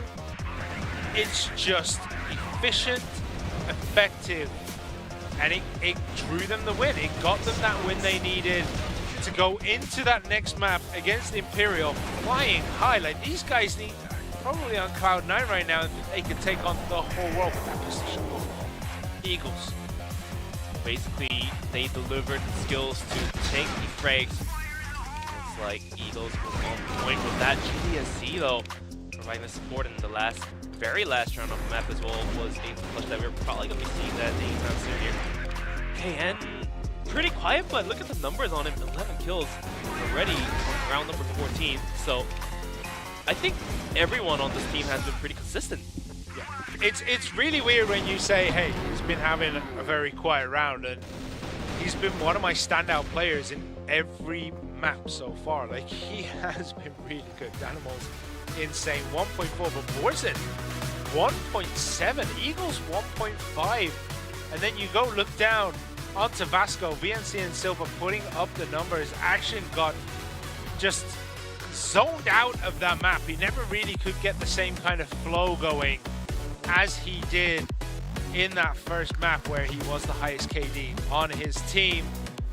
But an overall super strong showing for Vincent Game. Definitely got to give a lot of credit for Action for VASCO, as Action was leading the charge. Action was trying to hold things down. Was a couple inches short of making things happen, but here is the result. 10-4 for map number 1. 10-4 for map number 2. It's going to be 2-0 as Vincent Gaming is going to be able to take down VASCO Esports 2-0. I mean, what more can we say about that? That was men against boys, it felt like at times, because they just absolutely slapped the taste out of VASCO's mouth. Dynamos is going to be picked as the MVP. Surprisingly, it's not going to be Eagles, but definitely got to give credit to Dynamos. 1.38 KD, but from the recap of the highlights, we were able to see Dynamos leading the charge, going in, going out, getting kills left and right, providing that crucial frag for the team that he desperately needed. But looks like we are ready to interview our MVP for match number 2, Dynamos. Hello and congratulations for your win against VASCO.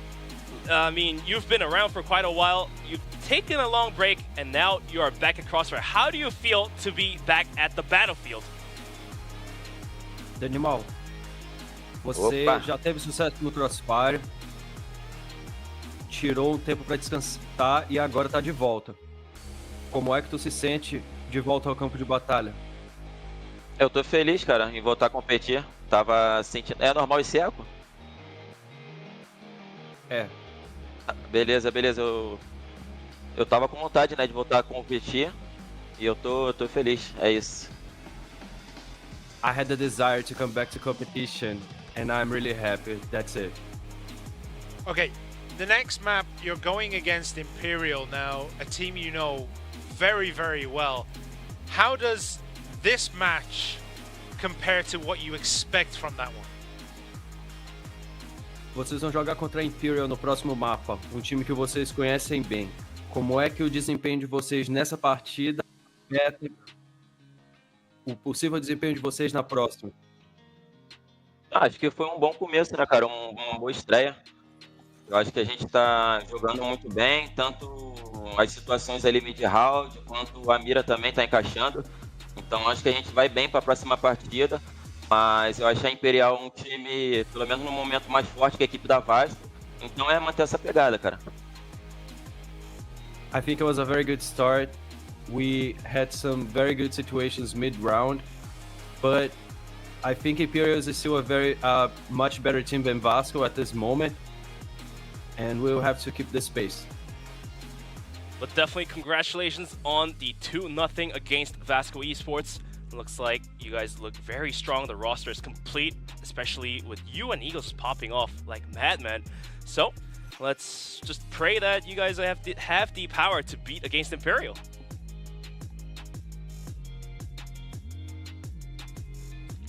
So yeah, good luck. Good luck. Good luck for your next good luck round. For you. Yeah. Thank you. All right, Dynamos accurately presented the situation here. Yes, VASCO we dominated them, but they do look weaker than they usually do.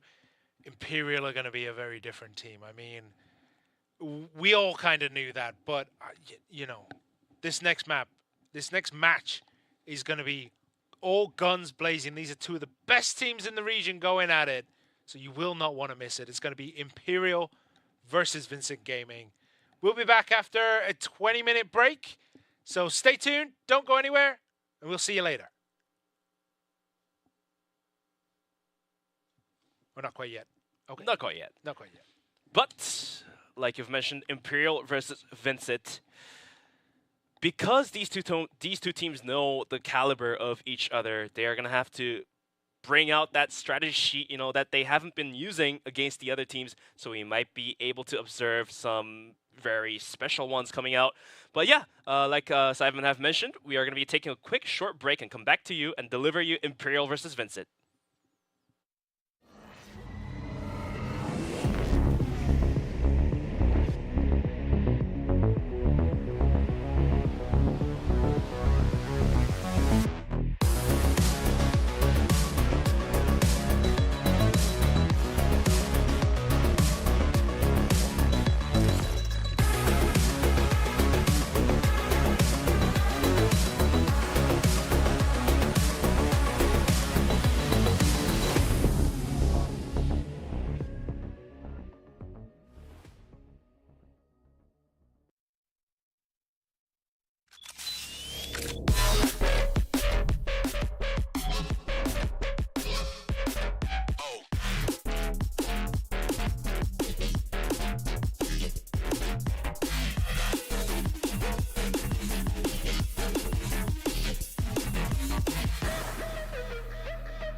Double kill.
Hello guys, my name is Seven, aka Luca Bayati, and today I'm going to interview the team captain of Team If, which is Penguin. So I'm excited for this interview.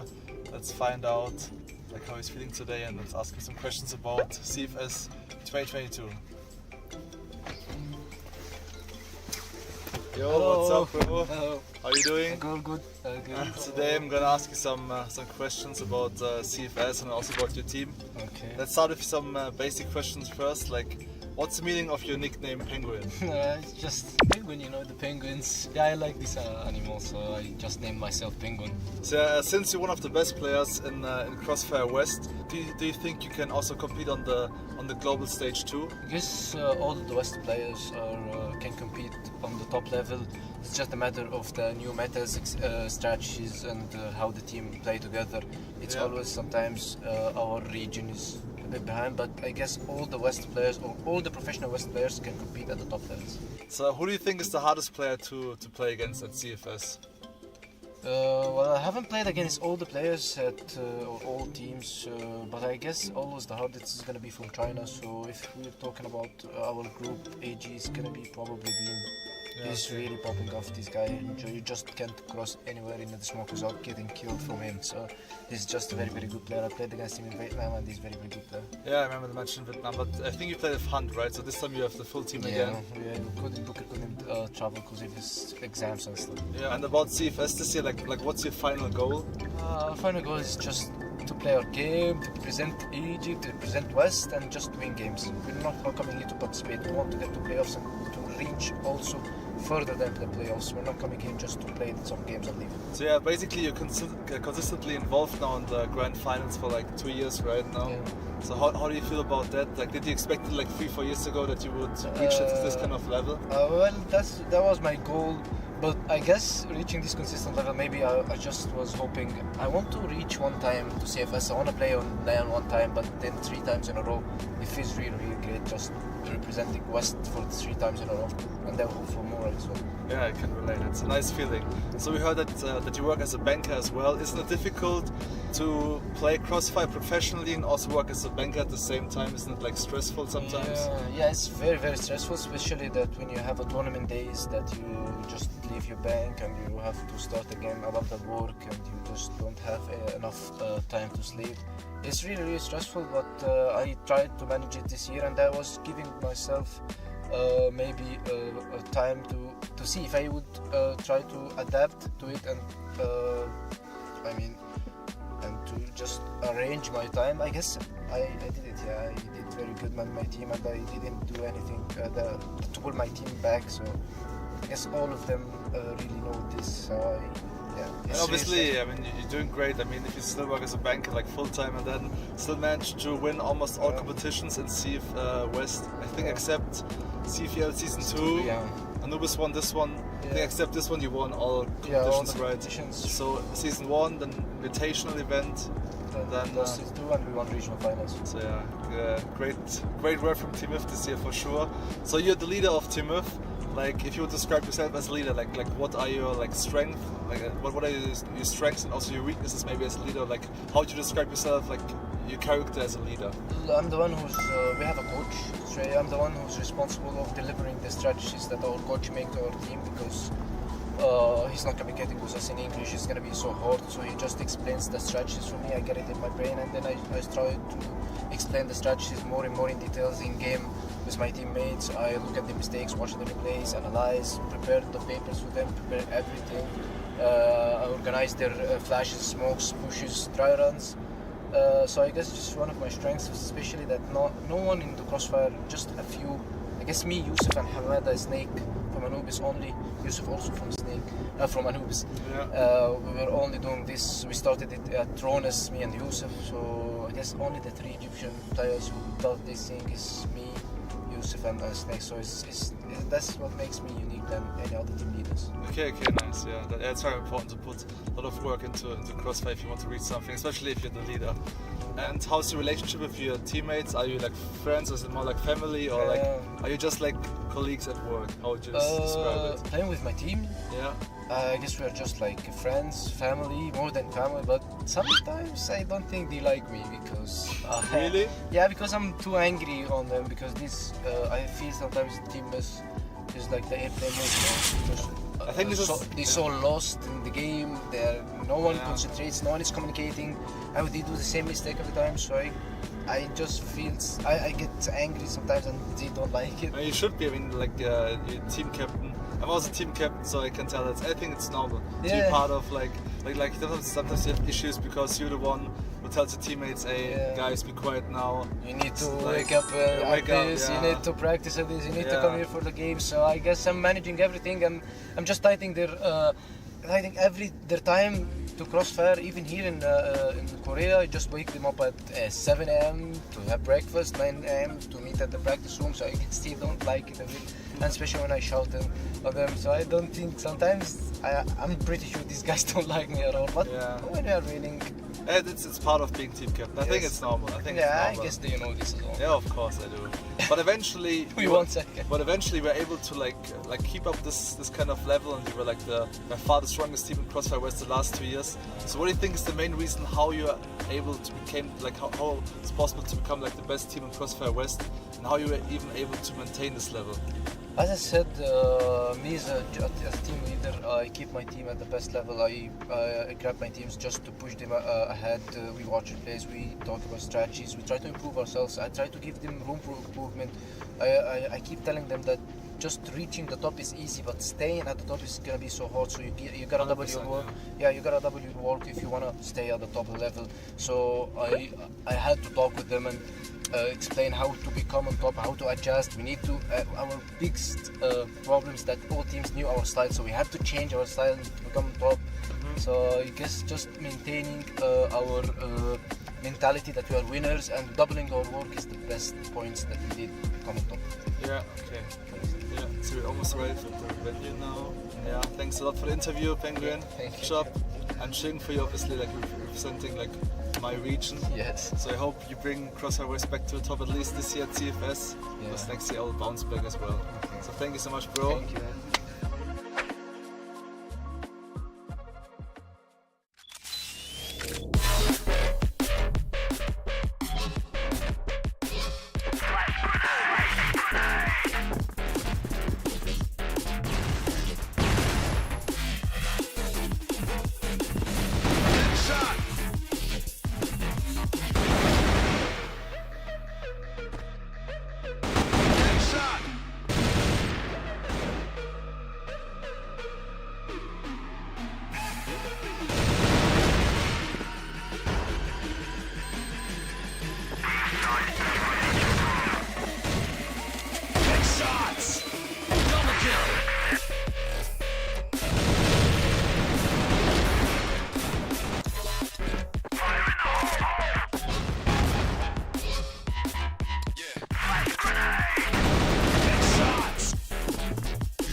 Welcome back to CFSI 2023 America's Division Split number 2. We went through the first 2 matches and now we are leaving with the last one to go. It's going to be Imperial versus VINCIT, which all of you probably have been waiting for.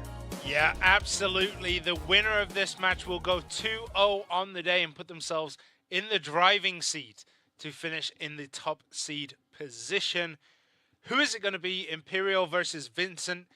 Imperial's first match, there was a lot of flash. There was a lot of pizzazz, right? There was a lot of excellent quad kills, and there was a lot of, like, insane moments. Whereas match 2, VINCIT Gaming, they just played solid. It was foundational crossfire. It wasn't flashy. It wasn't something you put in a highlight reel. It was just winning and winning efficiently. And that is another way to enjoy crossfire, right? The efficiency element of VINCIT Gaming's game right now. Other way to say is playing by the books, and VINCIT more than definitely played by the book here. Was able to take 2-0 lead against VASCO, and before that match it was Imperial taking 2-0 against Ice Gaming.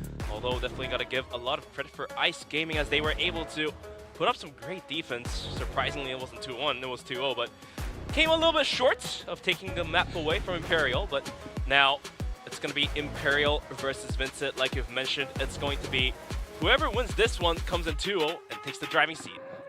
Yeah, they do. They'll be absolutely gunning for that 2-0 lead. As we take a look at Imperial, who count absolute monster. Ryu Zhao, unstoppable. Fefe, ADRF, and I mean Gokun. A team full of MVPs. There is no other way to describe this team other than a team of MVPs. Team of MVPs and team full of caliber. They all have the firepower in them. We've seen not a single player not clutch around, and at the same time, any of these players could be an MVP like you've mentioned. It looks like the players are definitely enjoying this. They're all fully ready. The roster looking strong. Rizal, Adrian, Lucom, Gokun, and Feifei. Definitely got to give a lot of credit to Rizal for the last one going 2-0. Rizal clutching left and right. So let's see if they have it. Rizal 2.40. That is some number you do not see on these team stats. Yeah, I mean, 2.4 is just absolutely batty. And now he's going to go into another match where he can improve on that.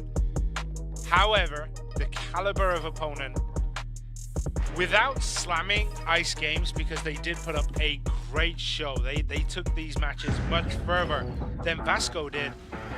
They're up against a higher caliber opponent in VINCIT Gaming. We have Danimals, who's been popping up.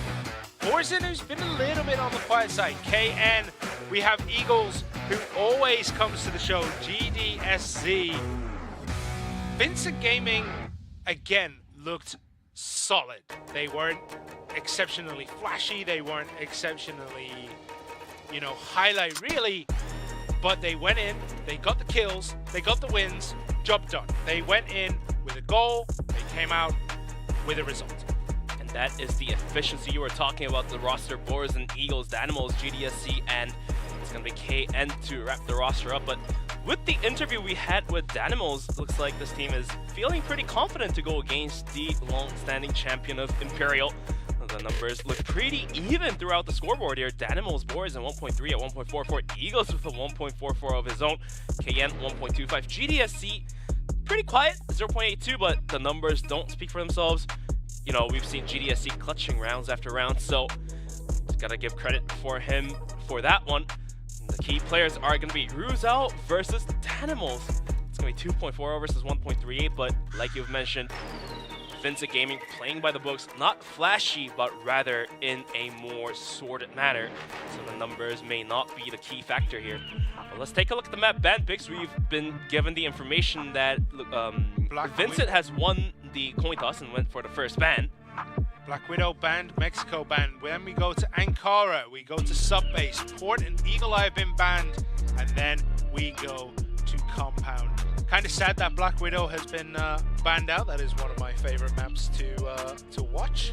But we are going to be going to Ankara, Subbase, and then if we need it, we're going to Compound. I mean, it's a little bit sad to see that we are not going to be able to see any Mexico or Eagle Eye tonight. Like, I don't think we're going to see Mexico at I mean, all. it's one of the more fun maps to see as a viewer. I don't know if it's fun for the players to play the map, but hey, gotta give the viewers some entertainment too. No, it's all about winning the tournament. That's what matters the most. So they're not going to choose a map where the Global Risk side are at such a disadvantage unless you can force your opponent onto that GR side and you have a plan to win at least one in 9. You are absolutely correct, but the maps look pretty standard here too. Ankara to kick things off, Sub-Base coming in second, and Compound to wrap things up. One of those maps that these players play millions of times, like you've mentioned. But here are the match key points. CFSI 2023 America's Division Split 1 Finals rematch. Imperial was able to take down VINCIT 3-2. I've casted that one. You did the other region, so we might be able to see an upset coming out from VINCIT to seek their vengeance. Yeah, it was a reverse sweep in the last one. So will we see that this time? No, I don't think. It is only a best of 3. So it's not obviously going to be 3-2, and a reverse sweep is pretty difficult when it's a best of 3 since a 1-1 isn't. That It's is not a valid point, but you know how the first 2 games played out 2-0, 2-0. This one, I actually don't think Imperial has too big of an edge against VINCIT because we've seen how well VINCIT played by the books. So this could be anyone's game, and at the same time, because these 2 teams are going toe-to-toe, it's not going to be a 2-0. It's more than definitely going to be a 2-1, so we finally get to see a third map, finally. Possibly. Bold prediction. Bold predictions, for sure. I don't think we're going to get... I think whoever wins Ankara wins Sub-Base. I'm gonna say whoever wins the first wins the second, because they will have the momentum. The mental of the other team will be slightly damaged in a way that they're losing to their bitter rivals. And also, the teams know that, yes, being the first seed is all great and everything, but it's not the end of the world to be second. Absolutely true, but having the first seed means you're playing 1 game less, and that's what all these players are hoping for. But then, on the other hand, sometimes it's not good to have that because you're tired and you're exhausted by the time you get to, the final round if you have to go for the gauntlet. On the other hand, you're cold going into the final if you get the first seed. Yeah. So, there's positives and negatives of finishing first, finishing second, and obviously finishing third and fourth. The positive there is you're warmed up in the first game. If you win, then you get to take that heat into match 2, where you can take, if you win that, you go into the finals, and you're going in hot every time. So basically you're sacrificing consistency for, I would say, revealing your tactics, so to speak. But, consistency has been proven for both of these teams, Imperial and VINCIT. They are consistent, and they have been consistent, and they seem to be consistent in the future as well. So first or second, whatever, they don't really care. They just want to play less matches is my expectations, my guesses, I would say. I mean, we saw in the European ones where, a team flunked day 1 and day 2, and then, on the final day just came back and went, you know what, we know how to win. And then got to the grand finals and did eventually lose to Lazarus. But it can happen where teams intentionally bunk the first 2 days. To go in as the 4th place. And to keep everything a secret as well. You get to keep everything as a secret. If you know you're going against a low-quality opponent on the first match, you don't have to show everything. You can have all these hidden strats that other teams have already exposed what they want to do. However, how many more hidden strats are there going to be on Ankara, a map that we've been playing on for so many years? Someone's going to find something. Someone's going to find some crazy strategy where, running straight up the middle actually is the best play. Some bold predictions as well, for sure. I don't think it's ever going to happen, but it could. You never know what these teams are going to discover works and what they discover doesn't work. Mm-hmm. They might try something new. Maybe something they tried years ago that didn't work might work now due to the evolving ways that teams adapt to these maps. So, yeah, Ankara is going to be our first map. I would say for Ankara, if I were ever to make a prediction, is going to come down to the armor versus armor. So Gokhan versus Eagles, and based on whoever just performs better is going to take the map. Since Ankara, the mid control is pretty darn hard. And if you do control mid, you gain a lot of edge against the other team. You do indeed. You do indeed. And Office is such a tricky room to navigate. Yeah. Like, it's really weird. It feels like a wide open square, but when you get in there, there's like... It feels like there's 100 hidden corridors. Like, it feels like you're walking into a death trap every time you poke in there. So, yeah, I'm looking forward to Ankara. I think we're going to see very standard play between these two teams first to try and maybe hide those strats that they want to take into the final day. Because if they expose everything here, then they're naked on the final day, right? They're going to be fully exposed. Everyone's going to know how they want to move around the map and what their timings are. Are they going to go in immediately straight down the middle and try to outgun their opponents in the craziest ways possible? Or are they going to take it slow where they rotate from like air duct over to office, back to air duct, up to central passage and poke around for a couple of minutes and then decide where to go? So for group stages, like you've mentioned, the key points would be, do they want to reveal their strategy more? Or do they want to conceal it from the opponents and at the stake of losing the map or losing the match? Doesn't really matter because you still get to play on the final day. And another key point would be, do teams want to sacrifice their stamina, so to speak, in return for less amount of matches? Because if you do play more games, like, okay, you will be heated up, you'll be all warmed up and ready, but if that gets extended by any chance, then you do lose your stamina. So we'll have to see what these teams are opting out for, but we're going to be moving right into Ankara. It's going to be map number 1. Imperial versus VINCIT. These two teams looking pretty darn strong, but now they're going toe-to-toe, and one of them is going to make it, and one of them is going to break. Let's see who is the one to make it and who is the one to break it, but looks like it's going to be an early aggression now towards the A bomb site. 4 players gathered right outside. Couple nades put out towards the hands of Ruzel, taking him down to half HP. So not the best start, I would say, for Imperial. I mean, he definitely has the skills to make that 50% work for him. So, oh, Goken just pokes a little bit too far out. Adrian did get Danimals down as well. So 1-for-1 trade there, but I mean, that was a little bit sloppy on the side of Goken. Just didn't even check through the window, just jumped backwards, got taken out as KN gets taken down by Lucam, and the bomb is already down. B is completely secured, and Imperial, they're gonna have to hold this. In a 4v3 retake, Adrian holding it down is good to gun down Boris, and only down to GD as CS Eagles is taken down. What can he do? He tries to swing out wrong time, and actually that's the right timing. Does find a kill onto Adrian, wasn't able to secure the kill onto Lucam, and that's gonna be Imperial kicking things off in their favor, 1-0.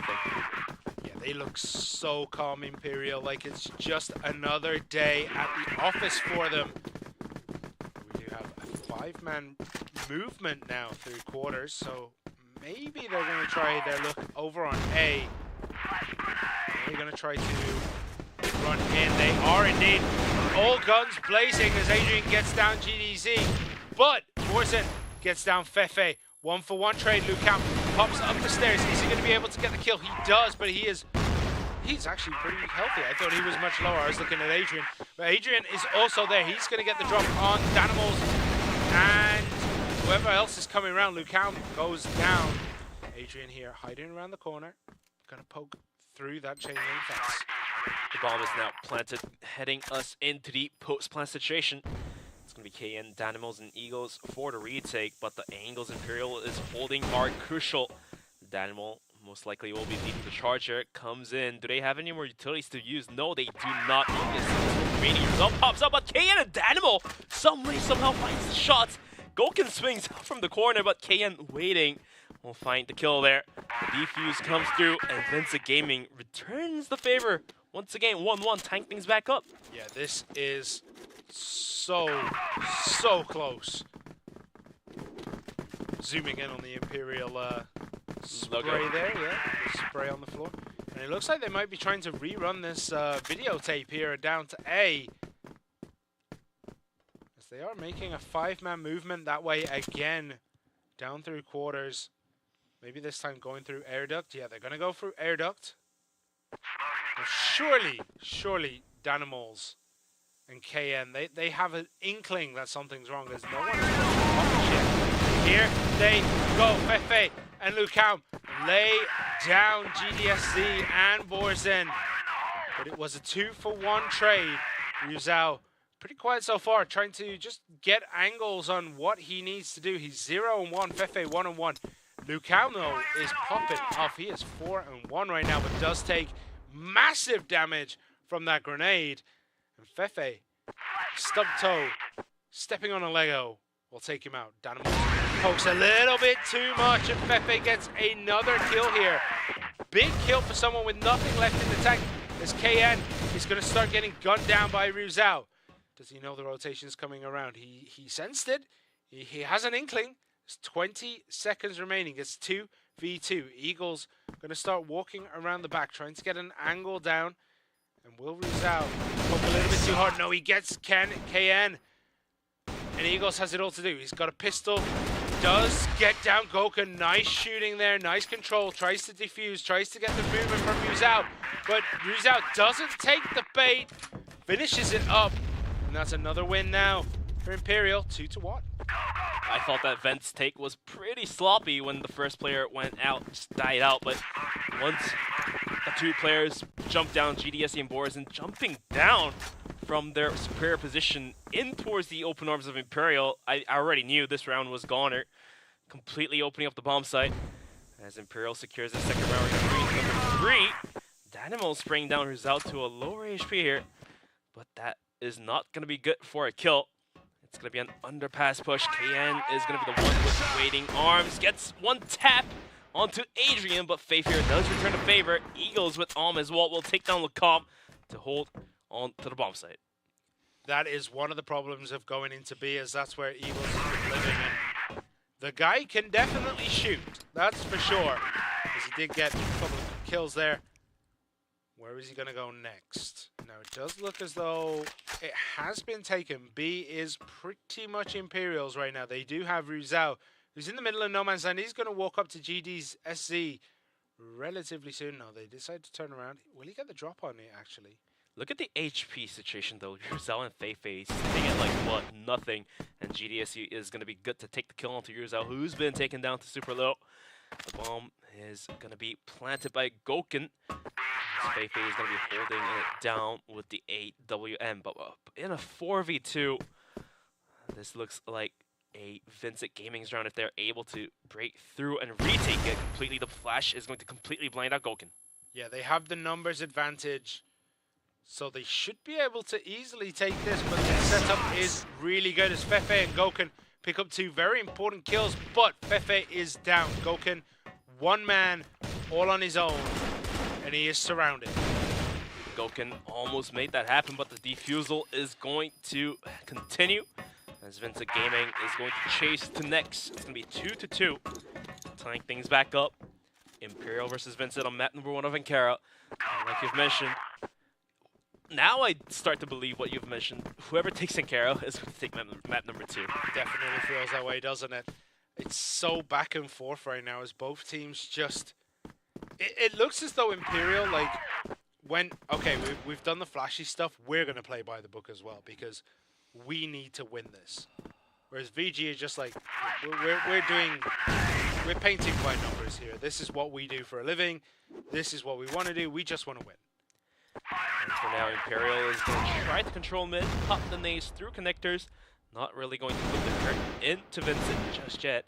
Adrian is going to crouch peek middle. Now realizes nobody's right in front of him. Is going to be able to reposition himself. Feifei pushing down towards connector.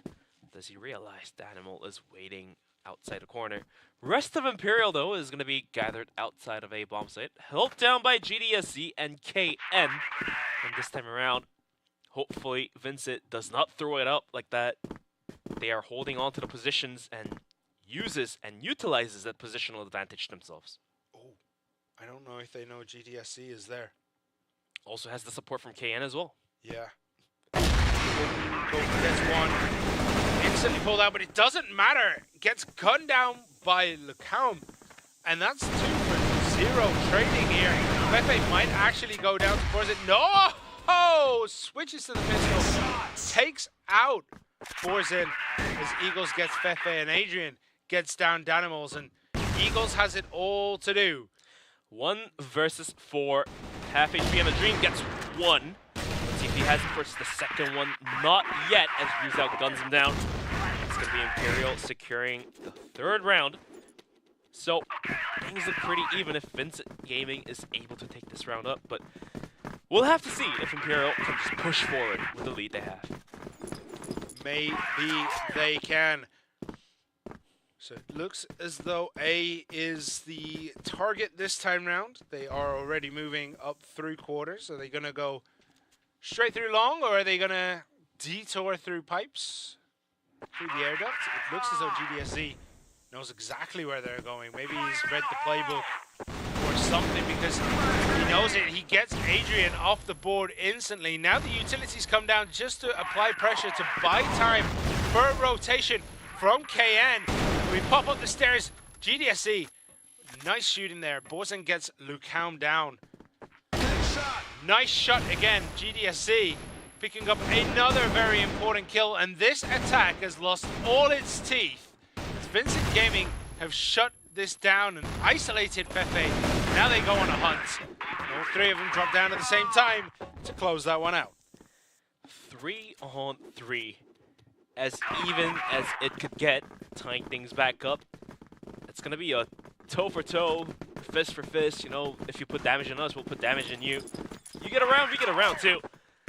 So that's going to be that for now. Some early nades being exchanged. GDSC swings out a little too wide, gets punched for that. KN though gets the kill onto Feifei for the refresh. Some way, somehow, he gets away with it. He does. He kind of just popped out into the middle of an open space and went, all right, pew, pew, pew, I'm a retreat. We don't usually get to see much of that. Usually it's much more like hide in the angles, but he poked very aggressively. He was far out in the open. So we have a little bit of movement here from Rizal. We can see him moving right past the, the blacklist spawn, moving up towards office. Nope, chooses bypass and moves back into the center. They still haven't decided. They do have 90 seconds remaining before they, lose by time limit. Theoretically speaking, if 1 players are traded from each team, so on a 4v4, it's a little bit more favorable by the blacklist side because you do loosen up a defense. Global risk could set up, but at the same time, given that this being Vincit Gaming on the global risk, that little slight advantage may not matter.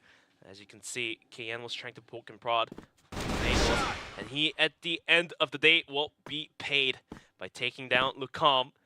And it's all down to the hands of Adrian, Rizal, and Goken. Goken trying to hold down offense. Danimals gets spotted out, but he gets to fall back without losing his life. Rest of Imperial is going to be rotating out towards B. Held down by 2 players. That's going to be KN and Eagles. Eagles with the pistol. Could not find the shots here. And here comes the full push send coming into the bomb site. He's going to find KN very, very soon. KN just sitting around this corner. Pops out. And it's not going to be able to connect the shots. Only 20 seconds remaining on the clock. Has to post for the bomb plant. The rest of the Vincit Gaming did rotate in here. Here comes the push. Borzin taking the charge. KN finds 1 kill. Rizal does find 1. KN finds the triple kill! Taking down Rizal and Goken all by himself. And that will be Vincit Gaming.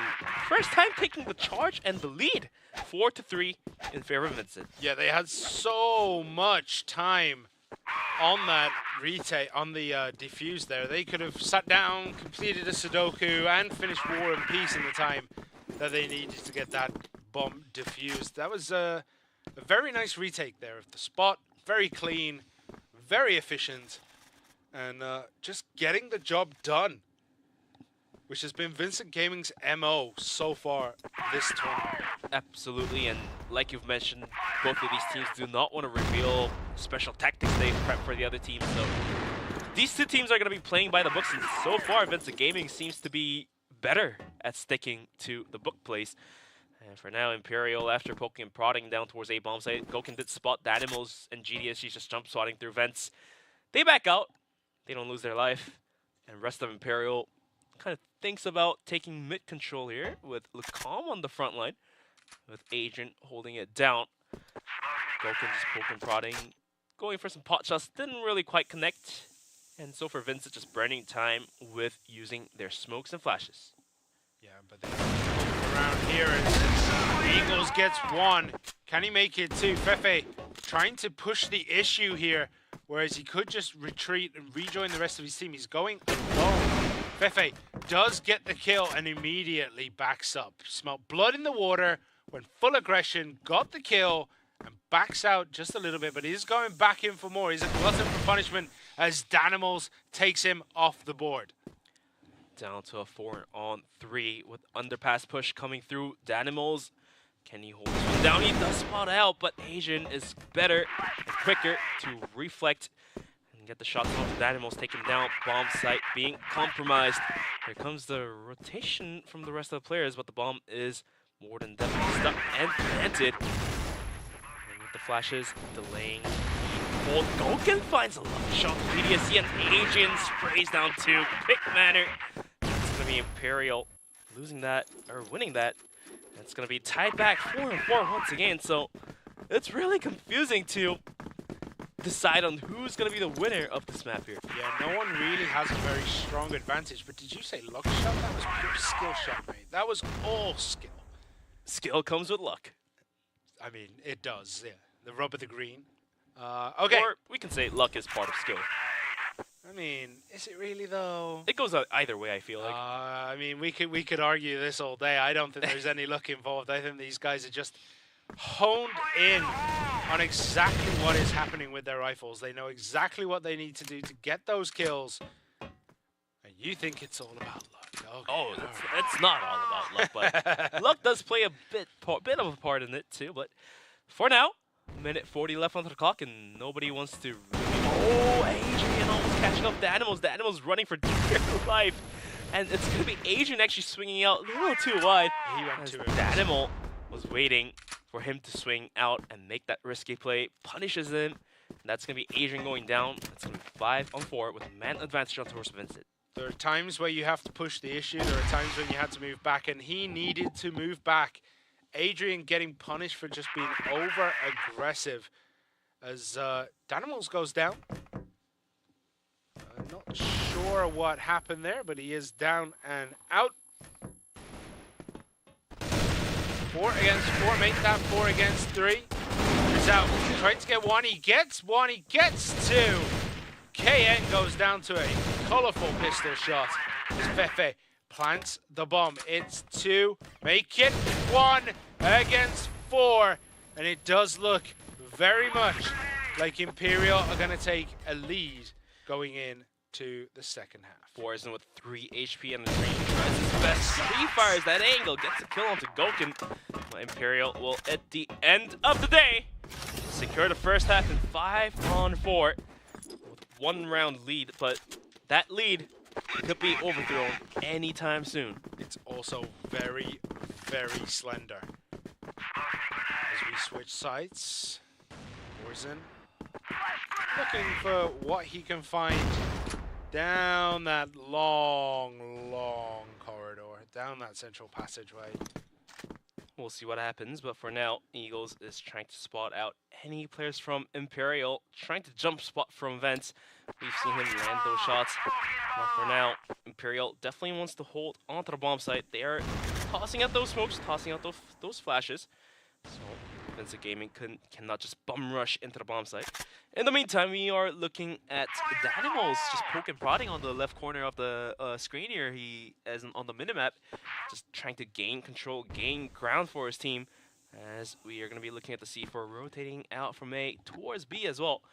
If Feifei gets traded, that might put VINCIT in the lead here. Feifei gets a bomb shot though. That is quick and easy. Gets killed, smokes out, flashes out, and he's just gonna run back. He doesn't even care. He doesn't want more kills. As long as he can go back to the bomb site, join forces with his teammate, then he can hold onto the bomb site easier than just holding it by himself down towards long. Yeah, there was absolutely no point, nothing to gain by trying to throw his life away there. He got the kill, backs out, efficient gaming. So we do see a little bit of a push here through the underpass, going up towards B. Is this the right choice? B is a lot less defended than A right now, but it's still a two-man defense. Imperial looking. I think Gokun got the side. Gokun sees that, gets the quick scope there. Does get taken out though. 1-for-1 trade is pretty good for Gokun here, and pretty good for Imperial as they look to push this advantage. It's 4 against 3. Make it 3 against 3. Eagles gets Fefe through the smoke. Wonderful shooting count going on a hunt. Gets taken down by Eagles. On the retake mission, gets a double kill somehow. All down to the hands of Danimals on the underpass side here. If he gets spotted out, that might be it. He does swing out, spots out a player, goes for the gunfire, doesn't land as Adrian finishes off the kill. While Ryuzao sticks onto the bomb. And that will be the round secured by Imperial. Now they just got to do it a few more times, and they will take this 4 more times to be precise. 6-4, first to 10 will win. It is best of 18, and if we get to 9-9, then we go to overtime. Into overtime, baby. But this is the first time we are able to see a team taking 2-round lead against the other team, as it's going to be 6-4. And VINCIT Gaming, realizing this, is going to be playing with even more patience. Not really poke and prodding, and rather they're going to be double swinging corners, double swinging angles, going for the trades because they weren't able to do so against Feifei with an arm down towards the long doors here. This time, that's going to be Borzin trying to pressure and put forces on towards the middle. Borzin almost catching Lacombe there. Did put out a bit of damage, but not the majority of it. Yeah. Lucam was in an interesting spot. It didn't work out for him, but sitting in the offices, looking down towards where like the enemy team will be coming, pretty smart, but you don't really get much of an angle. There's not really any sights that you can see from that tiny little window. So what do we see now? We see a rotation over onto A. And I think this will be a good push if they can get this to work. We do have Danimals kind of sitting between B and A, but has rejoined the rest of his team. He's going to go for a big push as Fefe gets one, but Danimals takes out Fefe. 1-for-1 trade here, and it is roughly equal because Lucam pretty injured. Danimals is very injured, but in the grand scheme of things, they're about even right now. Grenades coming just to buy time, just to create that space they need to get this bomb down. The bomb's down, but instantly Danimals gets taken down by Adrian, and that's a big pickup for Imperial. Now Boris and KN trying to hold on to the bomb site. Has a good angle, but Adrian just continues to put fire into VINCIT. Gets one. Gokun with the pistol will get Eagles as well. Lucam will wrap things up. And that's going to be Imperial continue to secure their lead 7-4. It's going to be only 3 rounds away from closing map number 1 out. VINCIT Gaming, now they have to start planning different things. Otherwise, it's going to be Imperial securing the lead, securing map number 1. Absolutely. It's looking like it's starting to fall out of VINCIT Gaming's grip. They were neck and neck in the first half, but I mean, Imperial just dialed it up half a notch. Half a notch. Half a notch. And it's working out for them so far. They're not revealing all too much, as Fefe might just poke out at the wrong time here. GDSC, oh, backs away. I thought Fefe was going to get a little bit punished for his position there, but GDSC does back out. But like you've seen on these round numbers, with 3 rounds on top, I think we can definitely justify why Imperial players are trying to make some greedy plays, peek up a bit more, gather a bit more information, and all of these plays are pressuring VINCIT because, okay, now GDS has earned that information. Not a lot of players are out towards long A here, so they're going to be sending more players down towards middle, more players down towards B bomb site, and that's why Lucam is pushing out towards long to get even more information, and that also clears out and gives the information clearly that VINCIT is not towards B, so we're going to be looking at Adrian wrapping around towards A bomb site to help out the team. Can Lucan get the drop here? As Rizal eats a face full of grenades. And we do see Lucan just turning around and clicking Danimals out of existence. Nice control. Fefe, again, just putting down that pre-fire, putting down that pressure on each of the corners that he thinks his opponents are going to be walking out on, just to try and get a little bit of a boost in his damage early on in the engagement. We do see this great rotation over onto B. But Imperial are waiting. They know this. It always looks as though they know it's coming. It's Vulcan gets one. Lucan gets one. Make that 2. Eagles takes out Lucan. And that is another win for Imperial. And it is definitely starting to run away from Vincent. Absolutely read like a book here. Imperial posting for those rotations to counteract for the rotations coming out from Vincent. And for now, the round's looking 8-4. Going to be having a quick tech pause here. Yep. But for now, Imperial looking pretty dominant here in map of Ankara, making that 4-round lead here, 8-4. Vincent Gaming, they're going to need to up their game a bit more, as they're given one more chance to not give away the match point, not match point, but the map point here. So let's see if Vincent Gaming could utilize this time to devise a different strategy, because so far, whatever they were doing has not been working too well for them. It has not indeed. I'm trying to work out who's in the same room as each other there. Like, I'm trying really hard to figure it out. I think it's... I don't know either. I think 3 of them might be in the same room. Imperial likes darkness, I feel like. Not a lot of lights here. Hello, darkness, my old friend. Oof. No. Copyright. Oh, no, we've been struck by the Garfunkel copyright. I mean, sometimes playing together does give you that advantage, though, right? Like, if you're in the same room, you can literally shout at each other. There is no delay on comms. Or, like, if you are completely flash, you can look over and see what's up. Also, it's not cheating. It's one of the I mean, you can also literally turn around and slap someone in the head. Like, what are you doing? Like, why did you go there? Physical threats work better than non-physical threats. Physical threats do work better. Fists are closer than law, but you know, we stay away from violence. This is Crossfire, and this is one of the top-notch esports, so we don't condone violence. I mean, throwing like, you know, a rubber ball at somebody's head. It happens. I've seen it happen before. not in Crossfire though. Usually in my LAN tournaments that I've had, like if you go into our personal LAN tournaments, it gets very naughty. Yeah. Those inflatable hammers, like I've seen cups fly, I've seen chairs fly, I've seen keyboards fly, and I've seen keys from the keyboards fly. Who would throw a keyboard? Mechanical keyboards are sacred. How dare someone throw... Oh! Goken! Gets half a sight on KN and just makes the most of it, giving Imperial a very early advantage in this one here. And without KN, what could Vincent do? Looks like they're opting out for an A push. Vent split. It is 2-on-2 split or 3-on-1 split.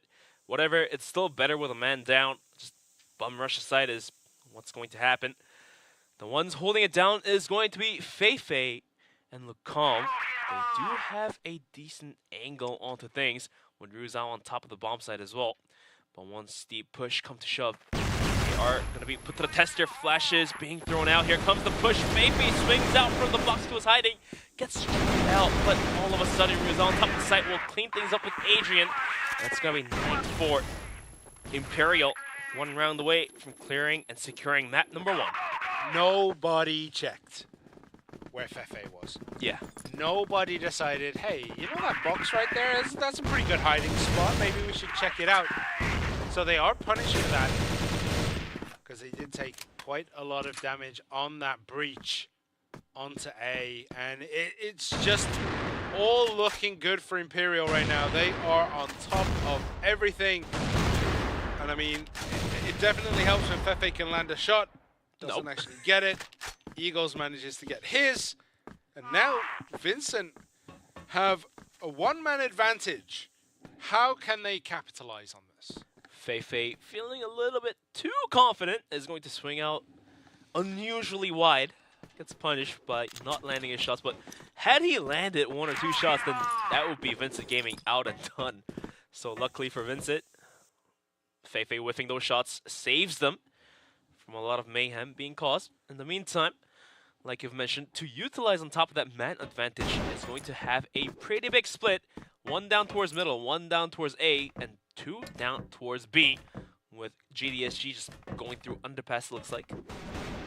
The jump checks from Lucom is not going to give away too much information, as the angles just kind of covered each other and for those jumps coming through. So he does pull back ever so slightly. He's going to keep an eye on this corner, see if he can get the drop. As we do see the C4 starting to make their way. All the utility is about to be spent as they attempt to breach this little nook going into B. Oh my goodness. Imagine walking into a 5-man Vincent Gaming push. That's exactly what just happened. And yeah, this looks like it's over, but Goken has something to say about it. Rizal tries as well, but just not enough. And Vincent Gaming pull one back, but is it too little, too late? That's going to be the question here, because they're down 4. Imperial has 4 match points to play with. A little too late to happen, but it's still better than nothing. As they can take 4 more rounds, they can take this one into overtime. Tom gets completely flash. Eagles! What was that? Double headshot, double dinks with the pistols, takes down Adrian on the com. Out, swings from the backside, takes him down at the end of the day, but Vincent Gaming now has a man lead. Goken holding on to good angle, gets 1. This isn't good for 2. As bomb site is now fully compromised and Rizal and Fefe has to go for the retake here, as the bomb is soon to be planted, and there it is. What are they going to be able to do? They are going to be able to pincer ever so slightly, but I think Rizal is going to walk into trouble in a second. He's got to get around this corner somehow. Rizal peeks because he was looking at someone else, gets taken off the board, and now it looks like Vincent will just clean this up nicely. And that brings us ever closer to that overtime set. But like you've mentioned, 3 more match points by Imperial. And now, this time, Imperial could start doing some, I would say, strategically devised things like early pushes or, early swings, like Goken is doing right now. If Fefe missed those shots, Goken does not. Yeah. And that basically puts Vincent in a very tough spot, as they're going to be a man down, and especially it's going to be Dynamos who's going to be their entry fragger.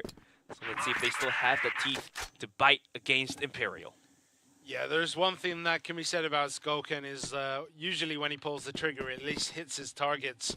He is so dangerous, regardless of what you put in his hand, whether it's a pistol or that arm. Or a rifle. Or a rifle. You can put anything in there. But he does seem at home right now with that arm on this map, as we do see a 4-man push going towards A. Minute 30 left on the clock, and Vincent, this may as well be their last round. They have to give all they've got. Playing oh so slow, with GDSC creeping out towards middle. Imperial somehow sensing this, tingling, still leaves both players of Fefe and Rizal onto the bomb site, and they were holding this bomb site swiftly. So if the same thing continues, this could be Imperial shutting this one down.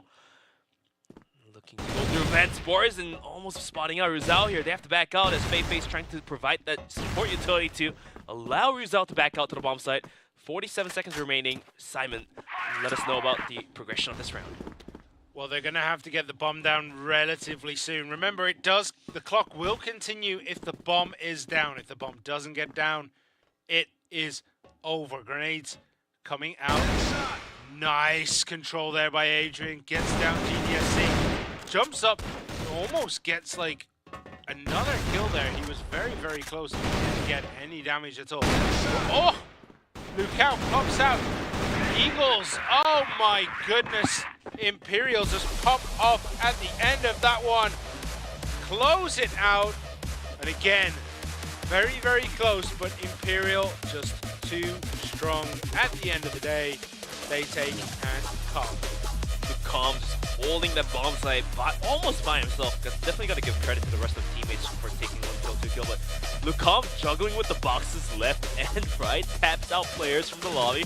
You don't see that happen a lot of times, but Lucom delivers it constantly. And that is the consistency we were looking for. As Imperial and Vincit, both teams pretty consistent, but Imperial seemed to be a bit more consistent this time around. Yeah, they did indeed. And I mean, we take a look at the highlights, and it's going to be a lot of these pickups there. Like Goken doing so well. The rest of the team all really working together to bring this one home for Imperial, but that was not easy for them. Vincent, probably one of their greatest rivals in this region. They are so dominant together. They have so much history of playing against each other. And gaming also definitely showed a great effort. We almost thought they could make a comeback to the overtime until Goken just decides to take down the animals by swinging out. But I mean, it works, doesn't it? Whatever they seem to do right now just seems to work. Rizal absolutely popping off. Adrian popped off.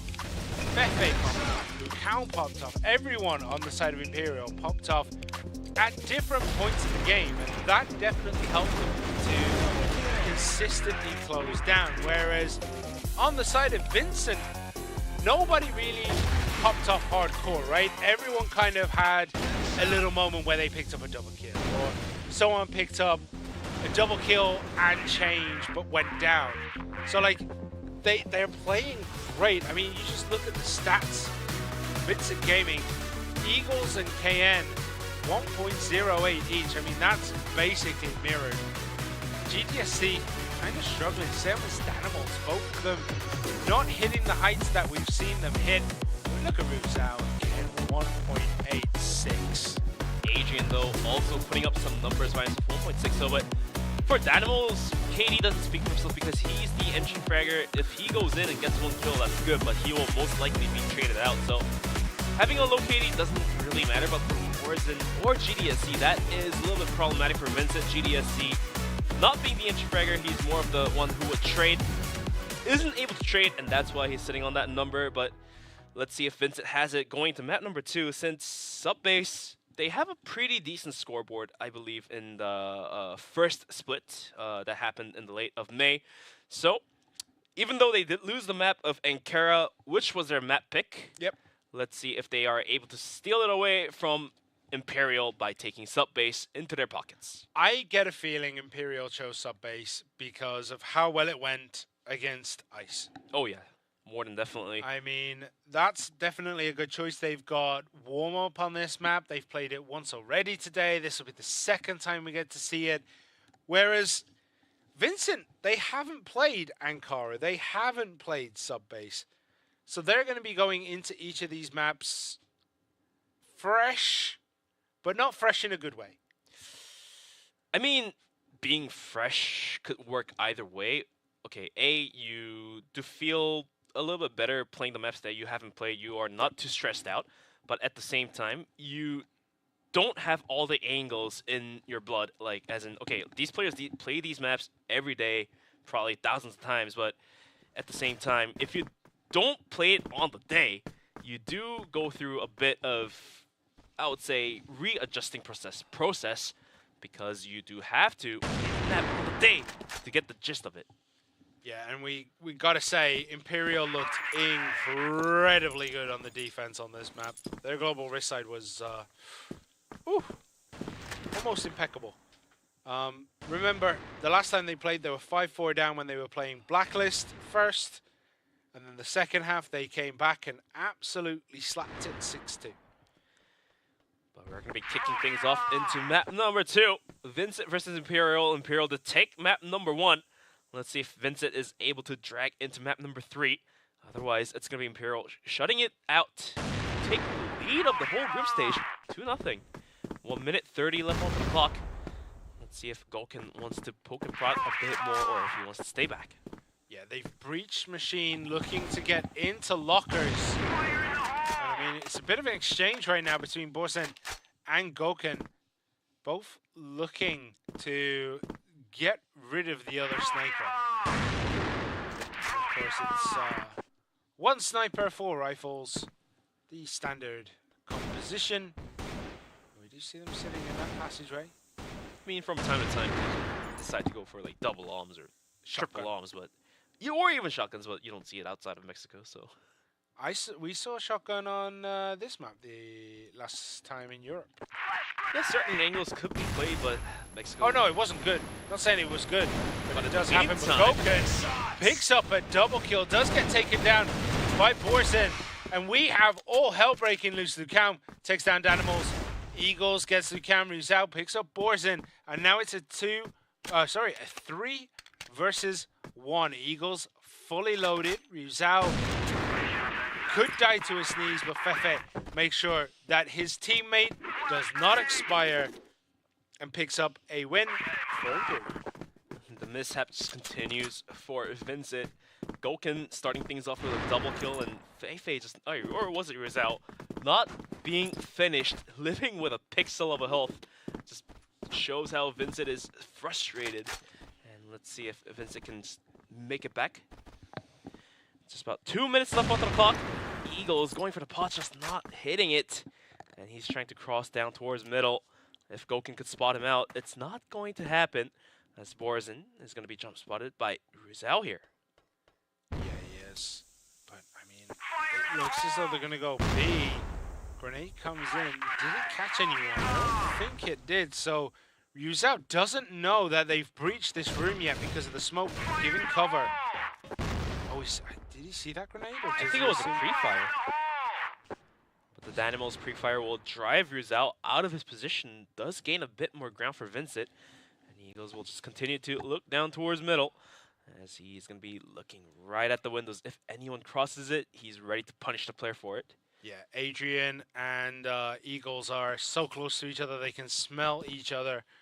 They know as soon as one moves, but it does look as though Borzen is going to actually try to breach this room. Gulkin goes out. Eagles somehow spots out the tip of the arm here. Adrian on the hold.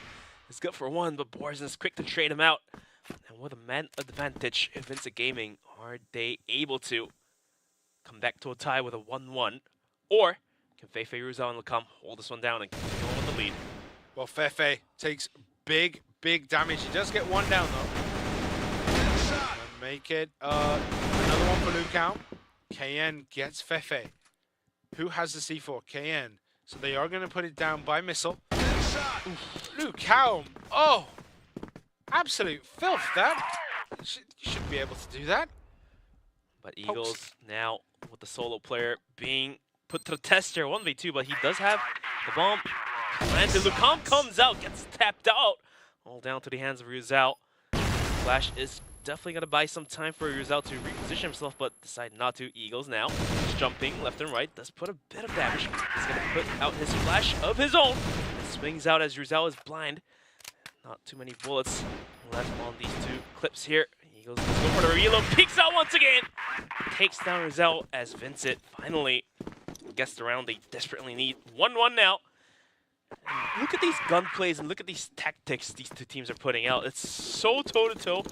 And, like, I just don't know which way it's going to go. No, I don't think it's possible to tell right now. Both teams very evenly matched, going toe-to-toe with each other. We do see a little bit of a poke through for Gulkin. Can he get someone? He's going to be... He jumped over the window. I don't know if he saw anything, though, because he was ducking up and down. I don't think he got sighted. It's pretty hard to tell if he knows, and no one's actually reacting to any information at the moment. And they're going to pull back from that A site, I think. C4 planted in the spawn, so they do have plenty of opportunity to move to A or B, whatever they wish. I mean, The C4 soon will be retrieved by one of the players by VINCIT. It's going to be Kayan to pick things up. Boris did take a bit of a beat down. He's going to be able to save himself though. GDSC poking prodding through vents with the support of Borizin. But looks like there are two players of Imperial waiting with open arms for any swings coming through. In the meantime, that's going to be VINCIT Gaming rotating towards the B bomb site. Does Ruzao realize the push is coming to shove? He does have the support from Goken. And indeed, Goken will not miss those shots. Does find the kill onto Danimal. And that buys the time for Ruzao. And Goken with a double of his own. Make that a triple for him. Some way, somehow, VINCIT Gaming is struggling mightily to break into this defenses. Ruzao gets tapped out. The better but Lucam now comes with a gun round of his own. Gets a kill. Adrian as well gets a kill. That'll be Imperial taking the lead, 2-1. That very much looked like trap shooting for Goken there. He just waited, pull, bang, bang, bang. Like absolute insanity from him right there. Goken 5-3 with the AWM, picking up that triple kill. Great positioning. Oh my goodness. Eagles immediately takes Goken down a peg by deleting him off the board, but Adrian does get Danimals in return. Danimals is 0-4 right now. That's not what you want to see if you are a VINCIT Gaming fan. But Danimals is definitely poking prodding, trying to buy the information they desperately need. And those information did pay off, but maybe this time around it may not just pay off just yet. Minute 30 onto the clock. The smoke soon to be dissipated down towards double doors here. Once it dissipates, Adrian might be caught out as Eagles now trying to poke and prod, find the angles. As Adrian is waiting and waiting with patience. He spots out Boris, sprays down one, almost connecting it to the second player. As KN just a little bit better to trade him out. Nades are going to put some hurt into the players as well. Minute onto the clock and the aggression is soon to continue, Simon. Yeah, Fefe, Ruzao, and Lucam, they definitely have the advantage going into this, as VINCIT Gaming are beaten and hurt, but GDSC doesn't care for any of that. He gets Fefe down as Fefe walks blindly into his enemy's arms. Lucam actually pokes out, gets the double, but it's not gonna be enough as VINCIT take another one. Tight things back up to 2-on-2. Both teams dedicated to take the win here. But the skill level, not so different. Just proves that these teams are able to tie up with each other. And for now, VINCIT Gaming playing this one a bit slower compared to the previous round. It's going to have Danimal just slowly poke and prod. That's always this man who would be on the front line here.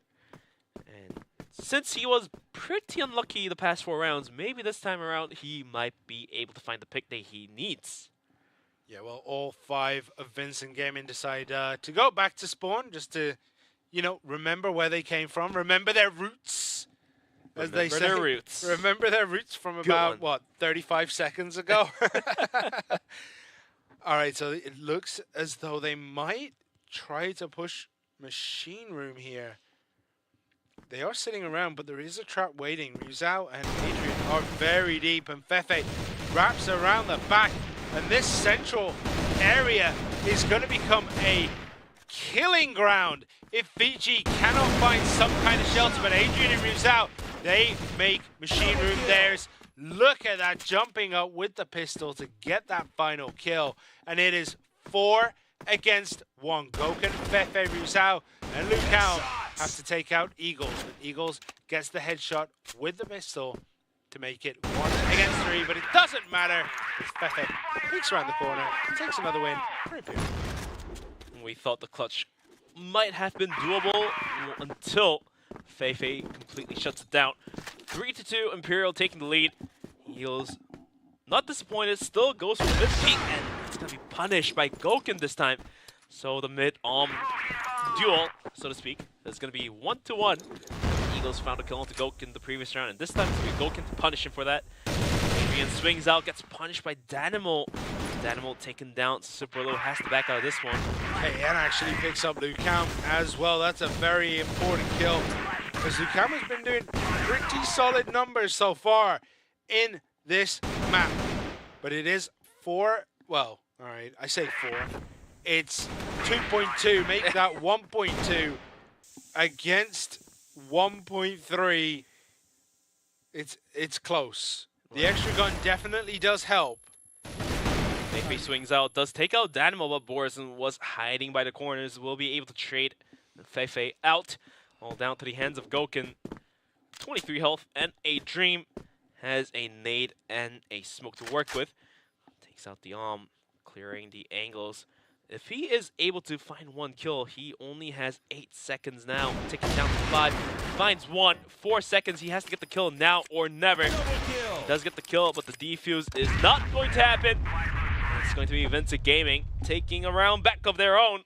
Tying things back up 3-on-3, so it's going to be a tit for tat for these teams. Yeah, this is very back and forth stuff. No one can really hold and maintain the lead long enough to drive themselves forward so far in this one. And again, we saw in the first match, Imperial looked solid on the global risk side. Now they look a little bit vulnerable. VG have done a good job of just reading exactly what Imperial want to do on this map, exactly where they're going to be, and it's paying dividends for VG. In the first map, looks a little bit shaky, but look at this. Oh my goodness! Oh my god! Stop this some way, somehow. Sprays down 5 players. Look at that shock in the faces of VINCIT. It happens, man. I told you the Nook is both a blessing and a curse. Sometimes you get the victory, sometimes that happens, and you all get sprayed down. I mean, nuts. And now look at his case. Oh, and it looked as though they were going for it again, and Feifei was like, oh, I remember this. Here comes round 2 for Feifei. Can he hold this one down? VINCIT Gaming knows Feifei is going to be hiding by the corner somewhere. Is going to put out nades, put out flashes, cover the visions. The calm goes down as Kian swings out, and the nade really goes good enough to finish off Feifei here. Gokun does find a kill coming around from those trucks. He will find 1 kill. Adrian, make that 2 for Gokun and Adrian. And all of a sudden, it's all down to GDSC. Adrian swings out from the side, and Imperial tries to secure their lead. It's going to be 5-3. 2 rounds differential for the lead of Imperial. We've talked about this where like Imperial have these flashy moments, and what we just witnessed was 2 very flashy moments in 2 back-to-back rounds. Feifei absolutely mowing down his opponents, and then right there, that nice little back and forth that gave Imperial a man lead going into the final dying seconds of that round. Great stuff so far from these 2 teams. VINCIT Gaming and Imperial definitely putting on a show. But can they continue to do it? Will they end up taking us to that 3rd map on Compound? Let's hope so, because this has been back and forth stuff so far, and this is very entertaining, as it looks like VG might just be going for a massive push this time up into storage lockers. Ruzel wanted to hold here. Dynamo might be leading the charge. As Ruzel continuously being patient, swings out, gets 1 kill, but gets tapped out by Boars and by the wallbangs. And all of a sudden, that's tied back to 4-on-4. Dynamo and Ruzel being out from this round. And all of a sudden, VINCIT Gaming also patiently backs out from B. Is thinking about rotating down towards A, but is this the valid decision, Simon? Because we do see 3 players of Imperial all waiting in the bomb site. I mean, if they can get someone down that little nook and cranny, then it would be worth it. But they get someone in the air duct, and that's also just as valuable for them as Imperial look to take more. And Gokun picks up a dope double kill before being taken down by Eagles, and you love to see the sniper versus sniper pistol fights. They are chef's kiss as Adrian finishes out Eagles, and Imperial take a commanding 6-3 lead into the second half. However, they are now on the blacklist side, which hasn't been their best side on this map. But if you do think about it, I think it was Feifei, right? Feifei just clutching that round by himself. I think that was the breaking point for VINCIT to close the first half out in Imperial's favor. But like you've mentioned, we are switching sides. That may change things up, change the gears up. Eagles does find the pick onto Asian. GDSC as well will take down Feifei. So it's going to be a 4-on-3 Imperial at risk of losing a round here. Gouken, though, still trying to get some kills of his own, as Rizal is going to be poking and prodding through. Vents will find a quick headshot onto Danimals to equalize things back down 3-on-3. Gouken, though, in the meantime, well, at the end of the day, will find a kill that he desperately needed. And all of a sudden, VINCIT Gaming struggling mightily to hold onto the bomb sites here. Yeah, I mean, this is looking really, really good. But you know Gouken really wants to get Eagles down. You know the sniper versus sniper meta. And he gets it! Gouken gets Eagles, and that must taste delicious. As KN, last man standing for VG. It looks as though their mental has maybe taken a massive hit from, as you said, Feifei mowing them all down. KN, is he going to get poked? He comes in, gets absolutely mowed down by Rizal. That, my friend, is 7-3. 7-3 as VINCIT wasn't able to recover from that downfall in the first half. We're all hoping for this team to shine. Hopefully they can recover and take us into overtime, as it's going to be only 2 rounds away for Imperial to close this one out to the match point. 3 rounds away from them to closing out the match here. But in the meantime, Eagles might be swinging a little too wide, as we're going to be looking at 3 players of Imperial prodding here. Morrison on the hold! Going to find the kills here, as GDSC will actually find 2 of his own at the end of today's series out. And Feifei to almost clean things up here. But somehow, some way, Eagles is good to find the headshot onto the retake, 2v2.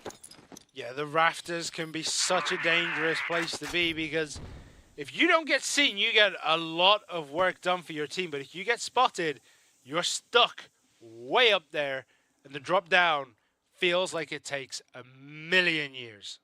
That's going to be a hard take, even with the smoke as well. Rizal swings out from the corner, but Eagles will punish Rizal for placing the crosshair in the wrong position in a 1v2 and a pistol and a dream. Gouken gets tapped out, and VINCIT Gaming lives on with the dream of coming back. It's going to be 7-4. The comeback definitely possible now. It is on the cards, but how likely is it going to be? They have to keep up this intensity. Do VINCIT Gaming, they have to be able to win those 50-50s. They have to be able to win those 60-40s too, because they have a lot of work put out in front of them, especially when Gouken is on fire right now. He is 15-7. Who's gonna get the first kill? Danimals takes a straight bullet to the fingernail. Taken ever so slightly, a little bit of damage as Adrian is going to breach here. And we do see Borsen just knock that headshot out. I think it was a headshot. It was a wallbang headshot, so that was a clean kill coming through. But after losing Adrian, rest of Imperial doesn't want to back out from the ground here. Finds a good angle. It's going to be Feifei, sprays down one, but gets tapped up by GDSZ. And all of a sudden, Imperial may feel a little better, as Rizal did find the kill onto Eagles as well. The armor and the ace of VINCIT is down and dusted. And Gouken in a duel with GDSC. That will break, as GDSC will be taking a bit of damage, as Gouken he himself is going to put down to half HP. Oh, GDSC might just get the wraparound here. He does, but Lukam is wise to it, gets the kill. Borsen looking and hunting around the back areas. And I mean, if you look at it, there is no defense right now, because they went hunting around the back. Gouken peeks around the corner, and that pistol is absolutely deadly in the hands of Gouken, and Rizal gets another win. And Imperial take one step closer to closing this out 2-0. 8-4 double score here for Imperial. Some early aggressions down towards middle as Eagles whiffs that arm shot. That is not good to see. Feifei now swings out, punishes Eagles for relocating himself, and Feifei just continues to add on to the numbers. The Animals goes down. KN swings out, gets punished by Lukam, and Feifei just continues to take down players after players, bodies after bodies. GDSC goes down, and Lukam is there to wrap it up. And it's going to be 9-4, 1 round away for Imperial to close the match out. And Simon, just a single round away. What more can you tell about this? I mean, it has just been a steamroller lately. Each map on the side of Imperial is just looking stronger and stronger than the last. Vincent Gaming almost feel like they've given up on this map. It's not looking good for them. They are losing every 50-50 exchange. They're not getting those clean shots they were getting against VASCO. And Imperial are putting up those Kodak moments, you know? They are putting up these stellar displays where they just get the better. They get a double, they get a triple. I mean, Lucauma's been popping off in this one. Fefe, absolutely insane. Goken as well. I mean, everyone on the side of Imperial is popping off. But Goken gets Morrison. KN gets Adrian, but Lucaum takes out KN.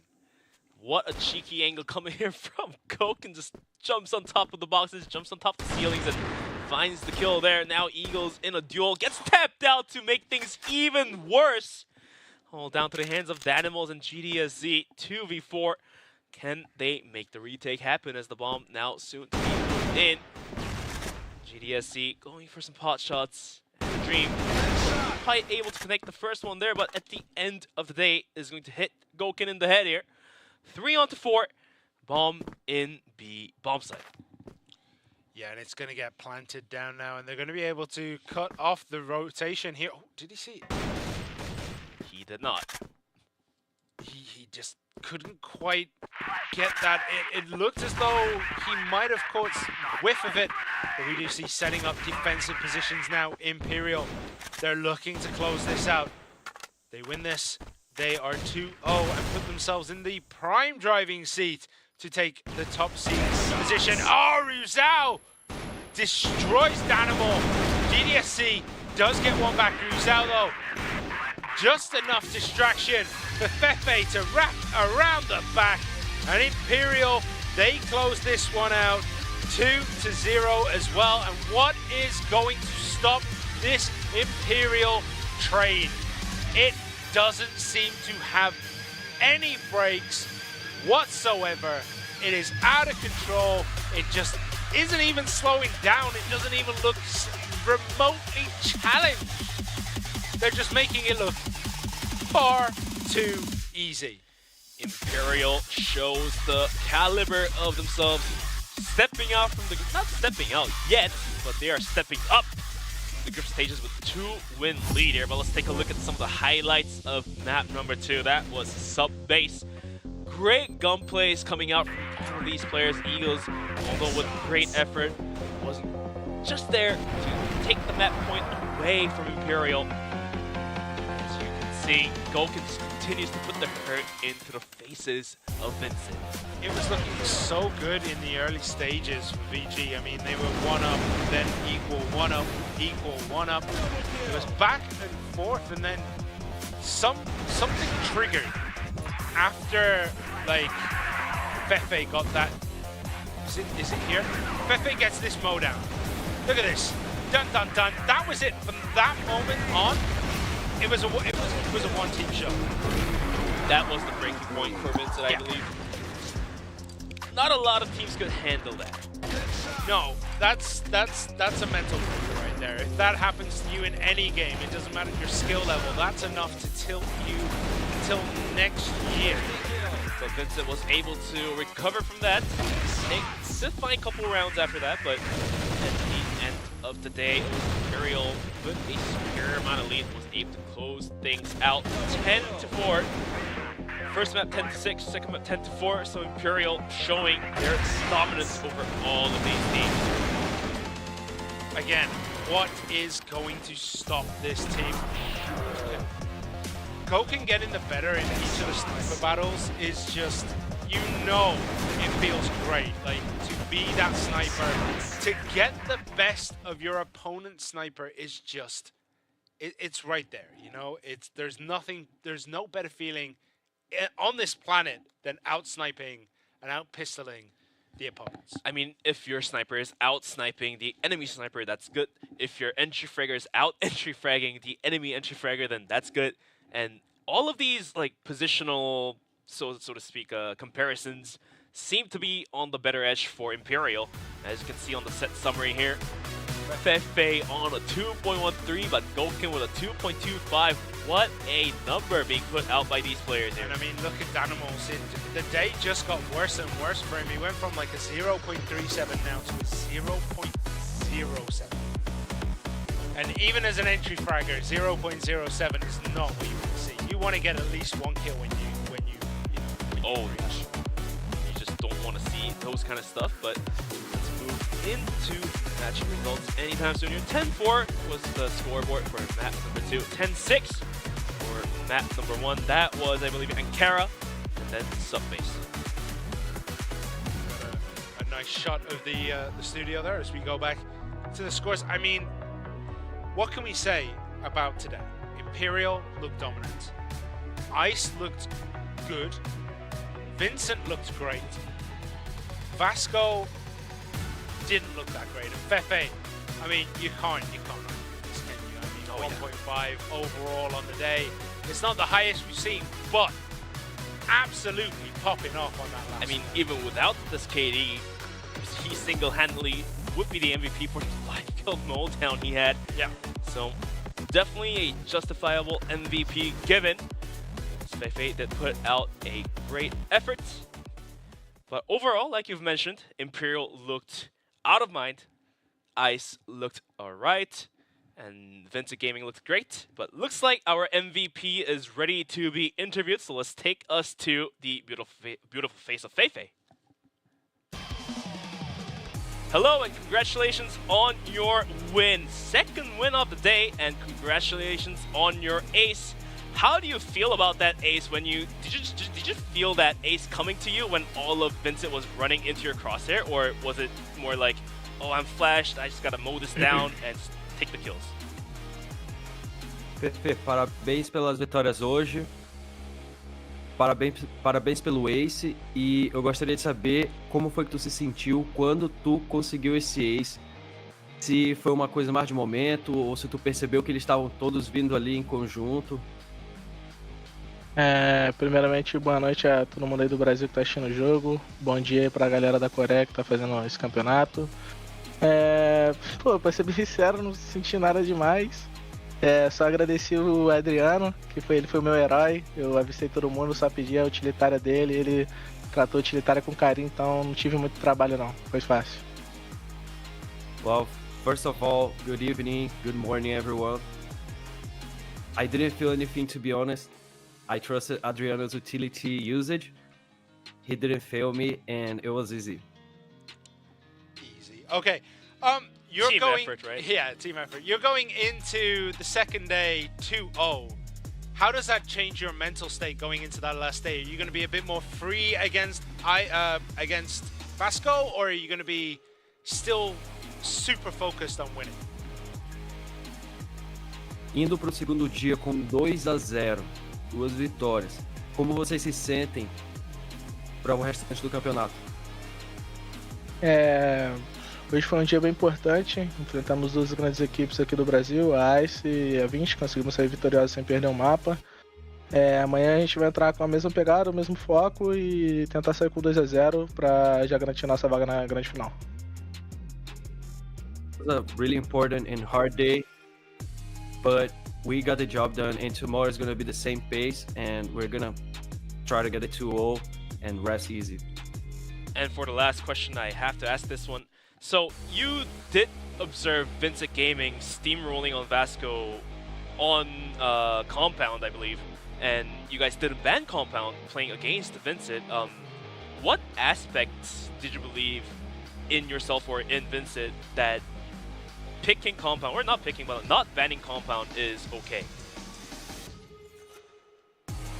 Vocês assistiram, obviamente, a VINCIT ter uma grande performance contra o VASCO, e na partida contra eles vocês baniram a satélite. Qual foi o processo? O que vocês viram no mapa da VINCIT que vocês acharam que deveria banir aquele mapa?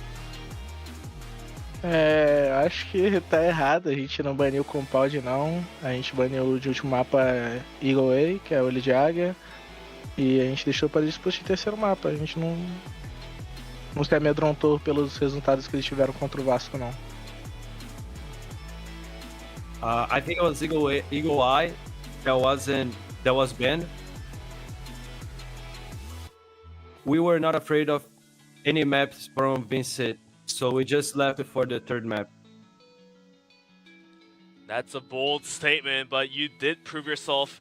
And congratulations for the 2 wins you have today. And let's hope to see you guys perform again really well tomorrow. Thanks for the interview. Thanks, Fei, and thanks for the translator. Thank you. The interview. Thank you. But here is our standings. Imperial comes on top. Superior 2 win, 0 loss lead. And VINCIT Gaming is going to come in second, 1 win, 1 loss. Ice Gaming coming in third. And VASCO Esports, having not played another game just yet, is going to be on the fourth. Look at that round differential for Imperial. Plus 17. If there is any tie-break situation tomorrow, Imperial probably win it straight out. Like plus 17. Oh man. What a team. They have been so good today. But we get to see tomorrow Ice Gaming against VASCO to kick it off. Then it's VINCIT against Ice Gaming. And then to wrap up the group stages, it will be Imperial against VASCO. You won't want to miss out of any of these games because they are going to be absolute slugfests. Ice Gaming is going to be put to the true test tomorrow as they're going to have to play 2 games in a row. And if they're able to prove themselves, then they might as well be able to push themselves right back up the leaderboard. But it looks like we're going to be having one more game of Imperial tomorrow as they're going to be playing against VASCO Esports. Yeah, I mean, there's a lot to play for tomorrow for the teams that play 2 games. When you're only playing 1 and you're 1-0 up, the best you can do is 2-1. So you're probably looking at second, maybe third, because there are tie-break situations where you could finish 2-1 and finish third, which is less than ideal because you have the challenge to go through. You have the gauntlet. You have, you know, the 3rd and 4th place. Then you have the 2nd and the 1st. I know I say that like it's good for you, but it's only good for certain teams. Not every team can go back-to-back-to-back victories and take a tournament win. Even a back-to-back victory is pretty tough for any of the teams here. Imperial pulled it off, but we might be able to see Ice Gaming just proving themselves being capable of taking those back-to-back wins tomorrow. If it happens, it will be great. If it doesn't, it would be decimating. But thanks for watching, guys. We'll be back tomorrow with more quality Crossfire. We're going to be back at 16 p.m. Brazilian time. And stay tuned, please, because you don't want to miss out on Ice Gaming proving themselves to be prominent contenders of this Invitational.